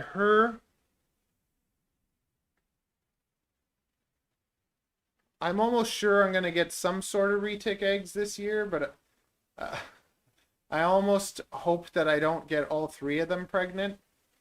But I have tried for all three, so this might be my retic year.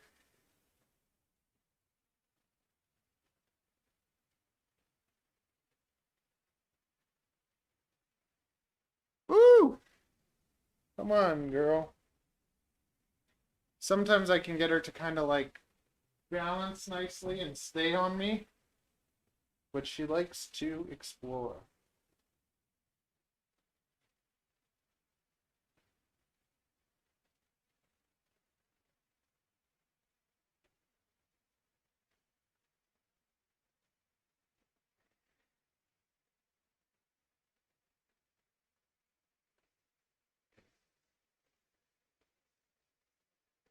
If you come on YouTube, you can show your coworker Queen.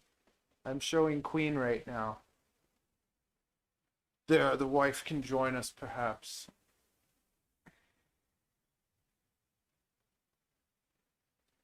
Woo. She really is a sweetheart though.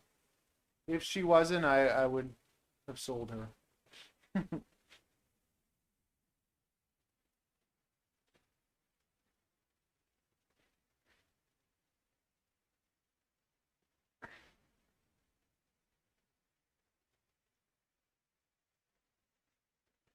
Here we go.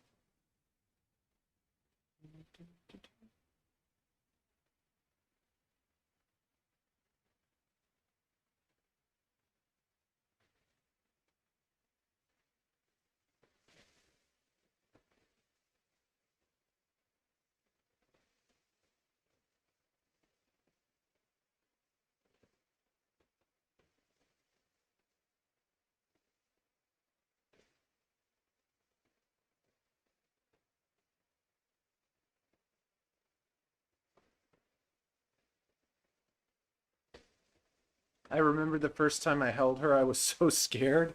She got away from me and got behind the fridge. But it's important to not.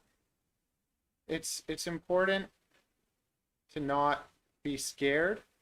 Because let's say I was scared and I dropped her, then she hits the floor and then she's scared. Yeah, she's calico. So basically what happens is it's pretty rare, but sometimes snakes they'll have a funny shed and all their color kind of comes off and then it comes back faded. And that's called calico, and it usually happens to wild caught. It doesn't happen usually to captive breds for some reason. And we don't know totally why, but there have been breeders to kind of like breed them and then have more. Well, like if you watch Frank, no, not Frank, Kevin, if you watch Nerd has like he has basically I think most of the calico retics. But there are not many Superdwarf calicos. I've seen other ones in Indonesia, but I haven't seen like in the States or Canada, I haven't seen any calico Superdwarfs. And she is pure. So this is 100% Superdwarf. And that's not a tiny snake. And she's also 12 years old. So all of these snakes that are like 60% or whatever that are being sold to people like they're going to stay 6 feet or something, show it to me in 12 years. Because we don't have a lot of old retics that are Superdwarf around to really compare in size. And this snake, like now that I've had it and whatever, she's still a very manageable size for me. But for some sort of new keeper that gets a baby and then it grows to something like this, most people aren't going to be able to take care of them properly. Or they're going to get scared, not handle them as much, and accidents can happen. Hello, Alondra. How are you? He wants to put her in the living room. Yes. Actually, I don't want to turn the camera because I don't want to get disconnected, but over there's a giant home for her. But I'm going to wait until she gives birth. And after she gives birth, she's going to have a nice big home in the living room, which she'll deserve and have earned.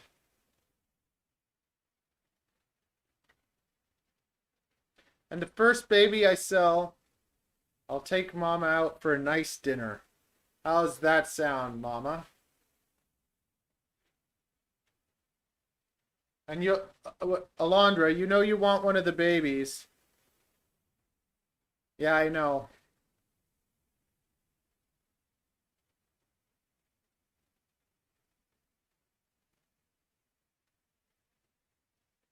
See, Ariel thinks she always talks about how she works so much. Like, see, I've been working for 4 hours and 25 minutes without any pay. So there you go. Papa's working too. It's like, what did you do all day? You just sit around doing nothing. I'm like, I'm trying to have fun with my audience on YouTube, all 8 of them. Oh, nothing's good enough. Let a woman in your life. Okay, Frank. I had a waiting list, but then I just kind of just ignored everyone on it. Basically, it's simple. When the eggs come, then start bothering me. Because, like, the retic people are crazy. Like, they'll start messaging you and asking you all these questions, and I'm happy to answer questions, but it's just like, I don't have any eggs yet. Someone offered me, like, a few $1,000s, like, altogether about $5,000 worth of, like, animals and money to try and get this snake off of me. But she's not for sale. She's going to retire in her beautiful home.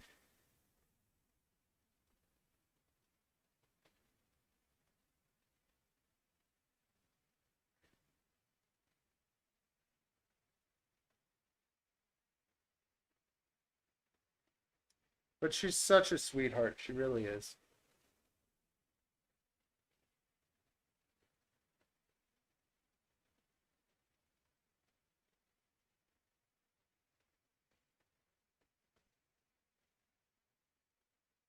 Is it just you and the wife, Alondra?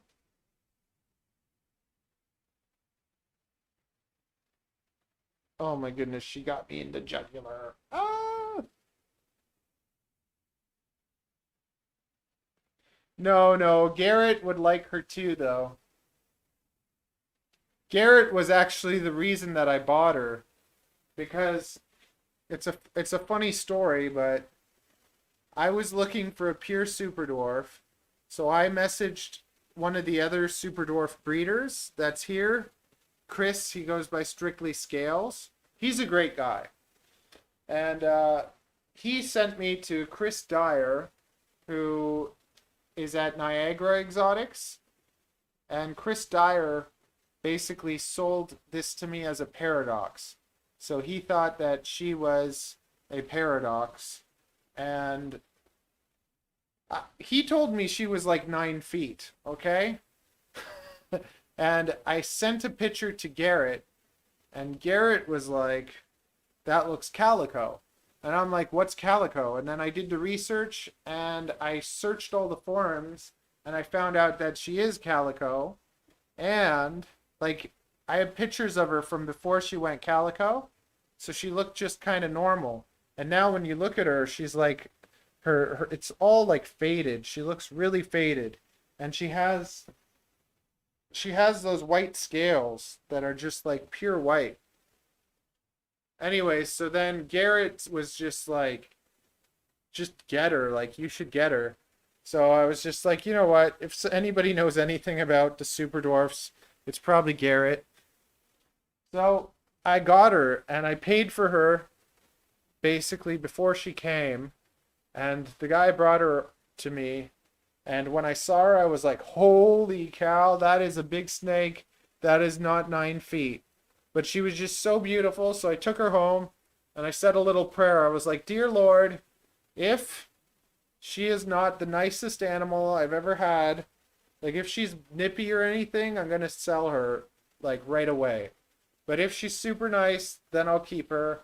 I'll keep her in a lock, and I won't let my daughter ever play with her.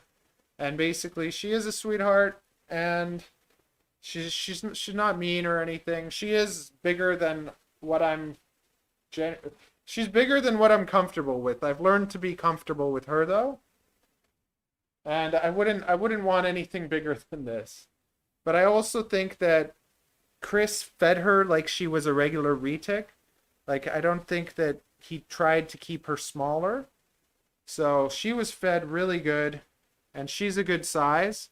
So to kind of have a pure super dwarf and like have them like this substantially big without it being like an actual mainland retic, this animal was kept super well for 12 years. So, and I saw a picture of her at 5 years on her first clutch, and she's tiny. She looks like the size of the Karampas, so we'll see what happens. But Garrett was actually part of why I started doing YouTube. Partially Garrett and partially Taylor Nicole Dean. Because I saw Taylor Nicole Dean and I was just like, seriously? This girl has like 1 million followers? It's not because she's teaching people anything. Like, I get it. People think she's cute. And she's doing something weird and different. So it's just like, but it just hurt me to watch her videos. It just hurt my mind. Like, sometimes I'd watch and be like, what am I watching? Or how can I be watching this? And then Garrett was making these videos around when Garrett was just starting. He made the Free Tip Friday videos, and he actually taught you stuff. And I was just like, I really like what he's doing, and I want to basically do that for Boas. So I wasn't really planning to do many videos about super dwarfs. And still, like, I'll show you stuff, but I don't try to do a lot of super dwarf education because Garrett already does it, and he does a better job than me, I think, for all that. And I like to just kind of, so I'm trying to do that for the Boas, because for Boas we got Brian's Boa and we got Jason's Exotics, and they're both great. I have a hard time watching Brian. I think that he does a wonderful job teaching people, but I just don't find him very entertaining. And then I like Jason, and I always send people to Jason Exotics, the ones that are in the States. But I just don't feel like he really likes people. I think he likes snakes a lot more than people. But he does a great job.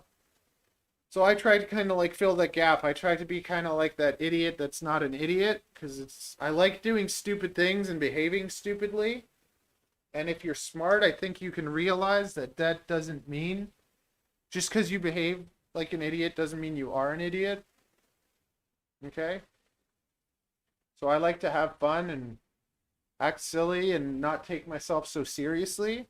But at the same time, I know some things, and I think that I can help people and teach them things and show them things. So that's what I'm trying to do, and just have fun. Yay. Ariel hates that when I say yay. She's like, why do you always say yay? Yay.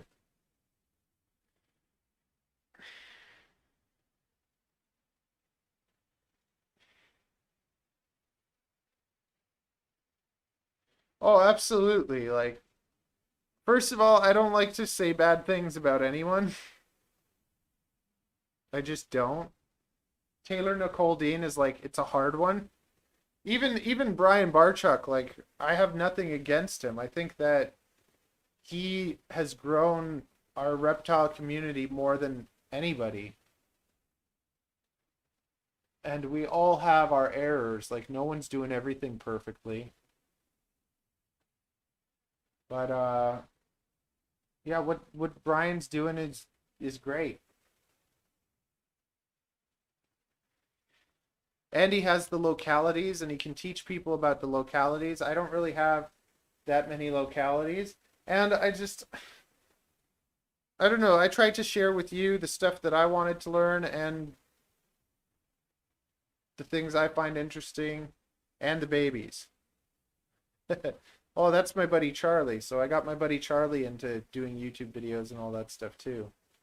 But he's very like he's more of an introvert. And I think Brian is more of like an introvert too. So it's like it's good for him for getting out there and doing that stuff. Because the best way to sell snakes is to teach people about them.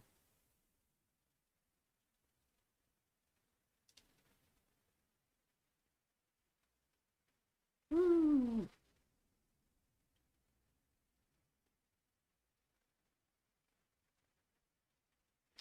Like you see, she doesn't stop. She doesn't just chill.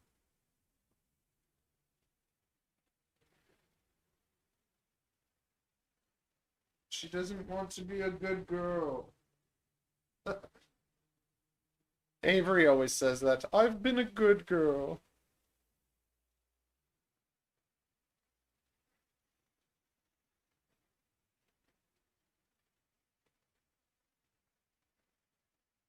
Thank you. Welcome back.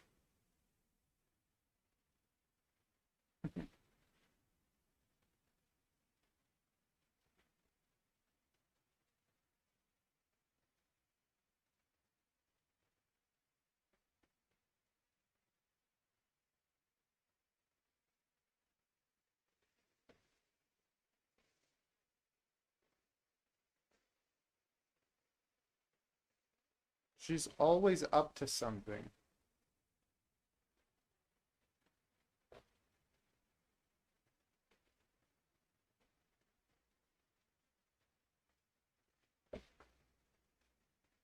Do, do, do, do.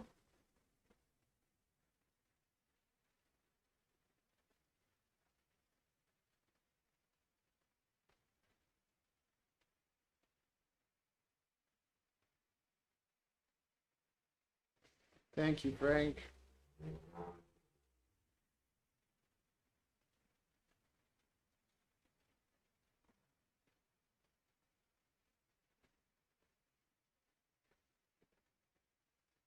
And she's in shed now too.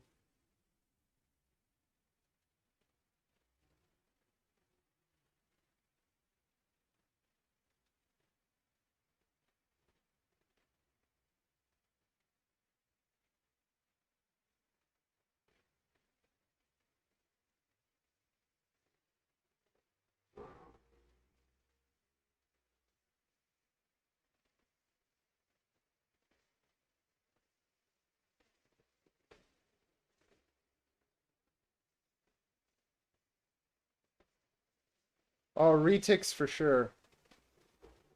Like, no question about it. The difference in intelligence with retics and boas is like the difference of ball pythons and boas. But at the same time, even though retics are smarter, they are more high strung.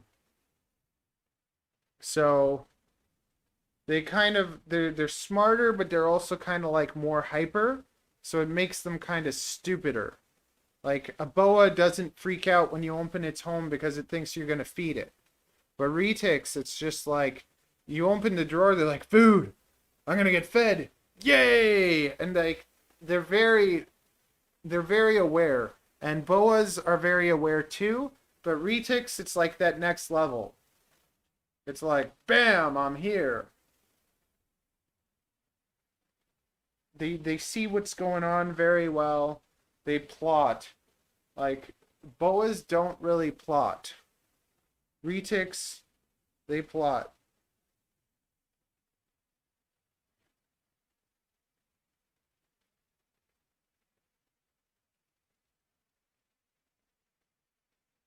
No, this is just a I think that she's het anery. Or she might be anery, but I think she's het anery. She's just a normal calico 12-year-old pure super dwarf. She was basically one of the first captive bred pure super dwarfs from back in the day.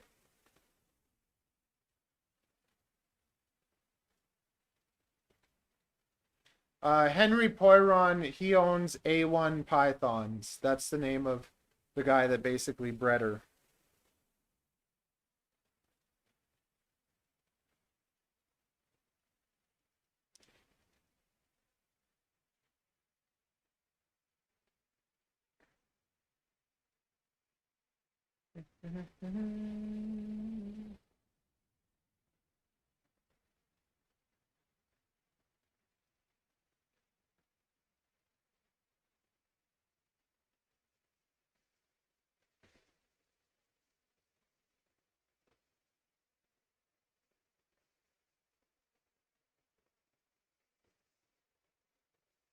Oh, she was tiny.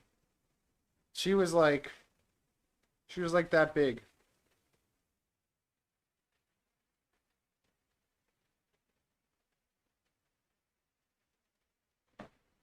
Let me see if I can find a picture.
Okay, so This is her at 5 years old on her first clutch.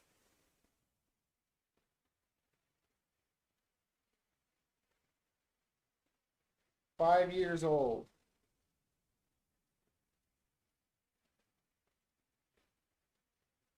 See the size of the hand?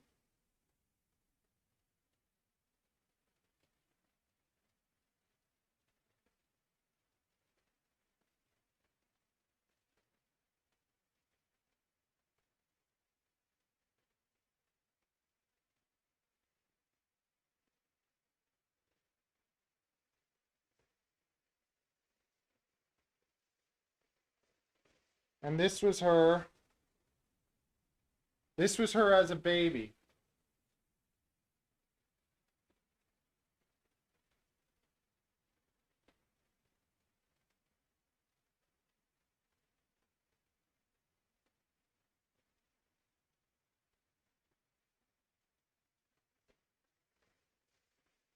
So she was like this when she was 5 years old.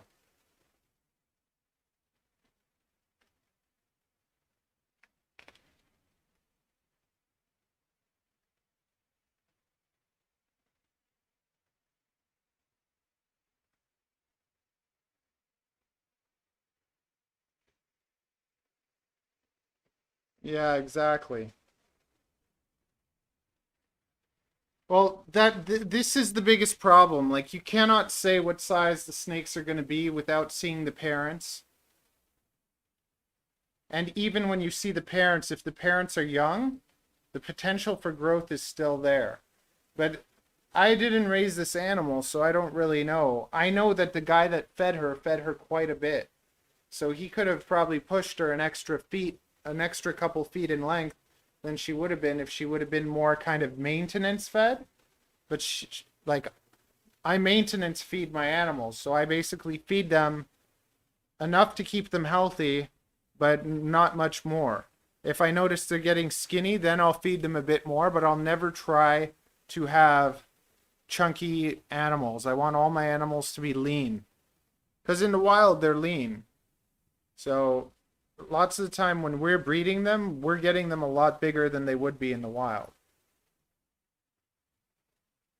Anyways, she's getting restless, so I'm gonna put her back.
So I think that if she does have babies, I think if she has eggs, she's gonna have like 30.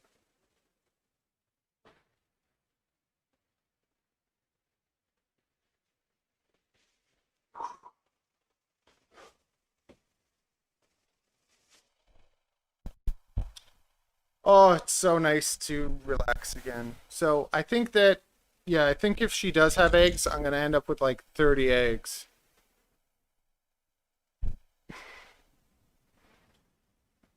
And with, I don't know, it's strange because part of me wants to just take one of her litters and just raise a whole litter, keep them all.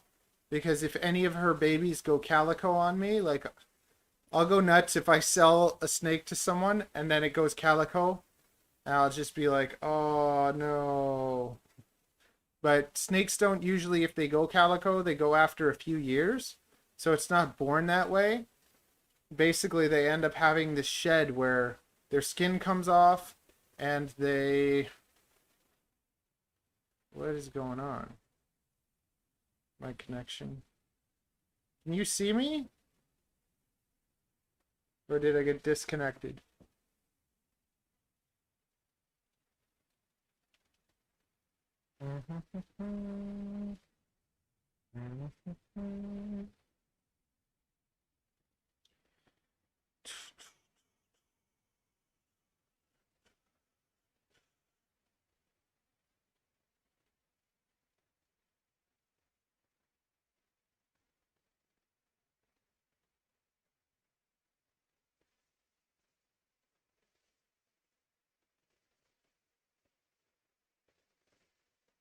No, it's dark.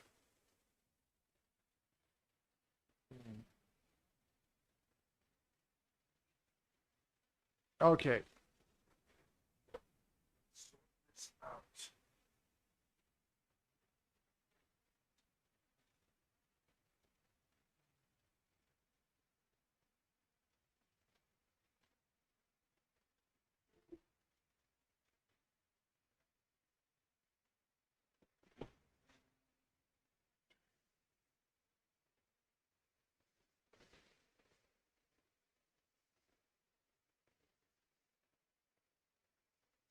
Says I have an excellent connection.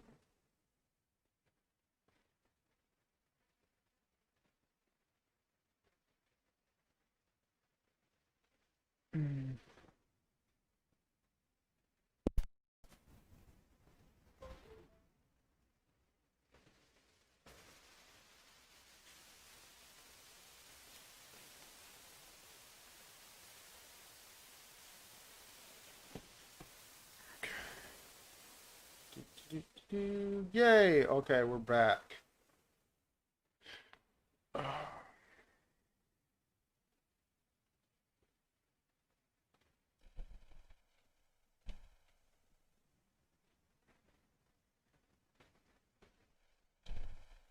Guess who's back? Back again.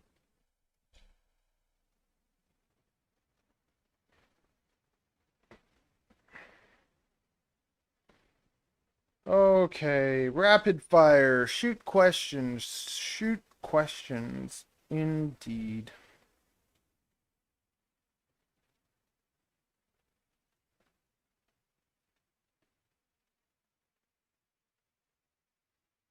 I think this is like the longest I've sat still in such a long time. I like the yellow anacondas for my big snake one day. What do you think? I think you're better off. I don't know, because yellow anacondas have a bad reputation. So I think with anything, if you got it as a baby and you make sure that it's nice, then you should be fine. I've never really been drawn to anacondas. I don't find them very attractive. I just I don't. I think retics are prettier. I think if you wanted a small animal, I actually think the dwarf Burmese probably stay smaller than the dwarf retics. I think the dwarf Burmese are a pretty good choice. But the only reason that I don't actually get them and work with them is because I'm already working with so much. Now's the time for all the dances. Kevin. Everybody come with me. This how we dance in Germany. Go ooh, ah, yeah. We are going to have very good German time all together. Everybody, take off your clothes and let's dance in a circle together. We are having such a good time.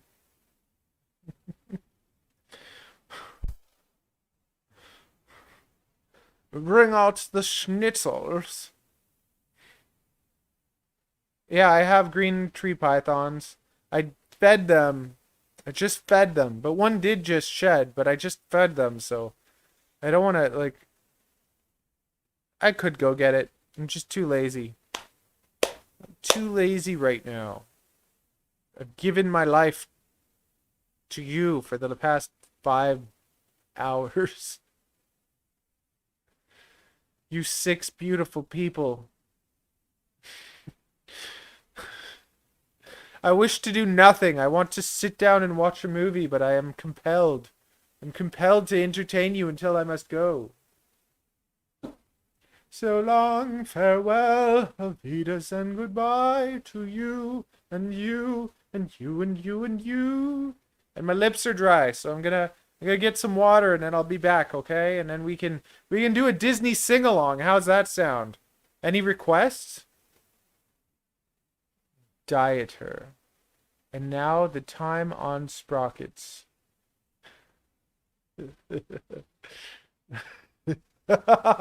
Okay, request. Give me any Disney song, and if I can do it, I'll do it. It's gonna be bad. I don't know why you asked for such a thing.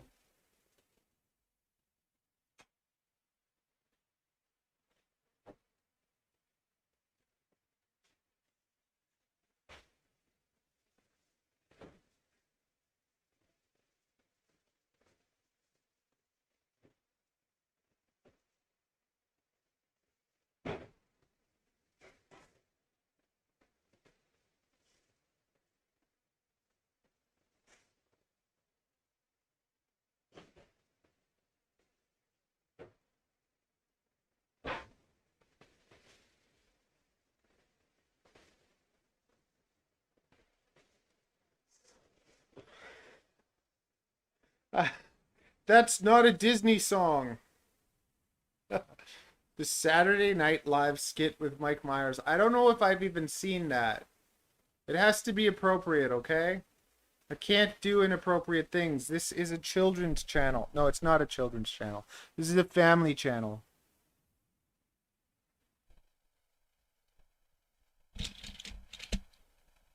But I'll have to check what that is.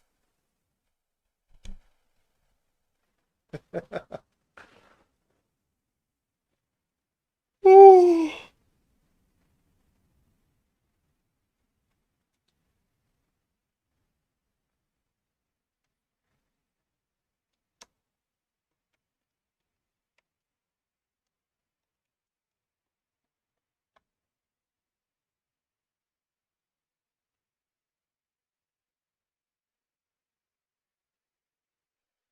Okay, fine. Let's try it out. Is it an actual song? I have a feeling this is gonna be terrible. In the most delightful way. Okay. Mike Myers. Sprocket. Sprockets? Is this I've never seen this. All of a sudden, streaming is going to become a reaction video. I've never seen this before, so let's see what this is.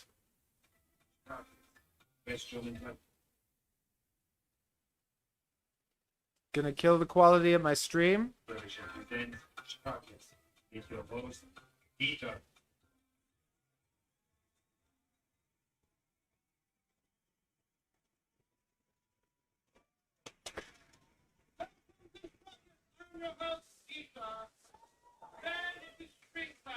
The blood and gorge gazelles of the garnet cotton truckers too are ready to rot. Well, the big news, of course, is that Euro Disney opened in France to a storm of controversy. Some French critics called it disgusting, repellent, a cultural Chernobyl. But when I was there, I was as happy as a little girl. Joining us now for a comment is avant-garde filmmaker and irritant in residence at the Bremen Gallery of Modern Art. Please welcome Grouse Grech.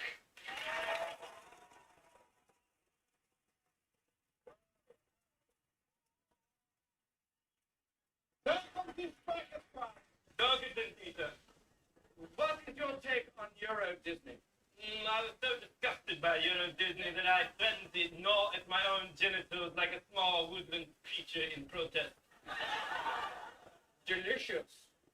My disgust was such that I decided to develop a counterculture theme park as an alternative to Euro Disney, so I designed Euro Trash. Euro trash. Curious. Please tell us more. Euro Trash is a celebration of the repellent and painful in everyday European life.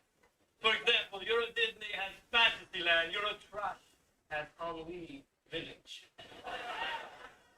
Ennui Village is dedicated to the tedium of existence. Here is the ride called the Boring Teacups. Curious. Curious, yes. Euro Disney has Frontierland. We have Insane Frontierland. Insane Frontierland. Is that where they have the diseased bear jamboree? Is there a song? It is a collection of 30 or so black forest bears who have succumbed to a variety of maladies. Do they sing? For the most part, they convalesce. But once a month, they sing like bitches. European Freedom Land contains my favorite exhibit. It's a sick world after all, in which audio animatronic children in national costumes of every European nation frolic in tribute to the Danish kiddie porn industry. European Freedom Land contains the Syphilitic Museum. We're planning an interactive thing comprised of nothing but a collection of saws and... It took a while, but he took Did we not get a song? Oh, Yabba-doo! Is that what It's French Flintstones. Yeah, we just closed the deal with Hanna-Barbera. I love French Flintstones. You know that I am a Hanna-Barbarian. Here we come on the run with the burger on the bun. Eurotrash is much more powerful than the culturally bankrupt Euro Disney. And we're going to add... Your story has become tiresome. Now's the time when Rockefeller dies. My guest cross-trick. My name is Ether.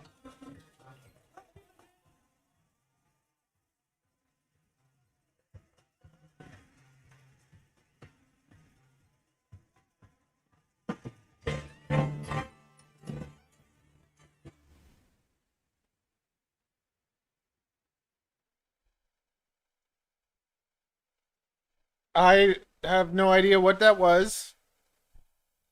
All I know is it said kitty porn, so you just ruined my whole stream. I get flagged by YouTube for weird stuff. There was no, like, singing. I couldn't sing to that, and I can't move like that.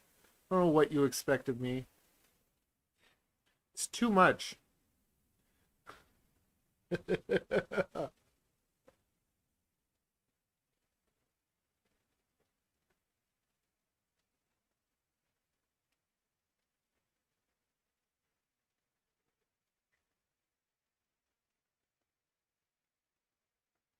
Oh, man.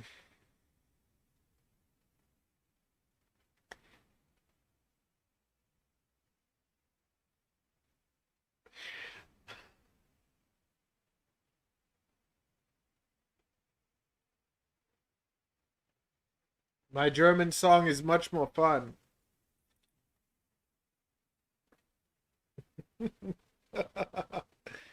Oh, man. Ariel doesn't like it. No, it's fine. I can just cut it out. If I get like a copyright thing, I can just cut it right out. YouTube will be like, you use this song you shouldn't use. What are you going to do? Let them put advertisements on your video? Take it down? Or cut off that part? And I'm like, just cut it off.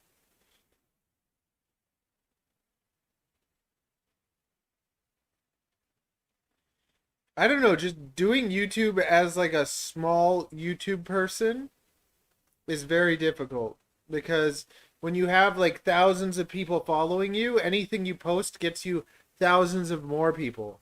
But when you have no one following you, it's like you get so little people. You have to literally, it's like going on the stream like, hey, want to watch my video? Hey, want to watch my video? Can you watch my video? I want you to watch my video.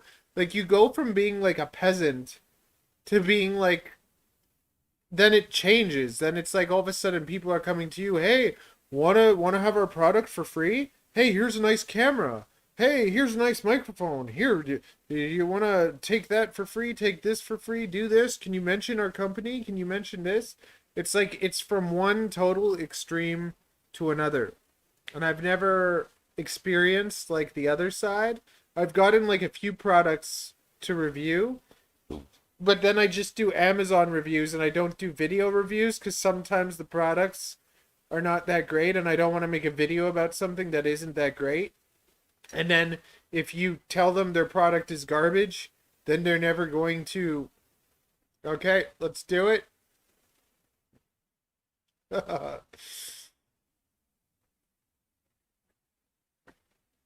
Is that a full song or a short song?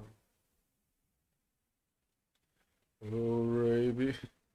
Like, is that appropriate for these times also? He was culturally insensitive.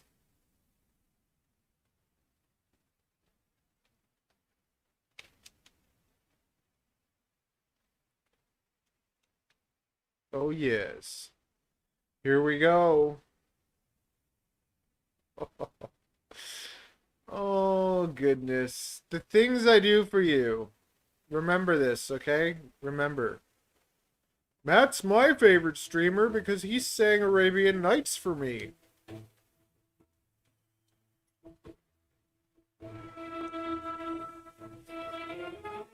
It's only a minute. I can do it. I can do it. Come to a faraway place where the caravan camels roam. Cut off your ear if you don't like your face. It's barbaric, but hey, it's home. When the wind's from the east and the sun's from the west and the sand's in the glass is right. Come on down, stop on by, hop a carpet and fly to another Arabian night. Arabian nights like Arabian days. More often than hot, or hotter than hot, in a lot of good ways. Arabian nights near the Arabian moons. A fool off his guard could fall and fall hard out there on the dunes. Yay, I did it. And I just lost half of my viewers. Thanks. Thanks, Kevin. Oh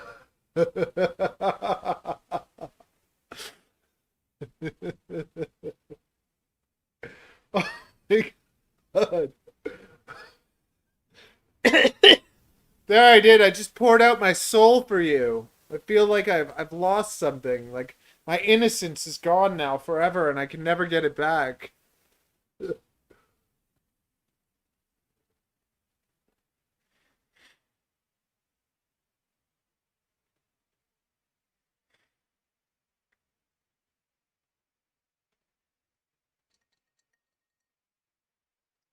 See, at least you gave me something to do.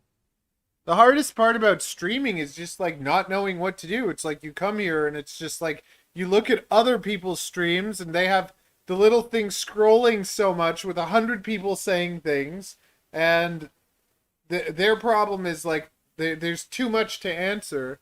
And me, I'm here just sitting, waiting for you, and you're sitting, waiting for me, and it's like we're all here together, waiting for something wonderful to happen.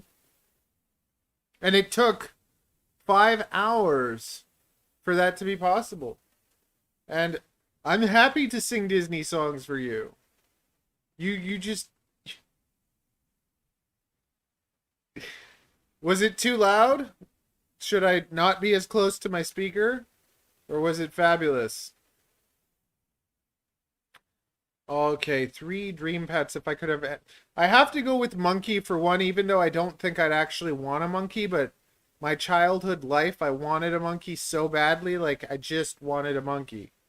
But now, I wouldn't want a monkey because I wouldn't want to have to take care of it. Too much work. Pit viper. I love pit vipers. I'll never have one because I don't want to keep an animal that could kill me. Or at least like kill me without me able to put a fight. I don't want to lose a finger, but I think that pit vipers are so beautiful. Okay, pit viper, they're just amazing. There's a company called German Exotics, I believe. Yeah, they are from Germany and they have the wonderful pit vipers. They look like little dragons. It is wonderful time. Then so we have monkey just because it was my childhood dream. We have pit viper because they just look like dragons. And then last animal, oh, a giraffe. I always wanted a giraffe named Raph. Or an elephant. I want something I can ride. I can't really ride a giraffe. So I'd have a giraffe in the backyard as my buddy. I'd just love to have a giraffe. I think they're beautiful. Say goodbye to the monkey. It was the thing of the past. A giraffe, a pit viper, and an elephant. Right now, if I could have anything and actually have the means to take care of it, I would have an elephant. I think elephants are gorgeous. They're smart. And it's like they have the ability to totally murder you. But if you take good care of them and stuff, they can be so sweet and gentle. And I find that very appealing.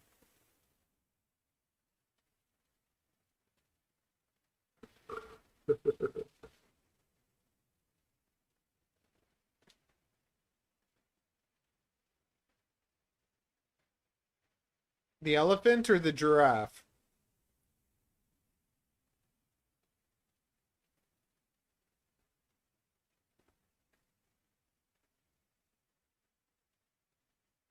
I think that's funny because I think none of those animals are reptiles. But it's just like, why would I want a reptile? Is my dream? Oh no, pit vipers. Yes. I keep a lot of snakes though. Yeah, I think so many animals are way too mistreated though, and so many animals are so wonderful, and life is wonderful, and we could just enjoy it more if we didn't chase after all the stupid, selfish things that we want. Even with all my animals, like I have so many beautiful animals that I don't get to appreciate as much because I have too many of them. The selfishness gets you every time.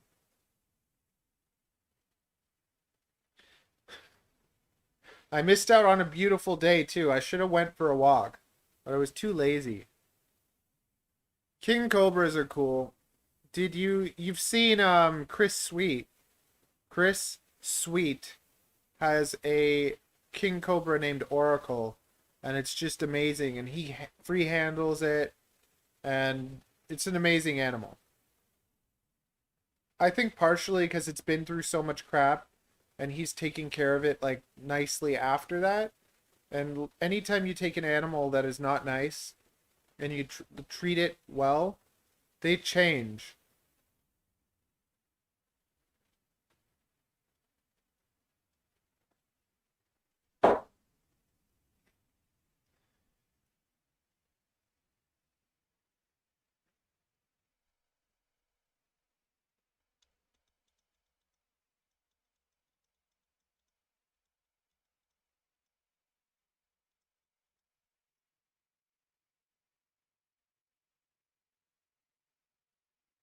Mm-hmm. Ah, that damn song stuck in my head. Arabian days and Arabian nights, hotter than hot. Do do do do do do do do do.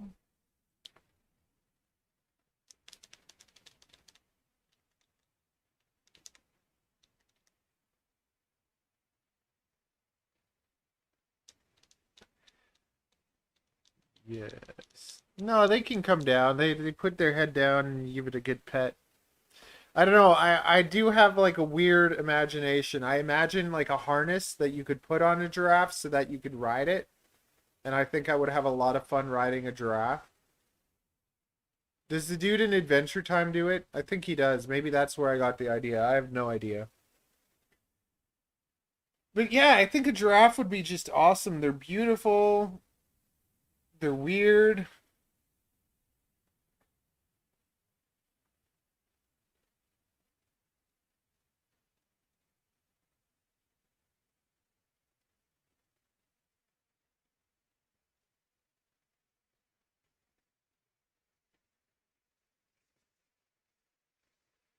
Okay, everyone, come on, share something very let's all share with each other some like I'll tell you a guilty pleasure. Let's share guilty pleasures. I like listening to Britney Spears. That's one of my guilty pleasures.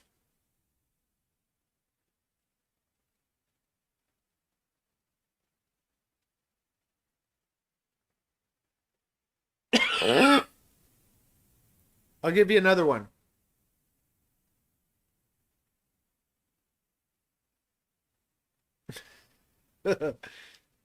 I also enjoy taking fresh mangoes into the shower and peeling them and not having to worry about the juice spilling everywhere and chewing into a fresh mango while taking a hot shower.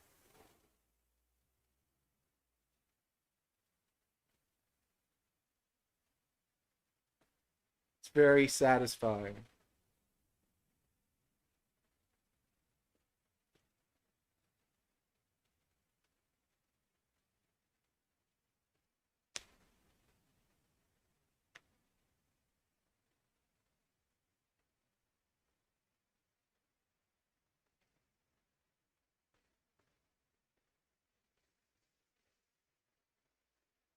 I feel like my stream is so like behind like what I say and when I get to see you guys say stuff, it's like I'm a toy collector Transformers.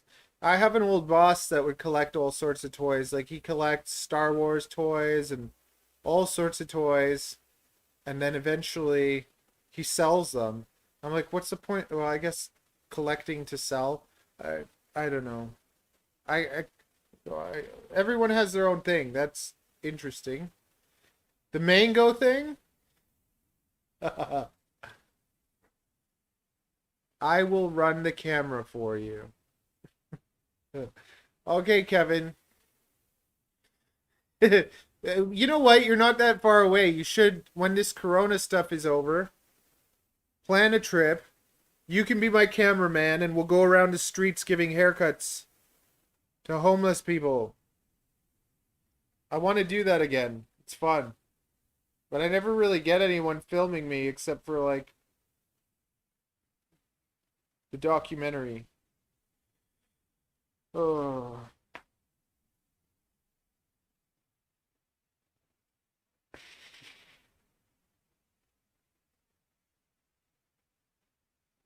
Yeah, I think it's like that with like comics too. It just Ariel would kill me.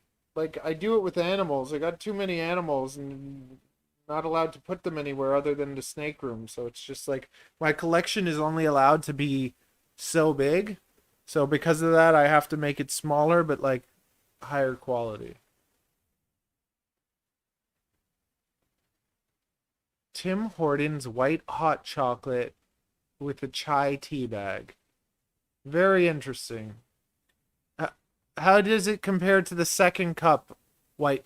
Because the second cup white hot chocolate, even the one where you make it yourself, is delicious.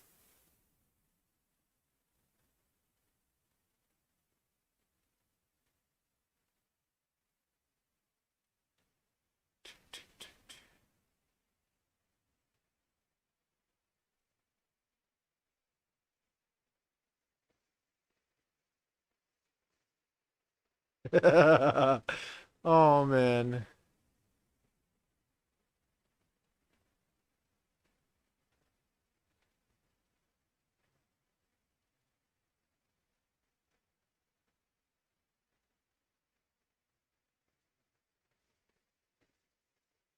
We almost hit 10 viewers again. It almost happened.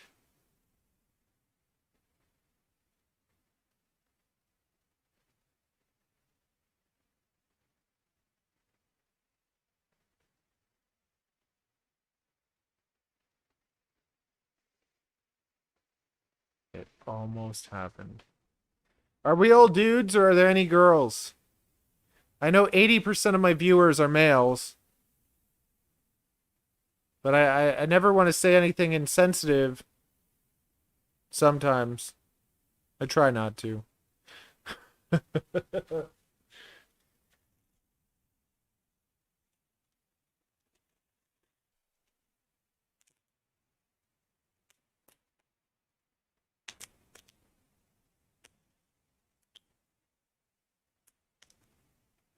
As part of this like card playing community that was all just a pile of dudes, the reptile hobby is just like the toy hobby expos.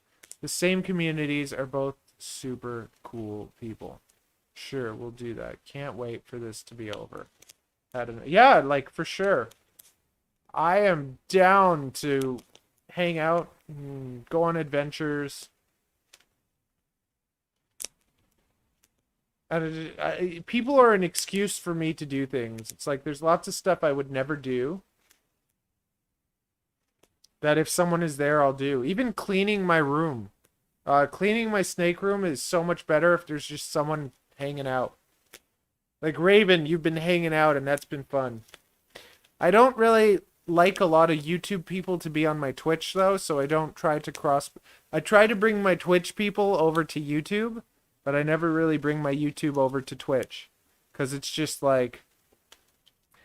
It's going to end up happening anyways. Like, later on down the road, I'll grow, and then there'll be someone that spies on me and like, oh, look at him, he puts two snakes together, or like, oh my goodness, his snake pooped inside its house, and he's cleaning it now. Look at the poo in his house. Those are the conditions he keeps them in. Which is like, total nonsense. Like, out of most of the collections that I've seen when I've like gone to like buy snakes and stuff, sometimes people are keeping their animals in like horrendous conditions. And then there's other people that are like doing a good job. And there's a lot of hatred towards people keeping snakes in racks and stuff.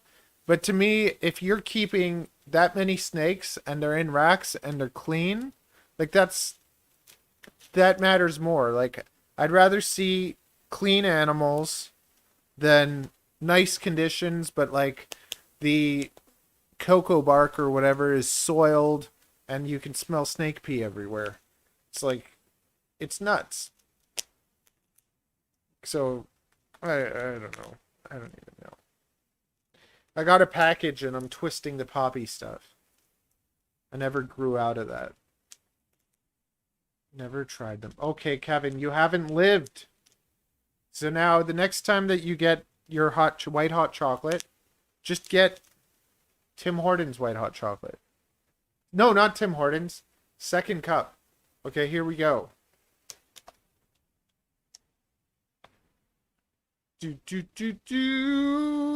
Second cup white hot chocolate.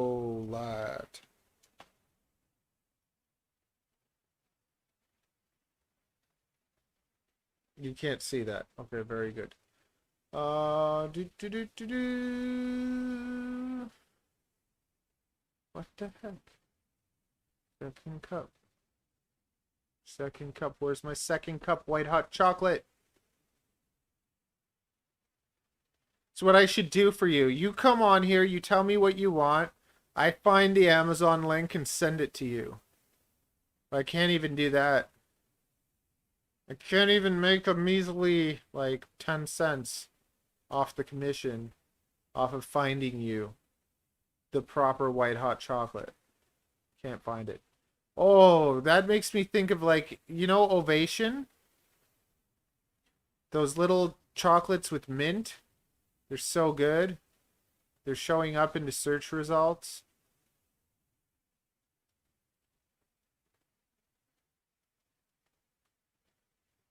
Honestly, like, if you're keeping them clean, I think a grow tent might actually work well. You'd probably be able to keep the humidity well in it.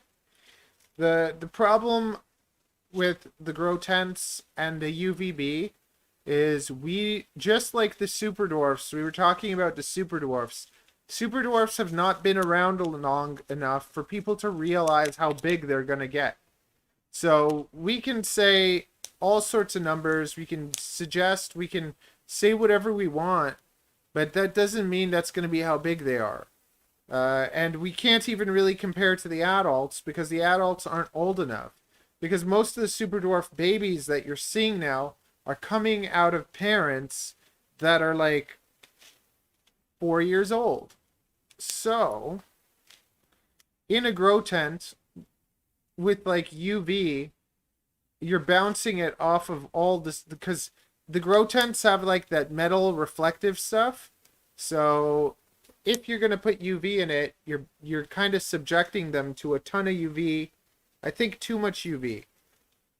Like that's my biggest thought with the grow tent. There's all sorts of different grow tents. It's like some are probably stronger than others. It could escape it.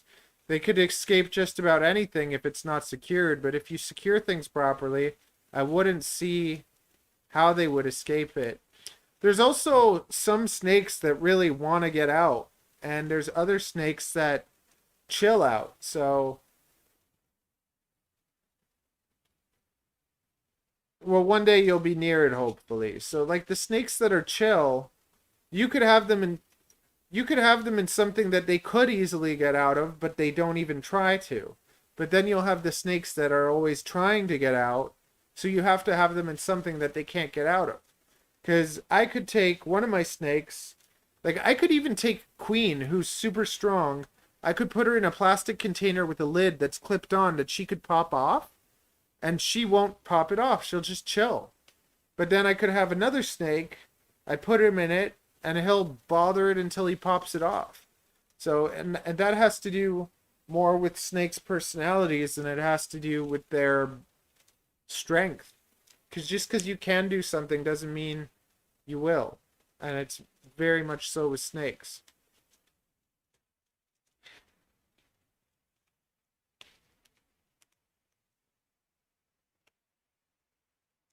I just don't see grow tents really lasting that long. I see it as harder to clean, harder to like keep somewhere.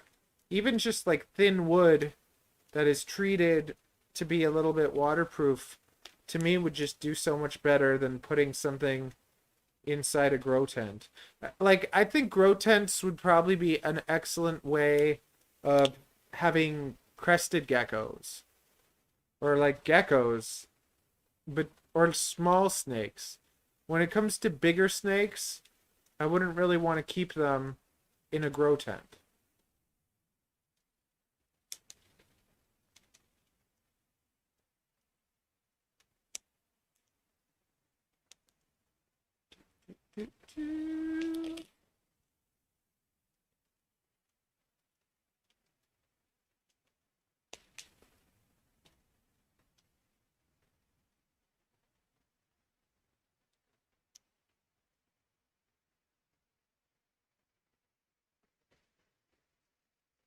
Yeah. The holes are fine. Like you need the holes so that they can get some air. Uh, I think you'd need to add more holes because they're so good at keeping humidity. You might end up with too much humidity, and then you end up with mold problems. Temporarily, yes. Smaller animals, yes. Larger animals, no.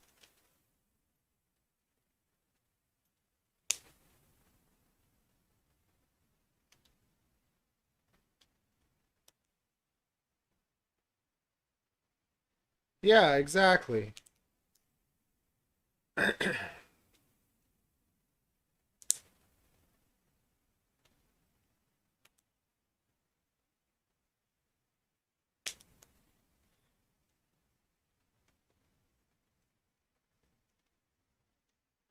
The one benefit that I would see from a grow tent is it would be hard. I think it would be hard for an animal to rub themselves and hurt themselves poking their nose at things. But then again, they might go at a zipper or something. I had most of my snakes, like they don't rub unless they have to pee. So let's like if a snake goes poo or it goes pee, lots of the time they'll try to get away from it. So that's why it's so important to be upkeeping with the cleaning.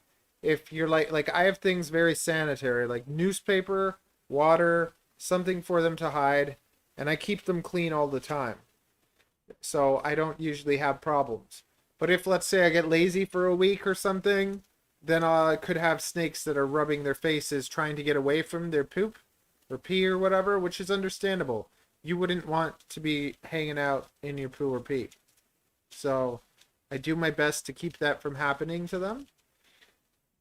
But I had a male Boa this year that like he's always been perfect. I've always kept him lean. He's always been good. He's never rubbed. And then this week he rubbed his face so much that he's got like a big lump on his nose, and it's just like, oh, it's annoying because it's just they can do some real damage to their face. And the reason that he's rubbed, I believe, is because he wants to breed. And I don't want to breed him.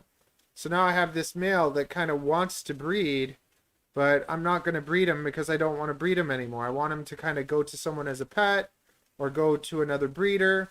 But it's just like I'm not going to be breeding any like $200 males to any of my females when I have males that are like $1,000 males. Like it doesn't make sense.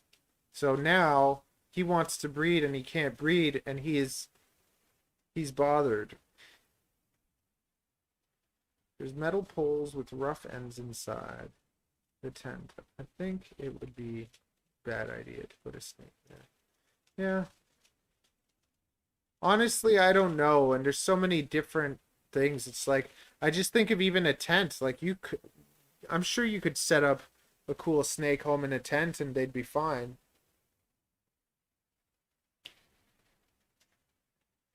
I like things to be sturdy and solid, and to me the idea of a grow tent is like this flimsy, dinky little thing. And if you're going to spend money on a good one, you could have spent that money on PVC and making your own. I really like PVC enclosures.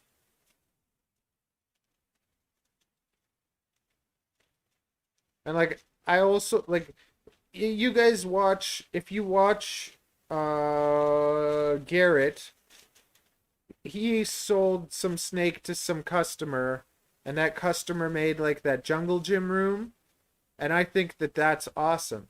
Like it's not bioactive or anything, but it's just stuff for them to exercise, go around, and it's easy to clean. Bioactive is so hard to do properly. And if it is done properly, it's probably better than anything. But if it's not done properly, it's worse than not having it in the first place.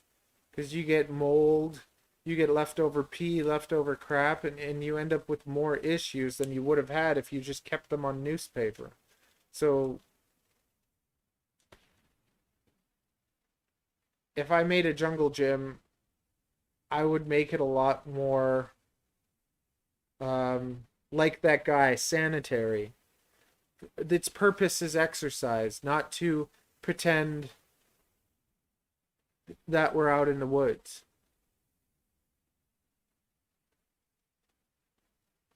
Because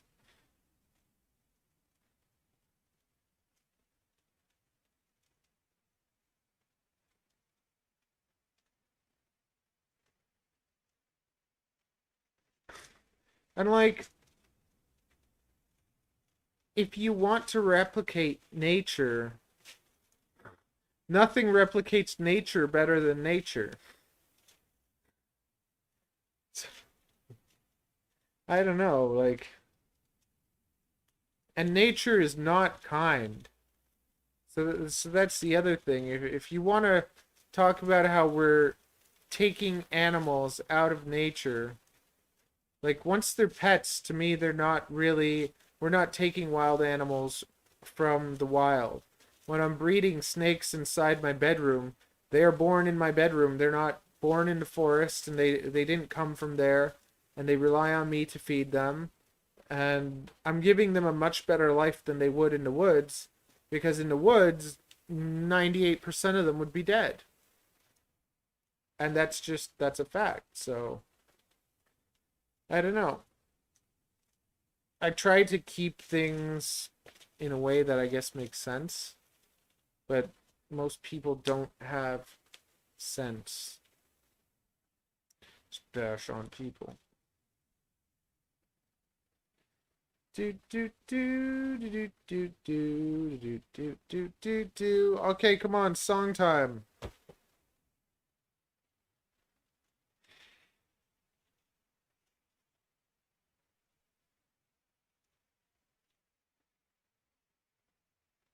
Do do do do do do do do do do do do do do.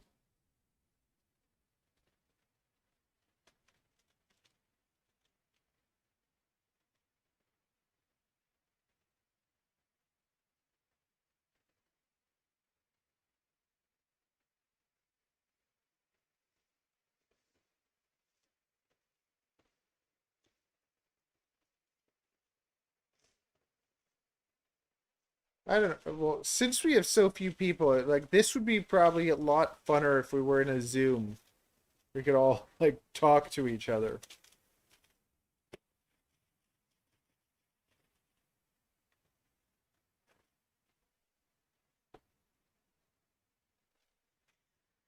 Did you guys see that episode with Kevin McCurley where he has his like the Boa episode where he talks about having his own OnlyFans account?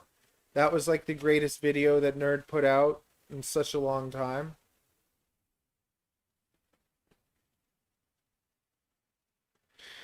This is just like when you watch Nerd's channel, the old videos where Kevin would show you the retics, talk about their personality, like show you like him handling them and just talk about stuff.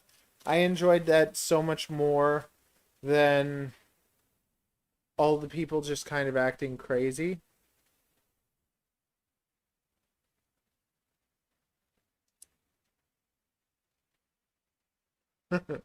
Exactly. I think it's really I don't know. It's unfair to compare a domestic animal to a wild animal. That like vice versa. Like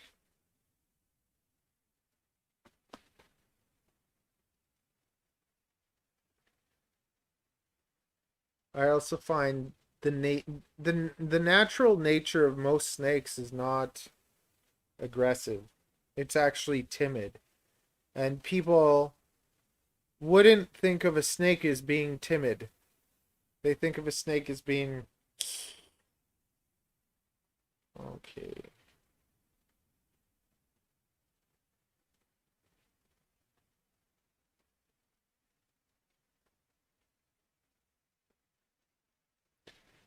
Okay, everyone, I believe that I have reached my threshold.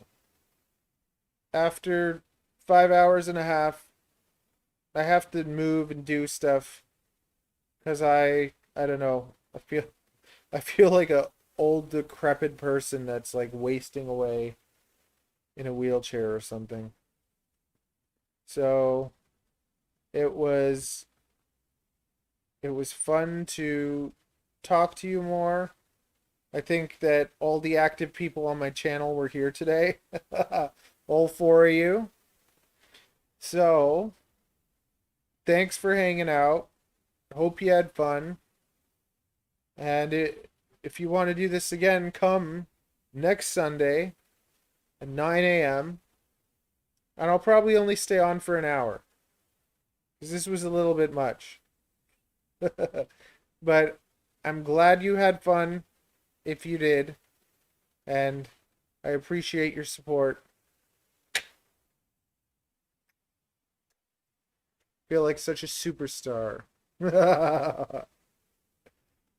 Okay. Good night, everybody. Go do something useful.